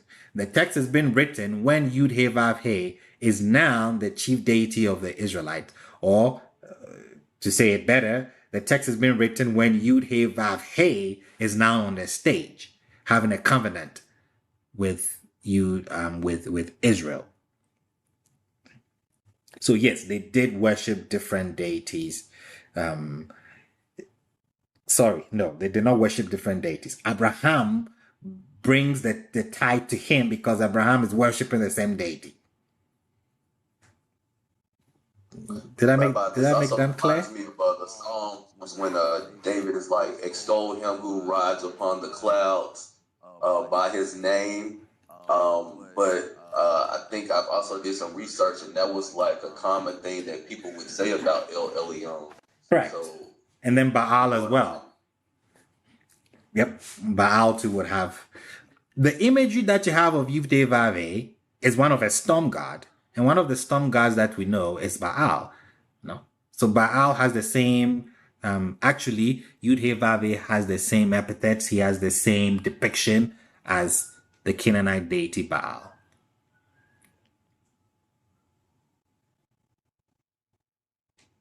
Yeah. So to emphasize what I said here, Abraham acknowledges Melchizedek because Abraham and Melchizedek worship the same God, El Elyon. There's no Yahweh on the stage yet. Abraham is worshiping El Elyon at this time, El. He's worshiping El. So it makes sense that he acknowledges this Jebusite king, this Canaanite king, because they are worshiping the same deity. The deity that has a covenant with Abraham is not Yud-Heh-Vav-Heh. The deity that has a covenant with Abraham is El, Elohim, El Elyon, however I want to call him. You know, the text tells us that explicitly. You know, now, the author puts Yud-Heh-Vav-Heh here. You could argue that is an anachronism. Madame Cherie would tell you. Is Madame Cherie here?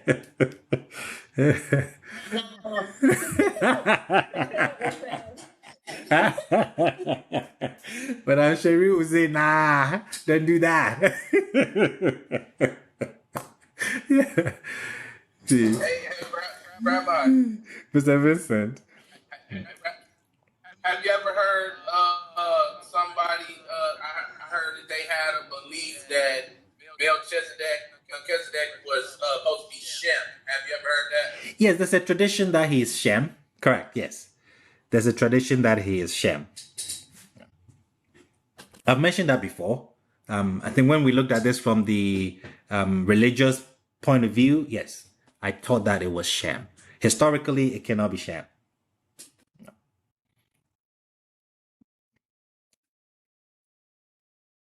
Did I say why the tradition? I may have to explain the tradition to you. Everybody in the text, with this 4 kings, everybody's name is they are not called by their names. It's the first time Abraham is called a Hebrew. You know, it's said that one of the kings here is Nimrod. You know, but he's called Amraphel here. So the argument is that everybody's name has been kind of changed. So Melchizedek is actually Shem, but this time he's called Melchizedek. You know, that is where the tradition is. The tradition is birth that this will be Shem. If it is Shem, it doesn't still take away the idea that Shem is worshiping the Canaanite deity El Elyon. However you take it, you cannot get away from the deity that he's worshiping. You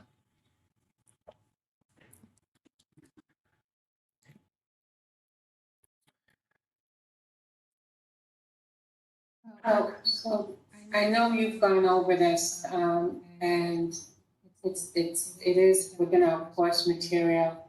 So while I still have you on, I just have a quick question about the snake worship in ancient Israel. Correct, yes. The author of the article you posted seemed to indicate that in Jerusalem at that time they worshipped. There was a snake worship in the land, well, in the land of Israel. Correct.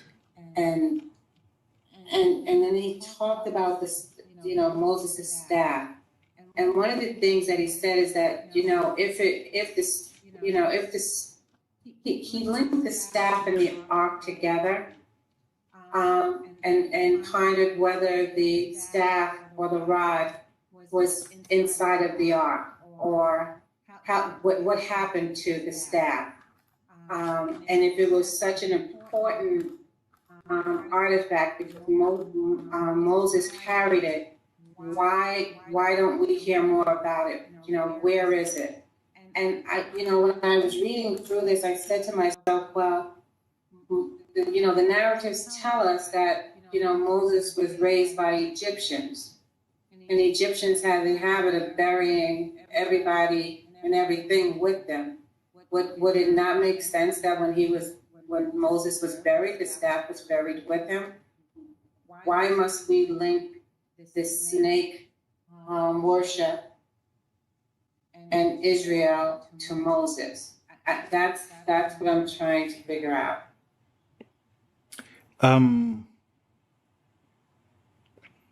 Why to Moses? Because in the reverse order, because Moses was carrying this staff, right? Yes. And this staff, this rod, was supposed to represent snake worship in Israel, and it's supposed to be it's supposed to link Zadok. It's supposed to link Jerusalem and Zadok to this snake worship, and so I'm thinking, does the staff in and of itself, in Israel at least, represent snake worship? No, I think they're linking the snake worship to when the people gossiped or they slandered against Yah, and he brought snakes to bite them. And then Moshe puts the copper snake, lifted it up, and when the people looked at it, they were healed.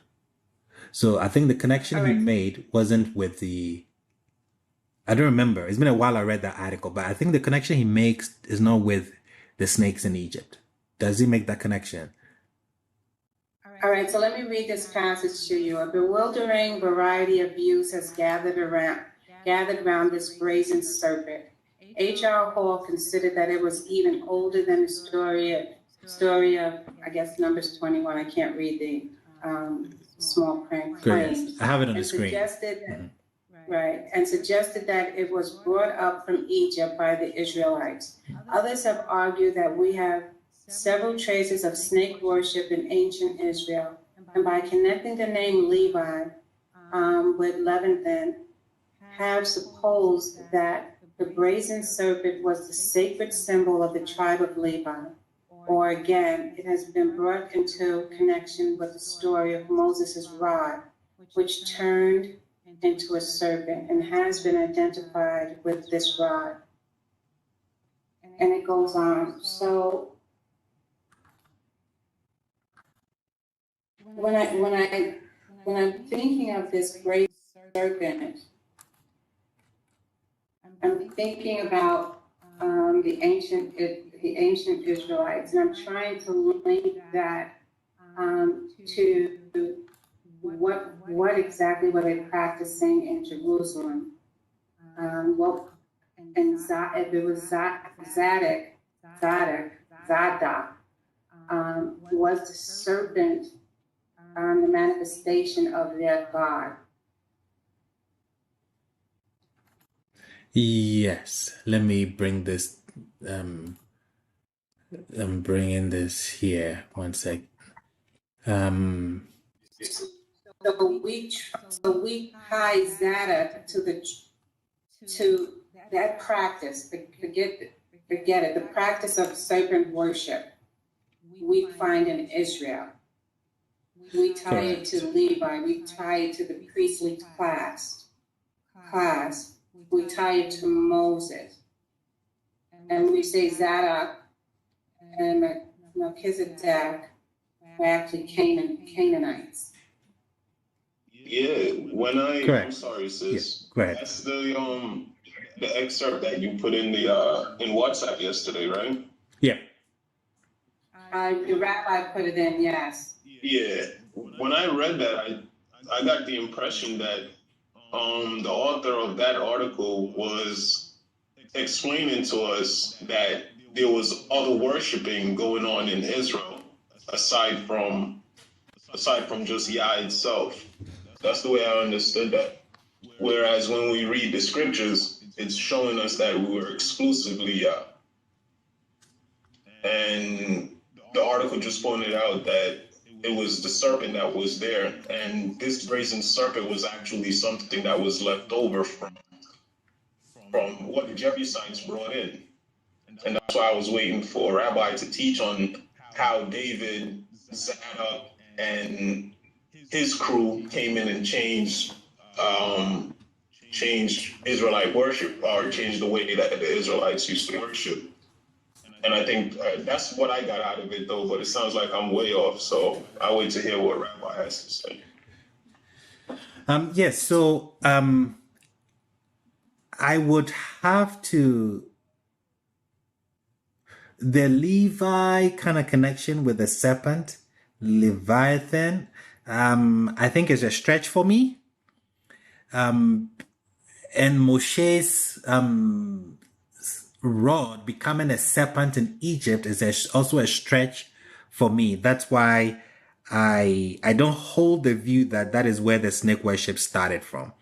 Why do I say that? Because we think that it was Moshe's rod that became a serpent, because when he was at the burning bush, he was the only one there, and his rod became a serpent. But that was not what happened in front of Pharaoh. Look at verses 9. Let's read from verses 8. Yudhevave spoke to Moshe and Aaron, saying, when Pharaoh speaks to you, saying, provide a sign for yourself, you shall say to Aaron, take your staff and cast it before Pharaoh, it will become a serpent. Whose staff became a serpent? Well, Aaron's staff. Aaron's staff. In front of Pharaoh, it was Aaron's, not Moshe. No. So the text kind of goes against the idea that it was Moshe's staff. That's why they worship the serpent. So I don't hold that view. I hold the view that the serpent worship, I cannot even say that. So we see the serpent worship where the serpent is elevated and people looking up to the serpent and getting healing happening at the is the book of Numbers, whenever it happened. I'm drawing blanks, I'm a bit tired. That is where we see it happening. And I think the author argues, which I agree with his argument, that that episode is created to justify the worship that was going on in Jerusalem at that time. Because the people in Jerusalem, they were worshiping the snake. We have evidence of it in 2 Kings. When we go to 2 Kings, we have the evidence of that. 2 Kings 18.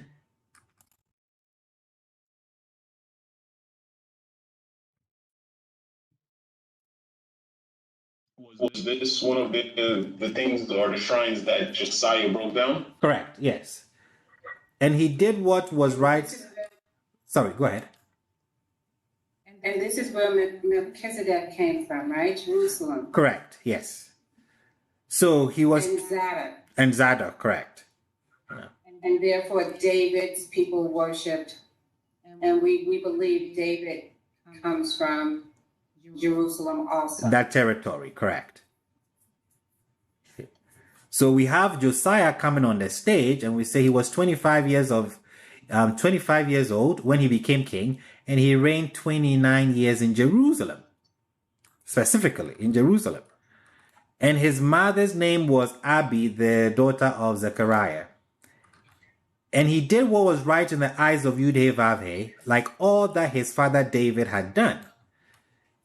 He abolished the high places and smashed the monuments and cut down the Asherah. Who is this Asherah? Who knows? Yeah, his wife. It's Yudhevavhe's wife. I'll repeat that. You didn't hear it. The deity of Israel had a wife. His name is Asherah. You don't know it because they've painted her out of the picture. We have evidence of Yudhevavhe having a wife. Historical evidence. So, he abolished the high places and smashed the monuments and cut down the Asherah and crushed the copper serpent that Moshe had made. What is the copper serpent doing there? They're worshiping it.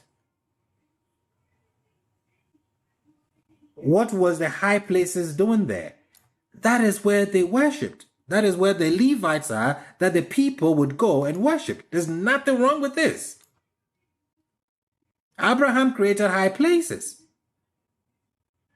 When Isaiah was fighting with the prophets of Baal, he created a high place. Nobody condemns Isaiah for that, because we're partial. Isaiah did not agree with this reform. We'll get there in our studies. There's nothing wrong with the high places. We'll notice when the Assyrians, when we get there, the Assyrians used this reform as armor. Because when you have a division in your religious worship, you have issues. You're not united. People disagreed with this reform. From nowhere, as Mr. Jason will say, why is this wrong? You've been worshiping that serpent right there in Jerusalem for so long, and then from no reason, okay, we found this book, let's do away with all of these.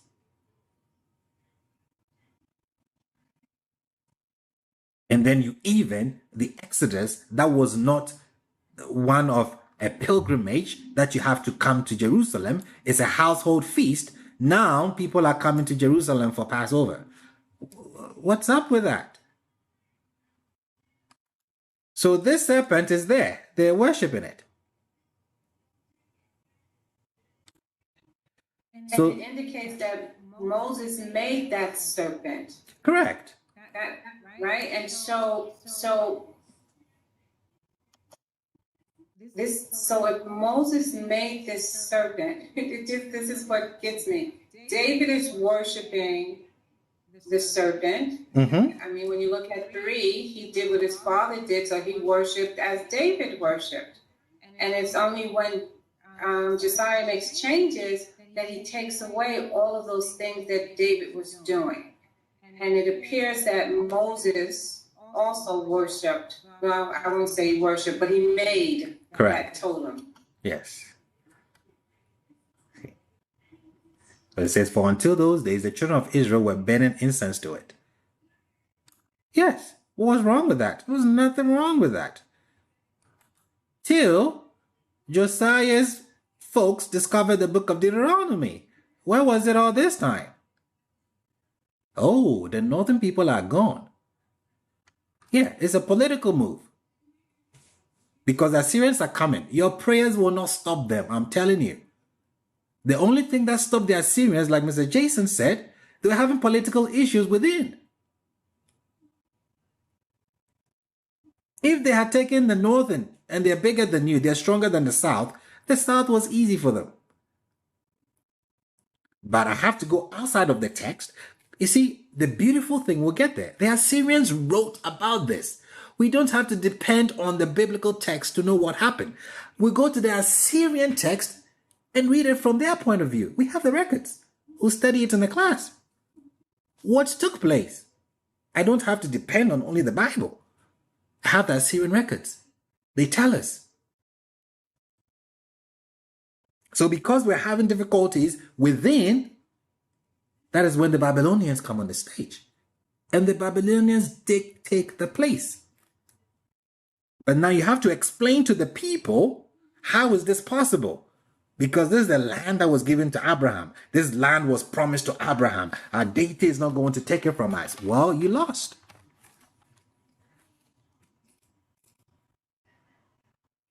It wasn't your sins. It wasn't because you're not keeping Torah. You were no match for the Babylonians.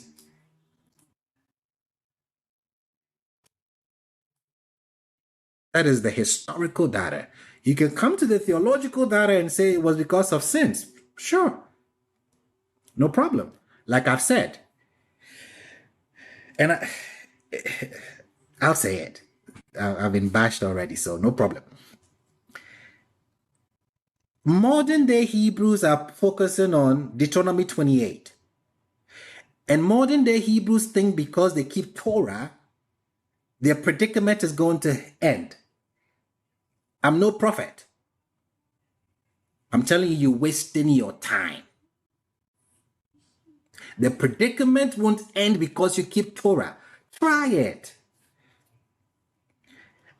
Let's give ourselves 60 years from now. You will all be dead and gone, and you'll still be in the same predicament. Keep Torah to the T, you would be in the same predicament. I'll repeat that because you didn't hear me. It's on YouTube, so I'll say it so that they bash me. Keeping the commandments to the T, modern day Hebrews, will not solve your problems. You need strategy. You need to come together, close the book, and see what the other nations are doing and get out of the mess. Your commandments you've been keeping it. What has changed? Nothing? Because if you know, Deuteronomy 28 is copied from what we call the VTE.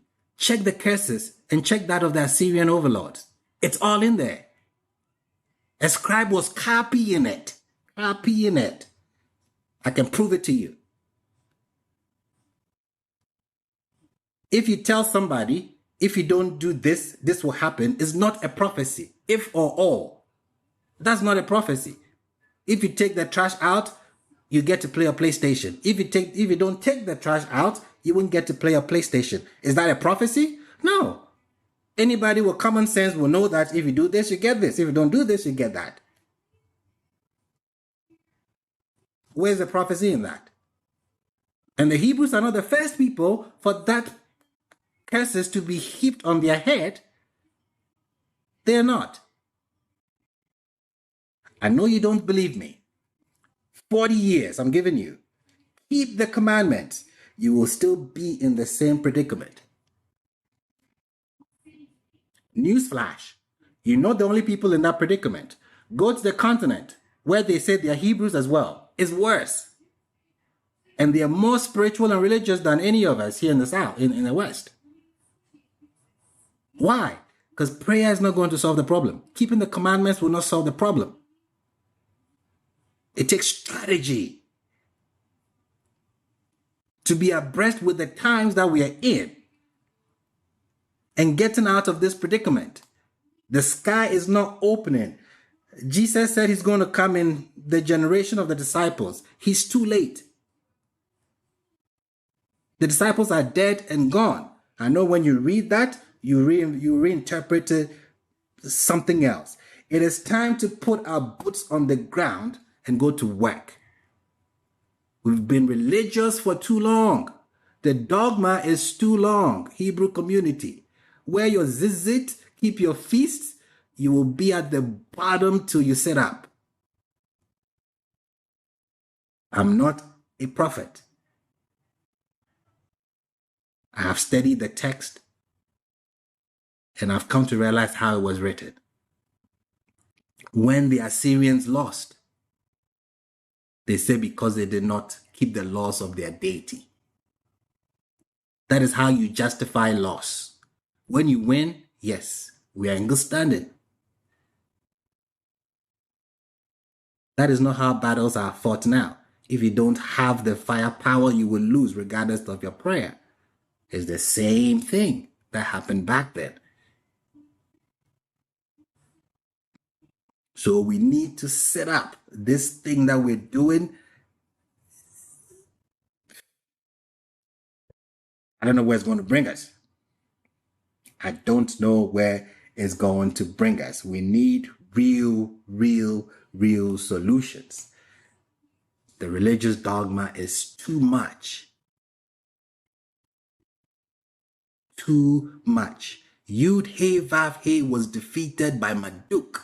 That is how the Assyrians or the Babylonians will interpret it. We lost. They beat us. They took our king. They killed his sons before him. They took his eyes out. Where was Yud He Vav He? Gods don't fight. Armies fight. Men fight. And they took them to Babylon.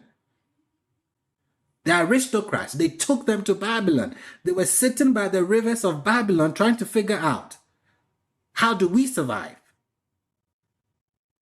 That is when the scribes, the powerful pens of the scribes, took the stage. And you have Genesis, Exodus. Because the children are asking questions. That is when circumcision became a mark for the Hebrew, because in the land of Canaan, almost everybody was circumcised. Only the Philistines were not. So now circumcision become a mark. It's only a mark if you're sitting in Babylon and the Babylonians don't circumcise. In the land of Canaan, everybody was circumcised. Even in Egypt, they were circumcised. So how is that a mark? He put it in the historical context. All these things start to make sense. That is a place that Israel needs to get to. The dogma is too much. We need real solutions. Let's look at this text carefully. Put it in the context that it was written. Leave it in that context. Take the jewels that we can take from it, because it's a masterpiece. But let us know the limits of the text. Because the times that we are in, Moshe had no clue, cannot even relate.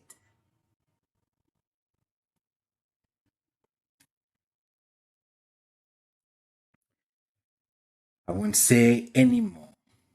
Let me do what Madam Cynthia asked me to do. And we can. It's gonna be okay, Rabbi. It's gonna be okay, brother. It's gonna be okay. All right, Rabbi, if there's nothing else left in there, it's amazing. Thank you. Let it all out, bro. Get coach, man. You gotta be the loudest voice in the community. Stop playing. We need to hear this. Rabbi. Mr. Marvin. Rabbi. Shabbat shalom. Shabbat shalom, sir. I was looking for the money changer when you were talking about like Yeshua and things of that nature some months back. But I couldn't find the article. I don't know what's the title of it.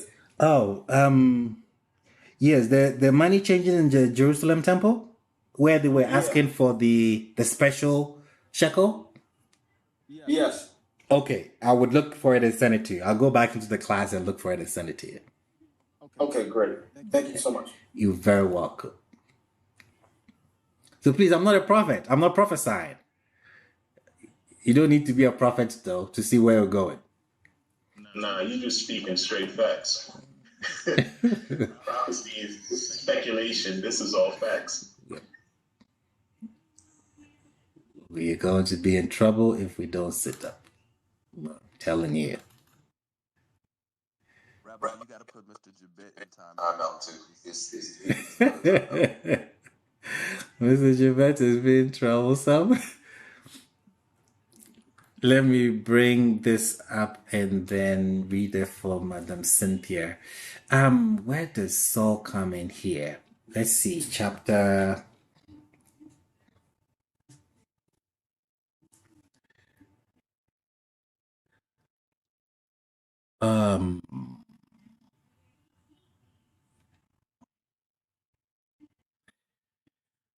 Okay, where is Saul? Saul comes here.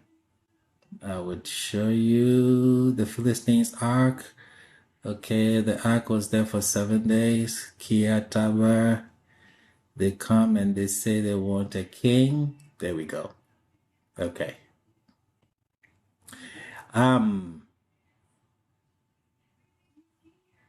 So, Madam Cynthia.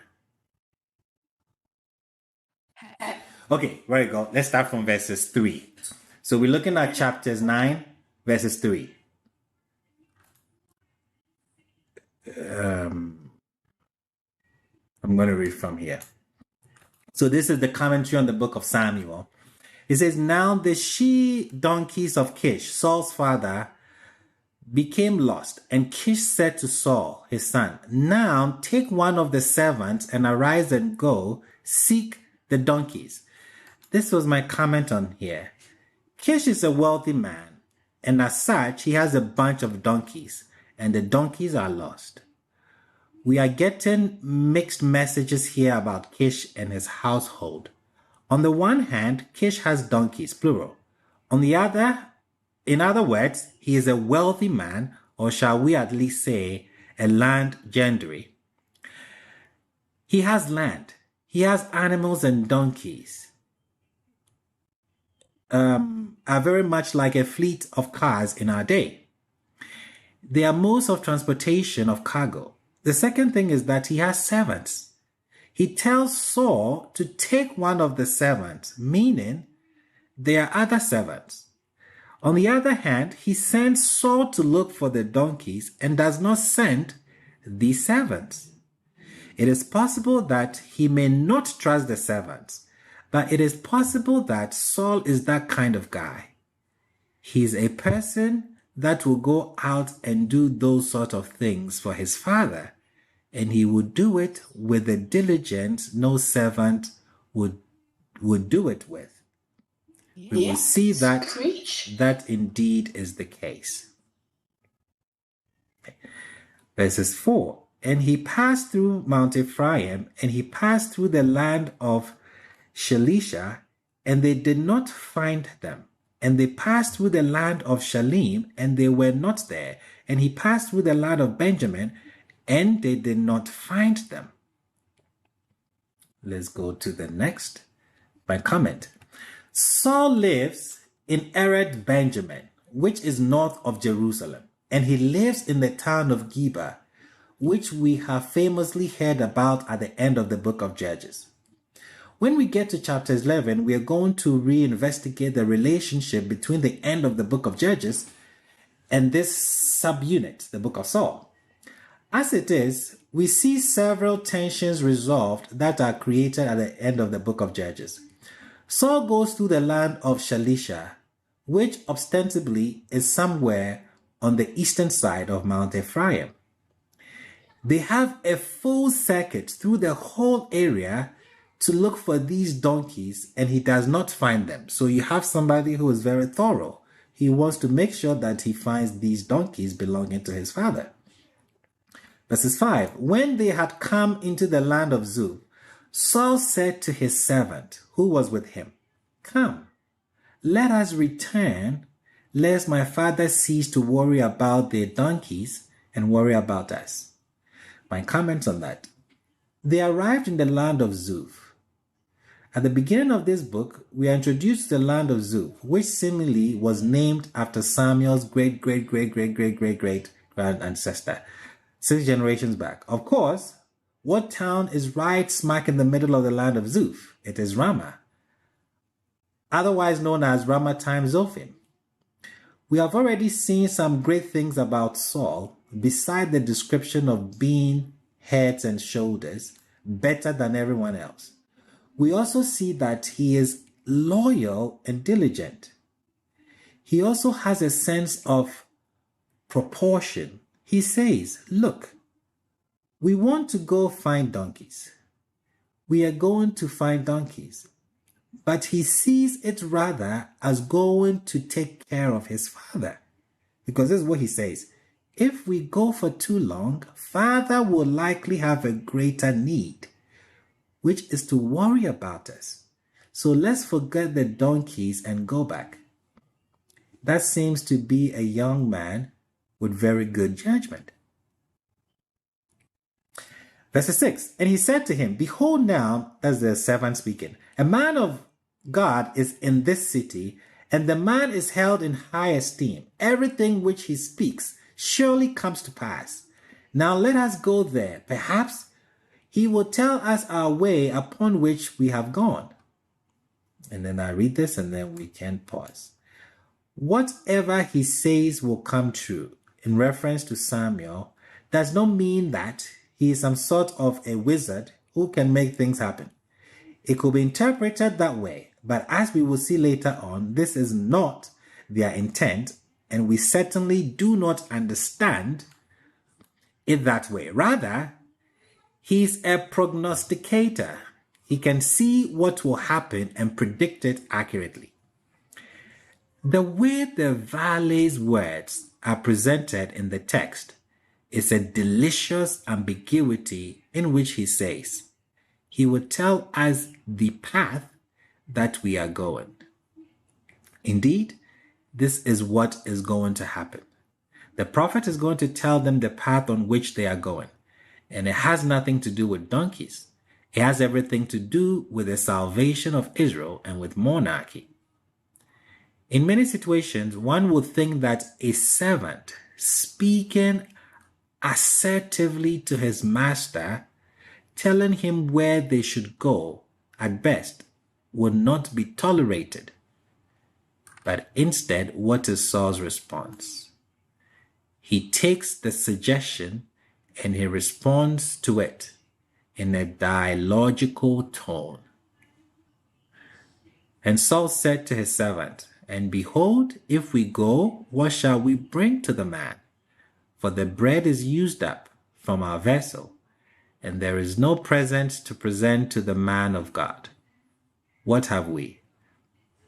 Saul takes the boy's suggestion, a servant, and responds and says, but you cannot go to a man of God without some sort of a gift. We do not have anything to bring him.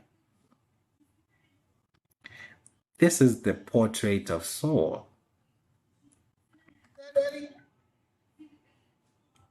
Madam Alida, please go ahead.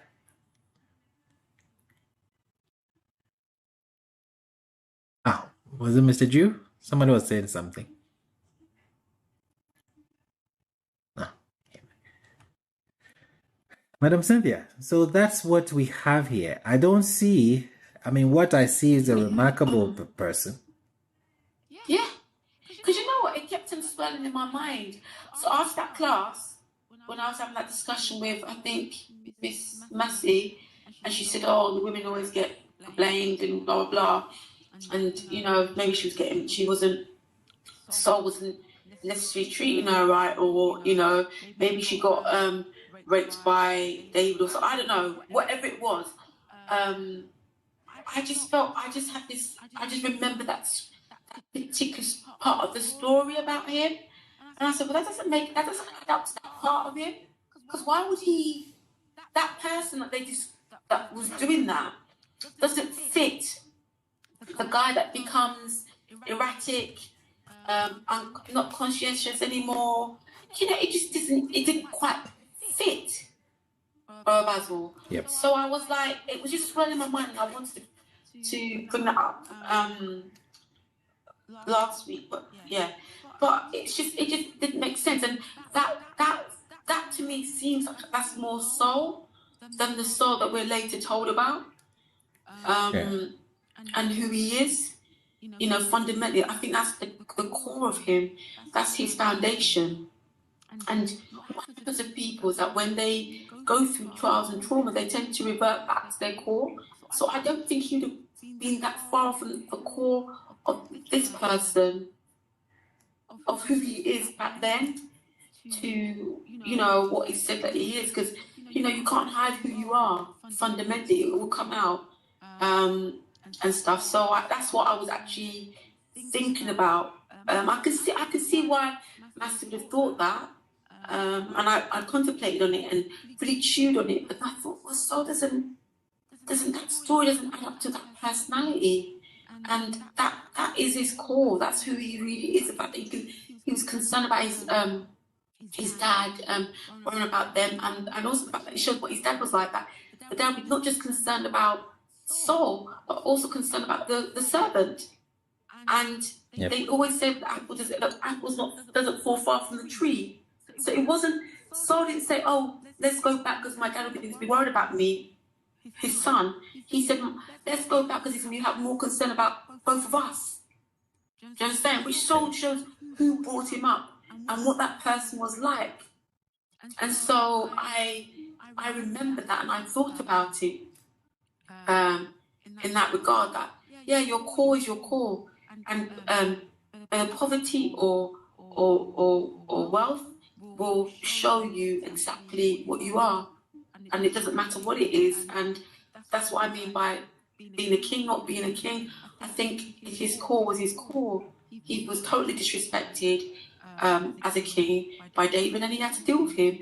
I just wish that he dealt with him quickly and swiftly without no discussion. Just send his like little spies or something, some assassins, and just deal with him. Don't even have a conversation like that. Don't let people know that you're on it. Like, just deal with it. You know what I mean? So I understand so a little bit more. Thank you for the class. Thank you, brothers. You're very welcome. Very welcome. Mr. David. You can make your point whenever you get a chance. I have a couple of questions here on coming from YouTube. Okay, yes, let's take the YouTube questions and closing. Yes, go ahead. Go for it. Let me scroll through. Give me 1 second.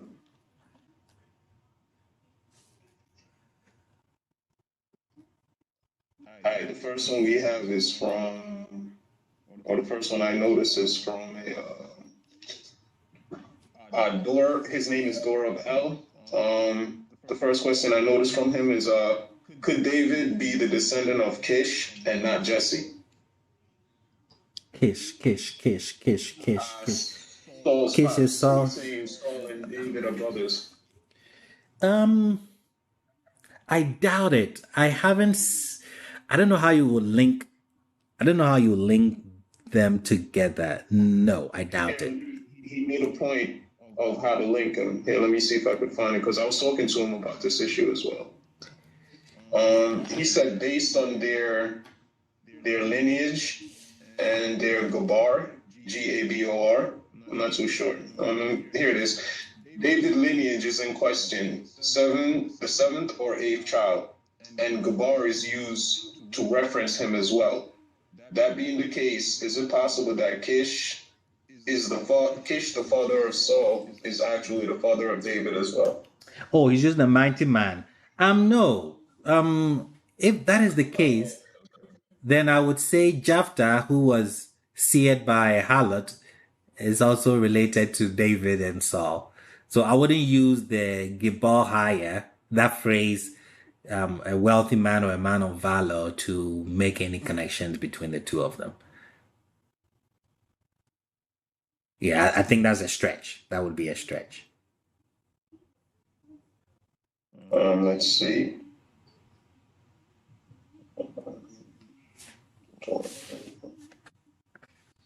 Okay, that was. He also asked if you, More, where do you think True Israel is located?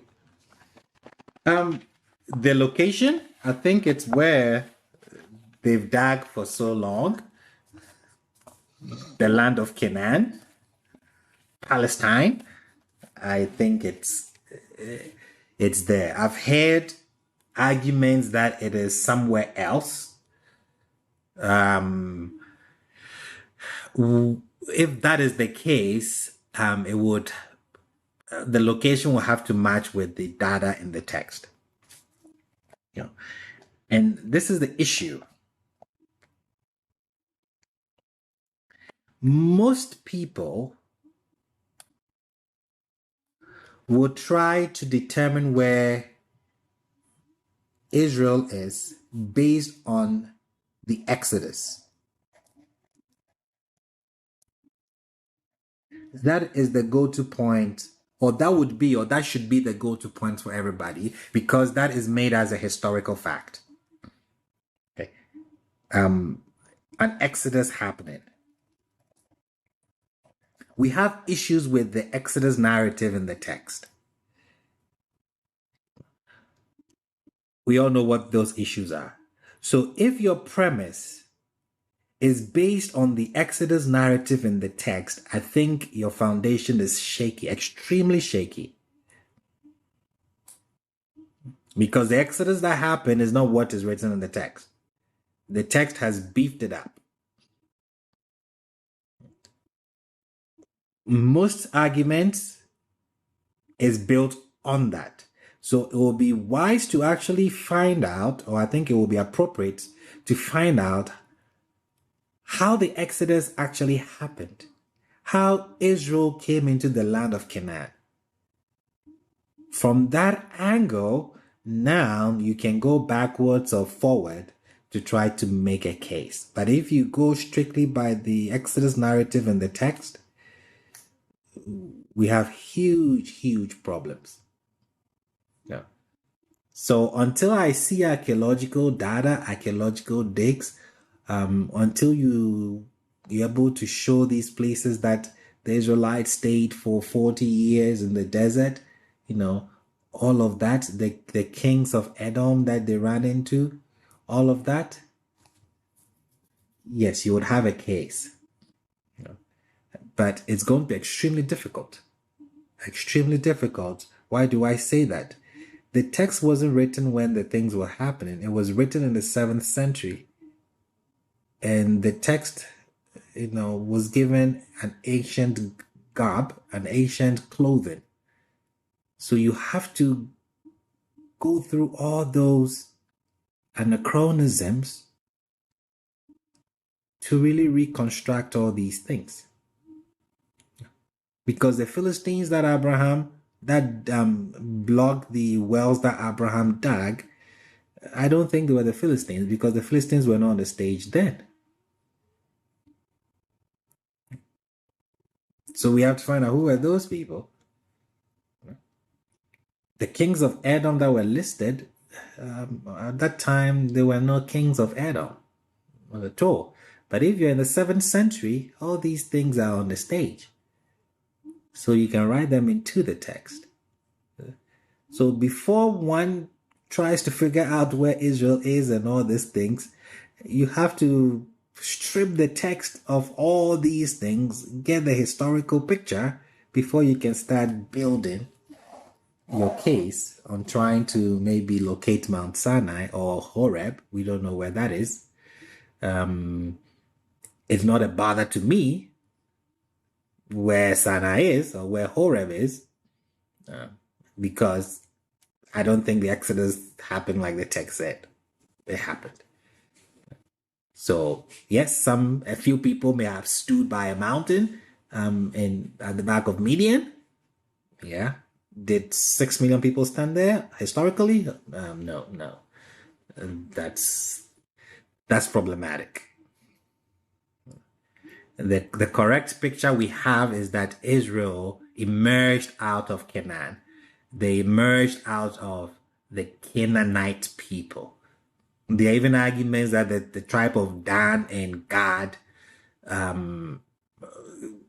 will be, and Asher would be from maybe the Philistines. There's a good argument there.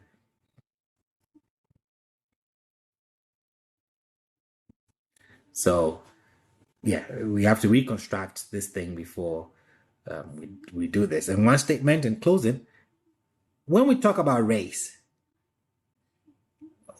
how we define race is not how they defined it in the ancient Near East. Not at all. I could be a Hebrew just by following the Hebrew deity. I could be an Assyrian just by submitting to the Assyrian deity. I could be a Babylonian just by submitting to the Babylonian deity. Race, ethnicity is not how we see it today. Not at all. People can become family, part of a people, by made-up genealogies, because you want to keep the land within. You want to keep the wealth within. So even if my son goes to marry a woman from the land of Canaan, we come together as one and we become a family. And then we make up origin stories. All you need is 3 generations back, and nobody would know that you guys you became a family by marriage, not through blood.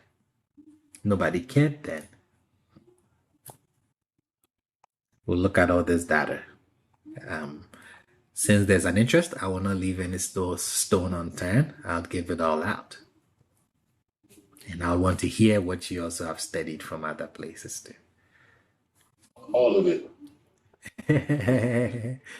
Rabbi, what is the, can I just, before we sign off, what's the principle that you apply to people who magically appear in the text? So, and of course I'm going back to that argument, that article, Melchizedek and Zadok, they magically appear in the text. What principle do you apply to it? I'm trying not to just dismiss them out of hand because they don't have a lineage. And when you look at Zadok, you know, he could have had 3 or 4 different lineages. He could have been linked up with 2 or 3 different priests. What's the principle to apply in a case like that?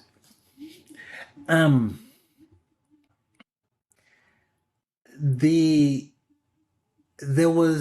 don't think there was an issue with Melchizedek not having a lineage or Zadok not having a lineage. From the Torah's point of view, there should not be an issue. Since Melchizedek is not Hebrew, he's from the other nations, he's a Jebusite, his lineage does not matter to us. He's not a figure that he's not a god. He came from somewhere. He did not just drop out of space. We don't have his origins or his pedigree because he's not Hebrew. We are not concerned about that. Zadok as well. We are not concerned about Zadok's lineage until you have some political concerns. With Zadok, the ink has been spilled because there were some political concerns. What was the political concerns? We already have a priest on the stage, a priest who was in the wilderness with David, Abiathar. Abiathar is coming from the shrine in Shiloh. So he's a bona fide, authentic Israelite priest. He has the ephod. You know, through thick and thin, he's been rolling with David. Zadok is never mentioned. Nowhere. So, when we see Zadok come on the stage with Abiathar, yes, we want to question that. We don't question Melchizedek because we don't have that friction. So we are questioning, how is it that we have a Shilonite priest, Abiathar, on the scene, and then we have a second priest, Zadok? Where did he come from? We go and check, and we don't have any lineage for him. The lineages that we have, one has been corrupted. One says he's from Eli. If he's from Eli, he has no business being there because, according to the book of Samuel, Eli had a curse pronounced on him. So the book of Chronicles comes and then gets its way around it because they're all writing in favor of the Jerusalem king priesthood. So that is where Zadok generates some tension.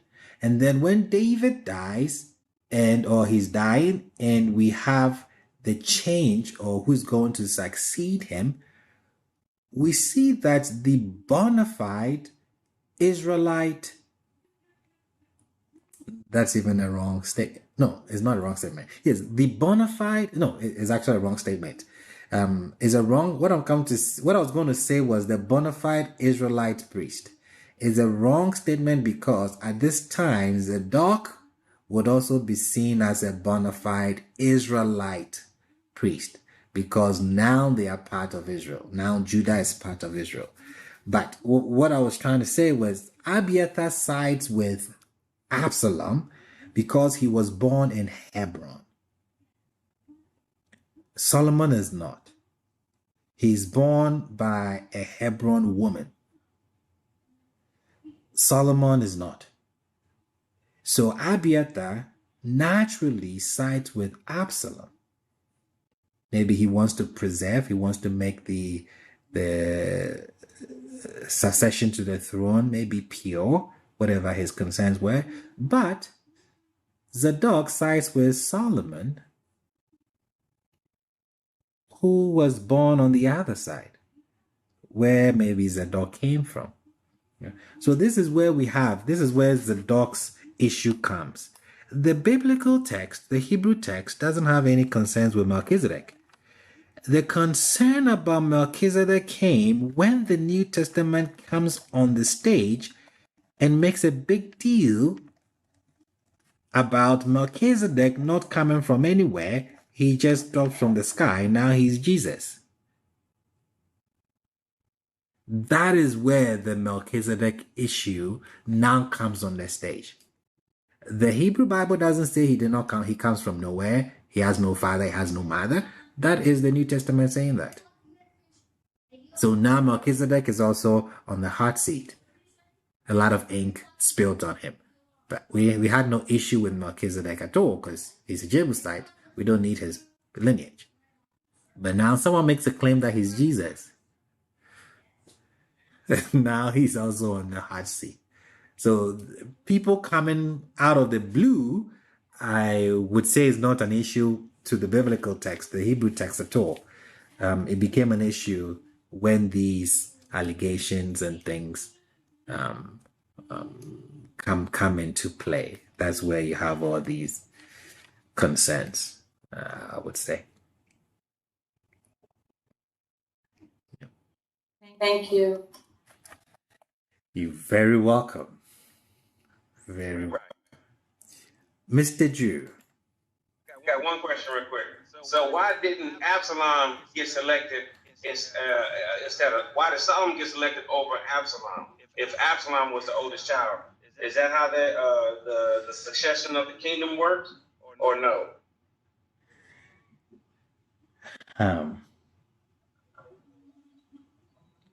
Who is Absalom's mother?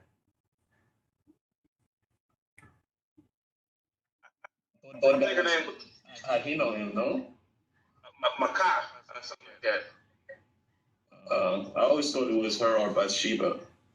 Correct. There was an older son who, what was the name? The one who raped the...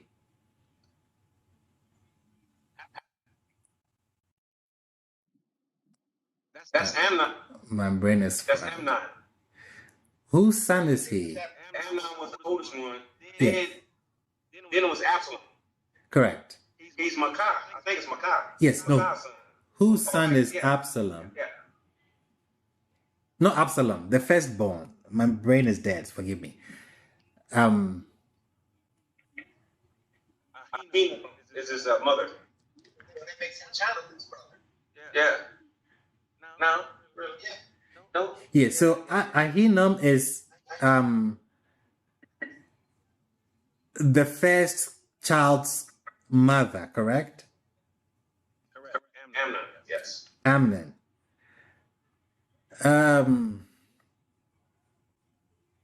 What happened to him? Absalom killed him. Yeah, that's dude that raped and Absalom killed him. Yeah.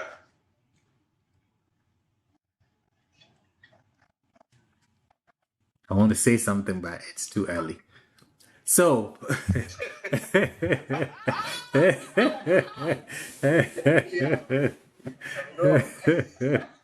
that's why you can see I'm hesitating. Come on, bro. This is information, man. You can't face publicity. Type it out, cut it off. It doesn't matter.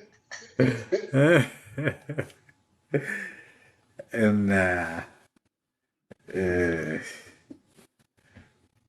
if Amnon was alive, he would have been the heir to the throne, right? Correct. Why would that be bad for business? Because he would be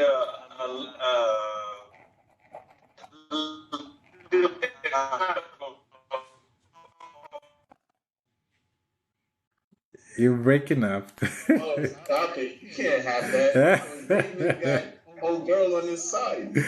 He got his mom on his side, so he's still alive. That's a problem. he still would be over from Saul. a descendant of Saul. I believe. Correct. So based on what we know, it's bad news for Amnon to be around to get the throne. Yeah, that would have looked so messy. Correct. I don't think the Pens would have been able to clear that one up. Correct. What Amnon did,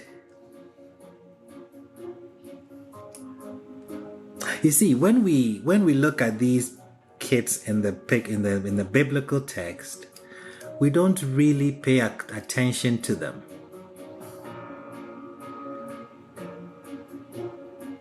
Let me put it in a modern context. If you're Amnon and you're going to high school and there's rumors that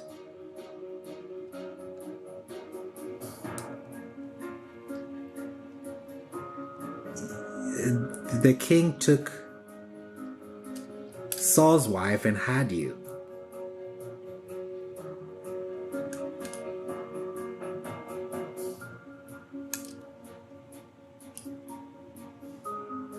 this is what my father did.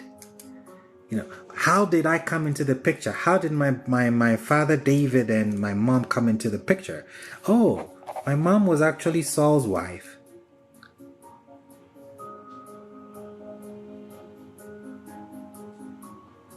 And my dad took him, killed. Imagine that narrative flowing.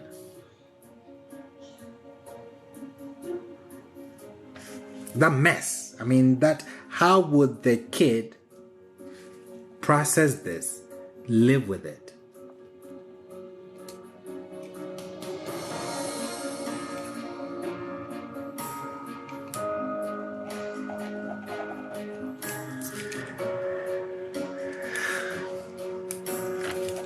And I don't think we focus on Say it again, sorry?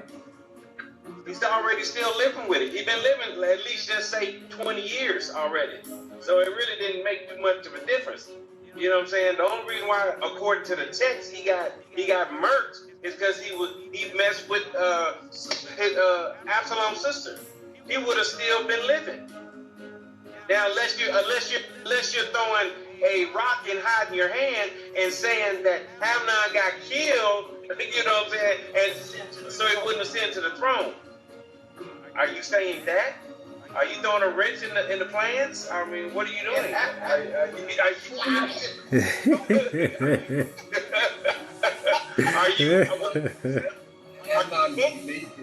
Amnon didn't make it because David had to come back. And David can't come back and say, yo, this is mine, while he has Amnon's mom by his side, and Amnon is still alive. So that's what I'm saying. Now, here you go again, Rabbi. You know, you throwing into the plan. Throwing shade in the game. Oh, no. And y'all, you know what? He might have really been Saul's son. And by the time everything happened and played out, it just happened that he was born while David was king and he had Amaah. And so it was kind of like that was something we kept under the cover. You didn't say that one. Oh, that's Jerry Springer. All right. That's Jerry Springer, man. Right. Okay, see, I didn't think about that one. Ooh, then down. Just because he's born with David don't mean he's David's child. Didn't think about that one. Oh, man. Call Mortery. Right. So in that case, then maybe when he did rape Tamar, then it was just like his way of getting back at David for what he did to his mom. Is that what you're trying to suggest? Correct. What did David say when that happened? Nothing. He didn't do anything. Why couldn't he do anything? Yeah, why couldn't he do anything? Because he's been doing it. Correct. He's been doing it the whole time. Yeah, I mean, he had no moral ground to say anything. I mean, when it's like someone takes a mirror and you're looking into the mirror. That's what you've done. That's what you've been doing.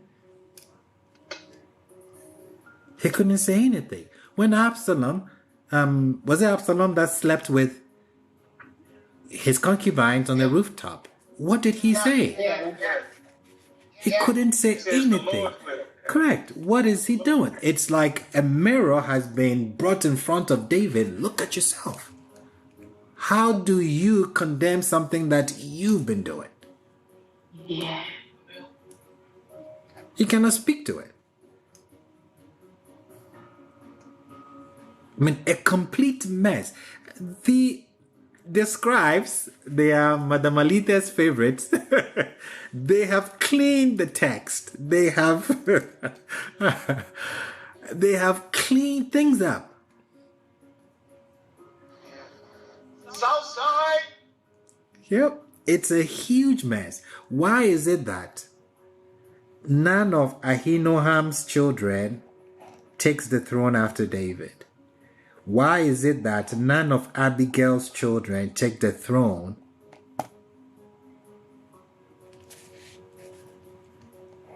I was wondering that, Brother Basil. Correct. But they say that God, but I was wondering that, but they kept on was pushed in Christendom was the fact that Solomon was chosen by Yah. No. So you kind of like almost dismiss it because you think, well, if you know, and you know how they say, you know, the last shall be first, all that jazz that we got into. Do you know what I'm saying? So you think, oh, he's the last born, Yah had like a favor upon him, but I used to think, well, where's Abigail's kids?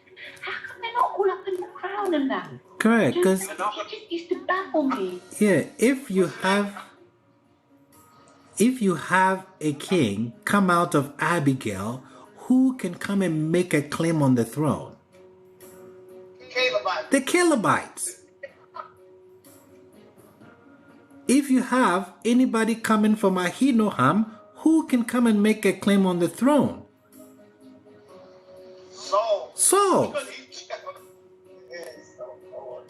So these are just trophies. Abigail and Ahinoam, they were just trophies to get him to the throne. And then he goes and gets Michal, it's just to validate his kingship. He has no business with them. So, Brother Basil, so they basically made the same thing they did with him by saying that Yah chose David. And so they then carried on the story of Yah chose Solomon. Yeah? Correct, yes. Is that what just happened? So now that baby that was born between that rape, whatever you want to call it, with Bathsheba, that baby has to die. Why? It's Uriah's, or it could be Uriah's. No, it's somebody's wife. So if that kid survives and gets on the throne, who can come and make a claim on the throne? It goes to the wife's husband. Yes, so you don't want all of that, all of that baggage. You don't want it. So why don't you get a child from somebody who is not tied to any royalty, doesn't have any royal lineage, and you'll be safe? Solomon doesn't have to face any of that stuff. It's all political. It's like David is not a dummy. No. Everything is calculated.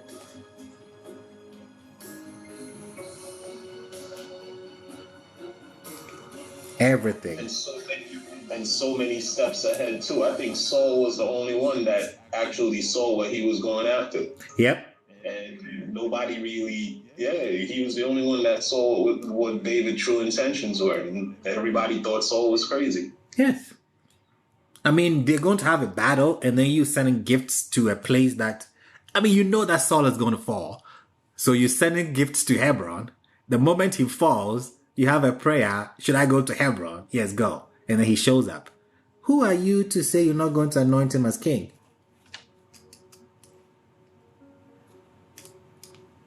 In the south, you cannot. He's armed to the teeth. But the north resist for 7 years. Well, look at all that. His dealings with the Philistines, I call it contracts that were signed with the Philistines. And that is why in academia we know this is an apology. 1 Samuel to 2 Kings, they are apologetic works because people are challenging the legitimacy of the throne in the south.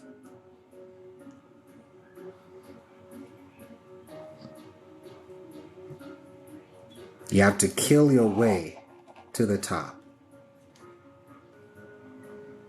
It's like a great story. It's just like a great story, like what they kill each other and everybody's killing each other to get to the top. And oh my goodness, this is absolutely shocking of a battle. But I'm so glad I know what I know. You taught us this, because honestly, I think it's one of those things that if you go find it out in this sort of environment and you get it's happened elsewhere, I think it'd be too messy elsewhere. I think we should find ourselves in great, with favour and blessings, for the fact that we can learn this stuff in a comfort of our own home and in a contained environment. So we can have our freak out for now, and then when we go out there and anyone tries to bring this up, like, yeah, we know. It's all right, we understand. Do you know what I mean? I think that's a blessing in itself. Correct. I remember this guy who sat behind, he sat behind me in school. I mean, pro David. I mean, he had answers for everything. And then when, we started going into details and everything, he's like, man, how do you argue out of this? Everybody busted out laughing. You can't. Like everyone that stood in his way conveniently died. But why should you try to argue out of it? That is human nature. I don't know a civilization that has not engaged in this kind of conduct since we've been writing things down. This is human stuff. And I don't think we are so far removed from it. We can all understand it. We're talking about it. We get it. We understand it. And we get it and we understand it because that is how humans behave. Yeah. Yes. No, it's difficult. I know. Maybe some people on YouTube, those in the class, they hear this all the time. But sometimes it's difficult. Sometimes you would think that what we're saying here, what I'm saying is blasphemy.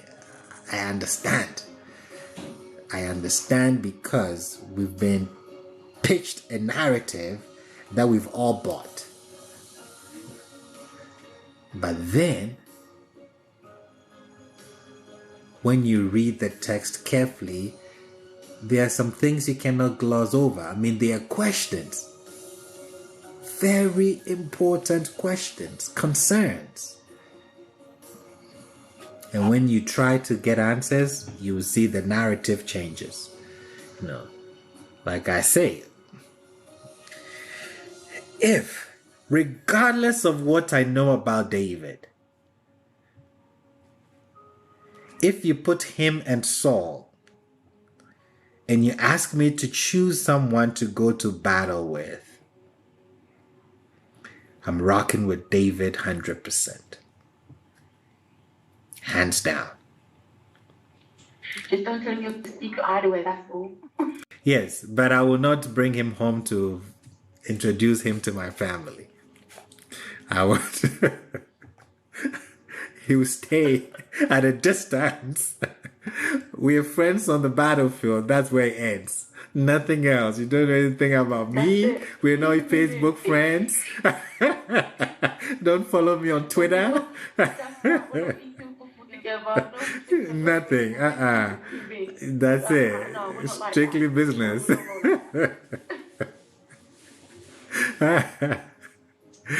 Yes, strictly business, but that's him. That is David. Calculated.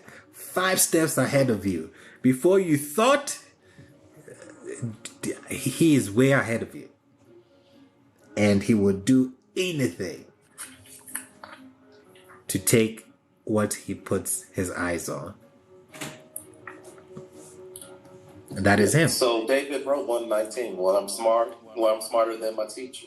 Yes. So Duke was so like ambitious and motivated about what he was going after, and he was so far ahead of him that Saul picked up on what he was doing. Yep. Still couldn't stop him and end up dying, if not by his hands, by the guidance of him. Yep. That is, you know how far ahead you have to be somebody. You know how many steps ahead you have to think to catch somebody like that. That is crazy. And this man was the leader of a nation. May not the strongest leader they ever had, but he had the resource of the nation behind him. Yeah. And still end up dying by dude, man. Hey, yeah, we going to war. You coming, David?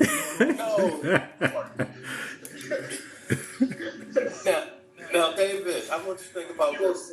The only reason Saul dies is because he was honorable. True. I think so. True.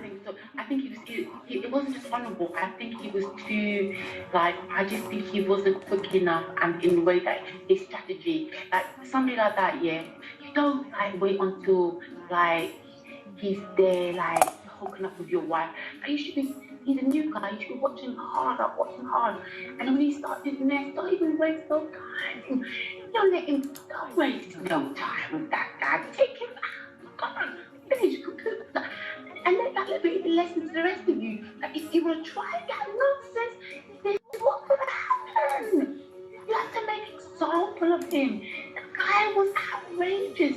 And it wasn't just that honorable. I think it was just that he was too, I don't know what it is. He wasn't, there was something missing. I don't know what it was. But nah, take him out. Like, quick.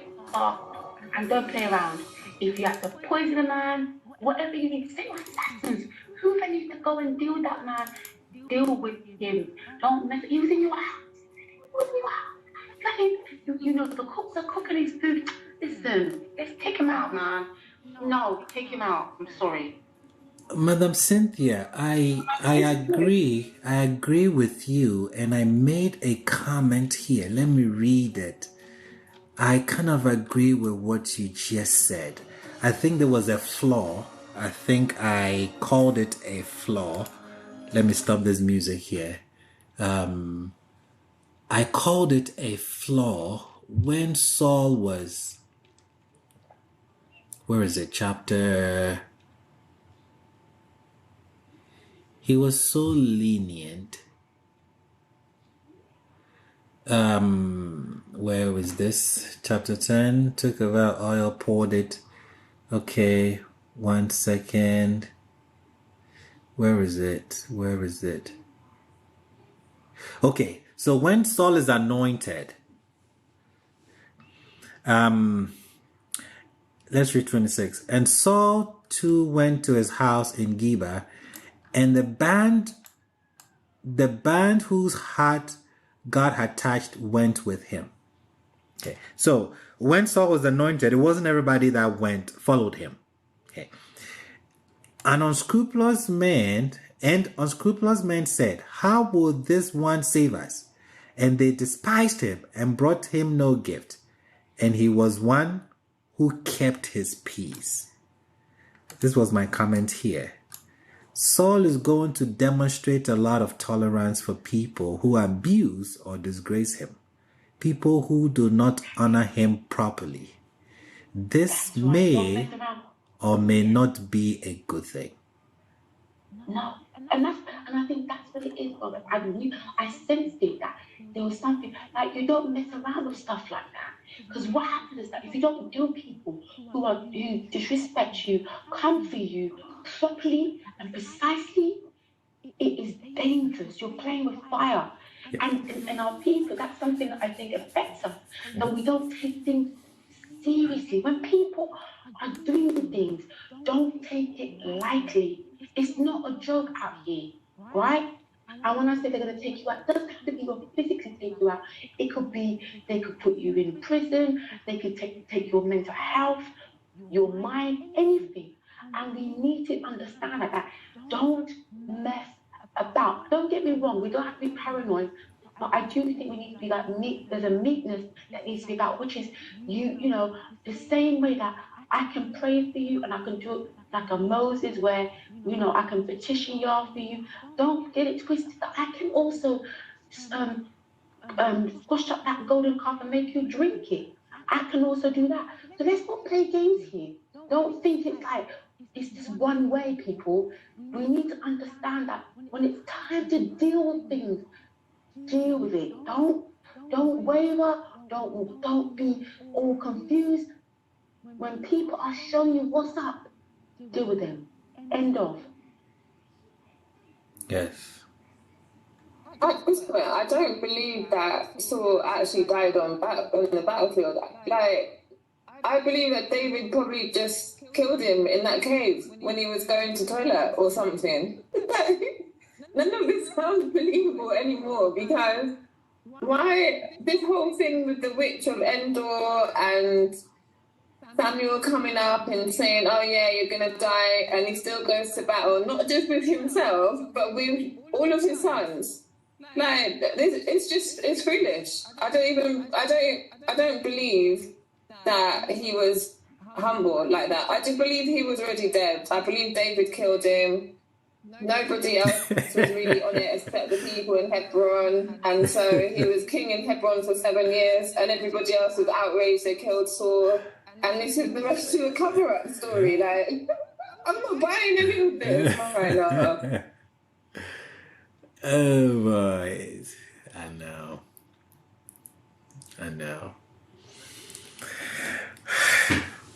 But yeah, I think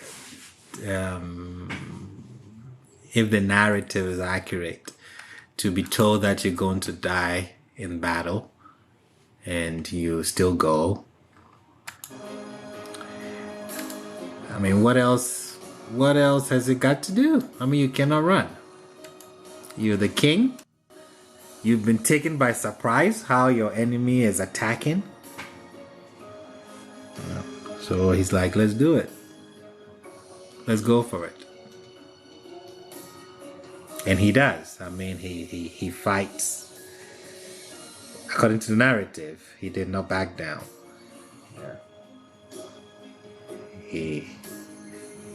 And I think I mentioned, regardless of whatever the picture paints, Saul will not go into battle till he hears from Yah. I think that's remarkable. However, whatever he needs to do to confirm, should I go? Would I win?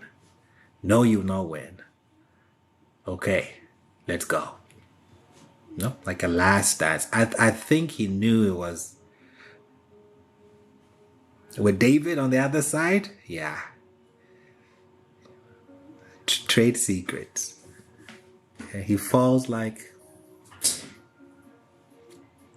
a champ. And then those that he won favor with, they go and they take his body and they give him a decent burial. And then Madame Cherie's Facebook friend, the Amalekite, brings David's belongings. Saul's belongings to David. Whoa, what a story.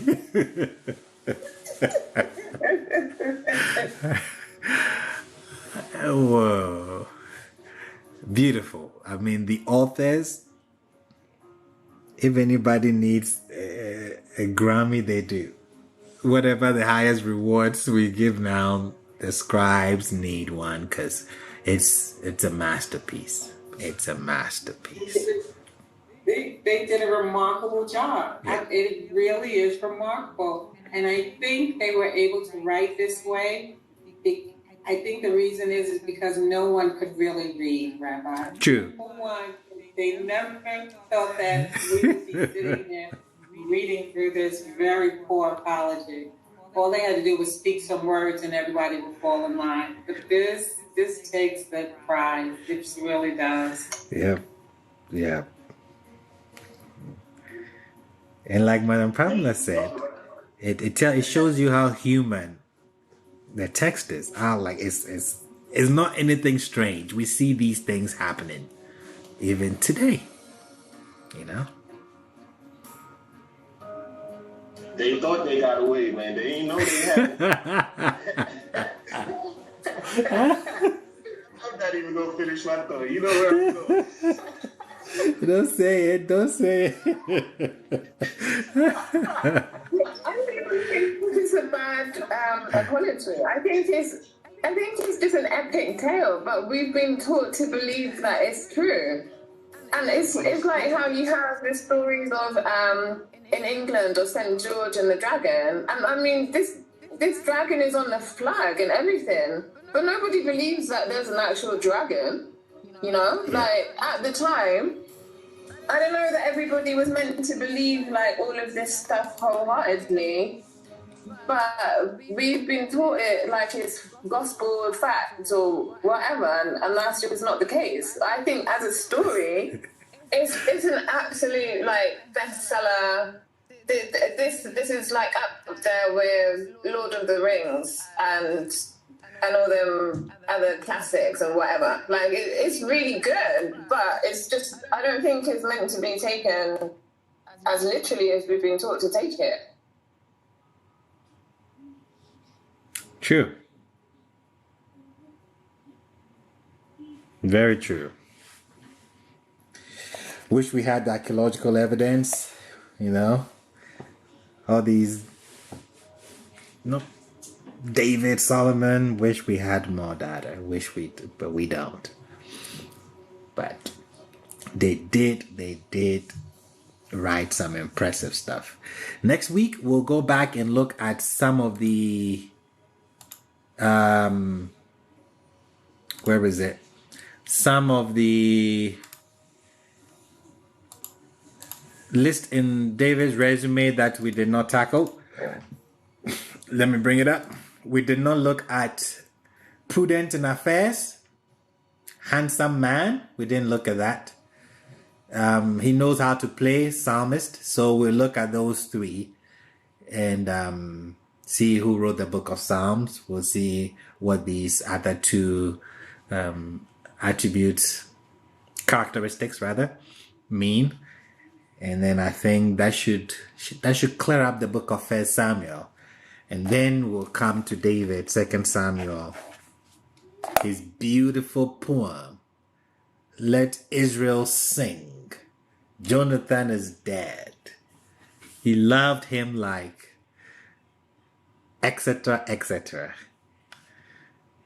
When you only love people when they are dead, there's a problem with it. Everyone loves David.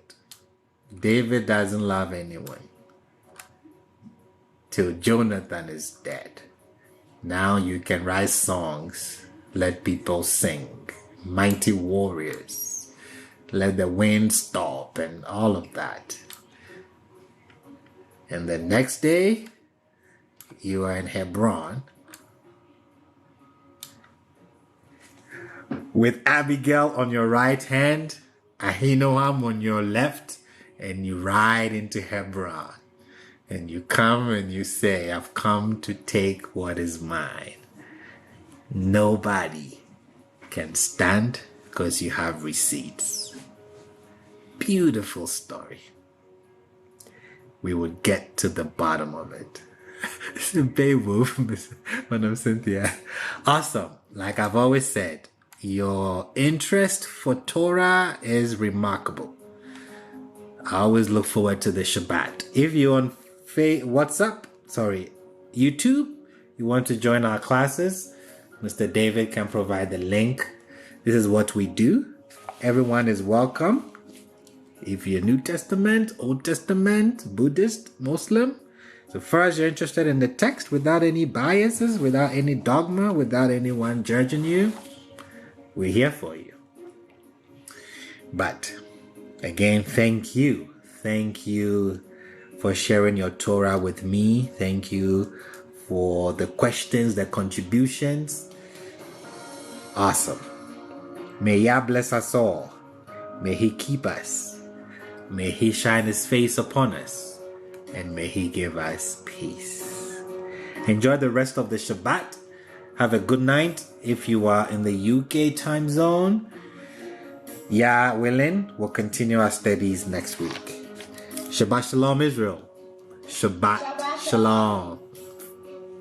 Shabbat Shalom, everyone. Shabbat Shalom. Shabbat Shalom. Shabbat shalom. Thanks, Rabbi. Shabbat Shalom, Mother. Shabbat Shalom. Shabbat Shalom.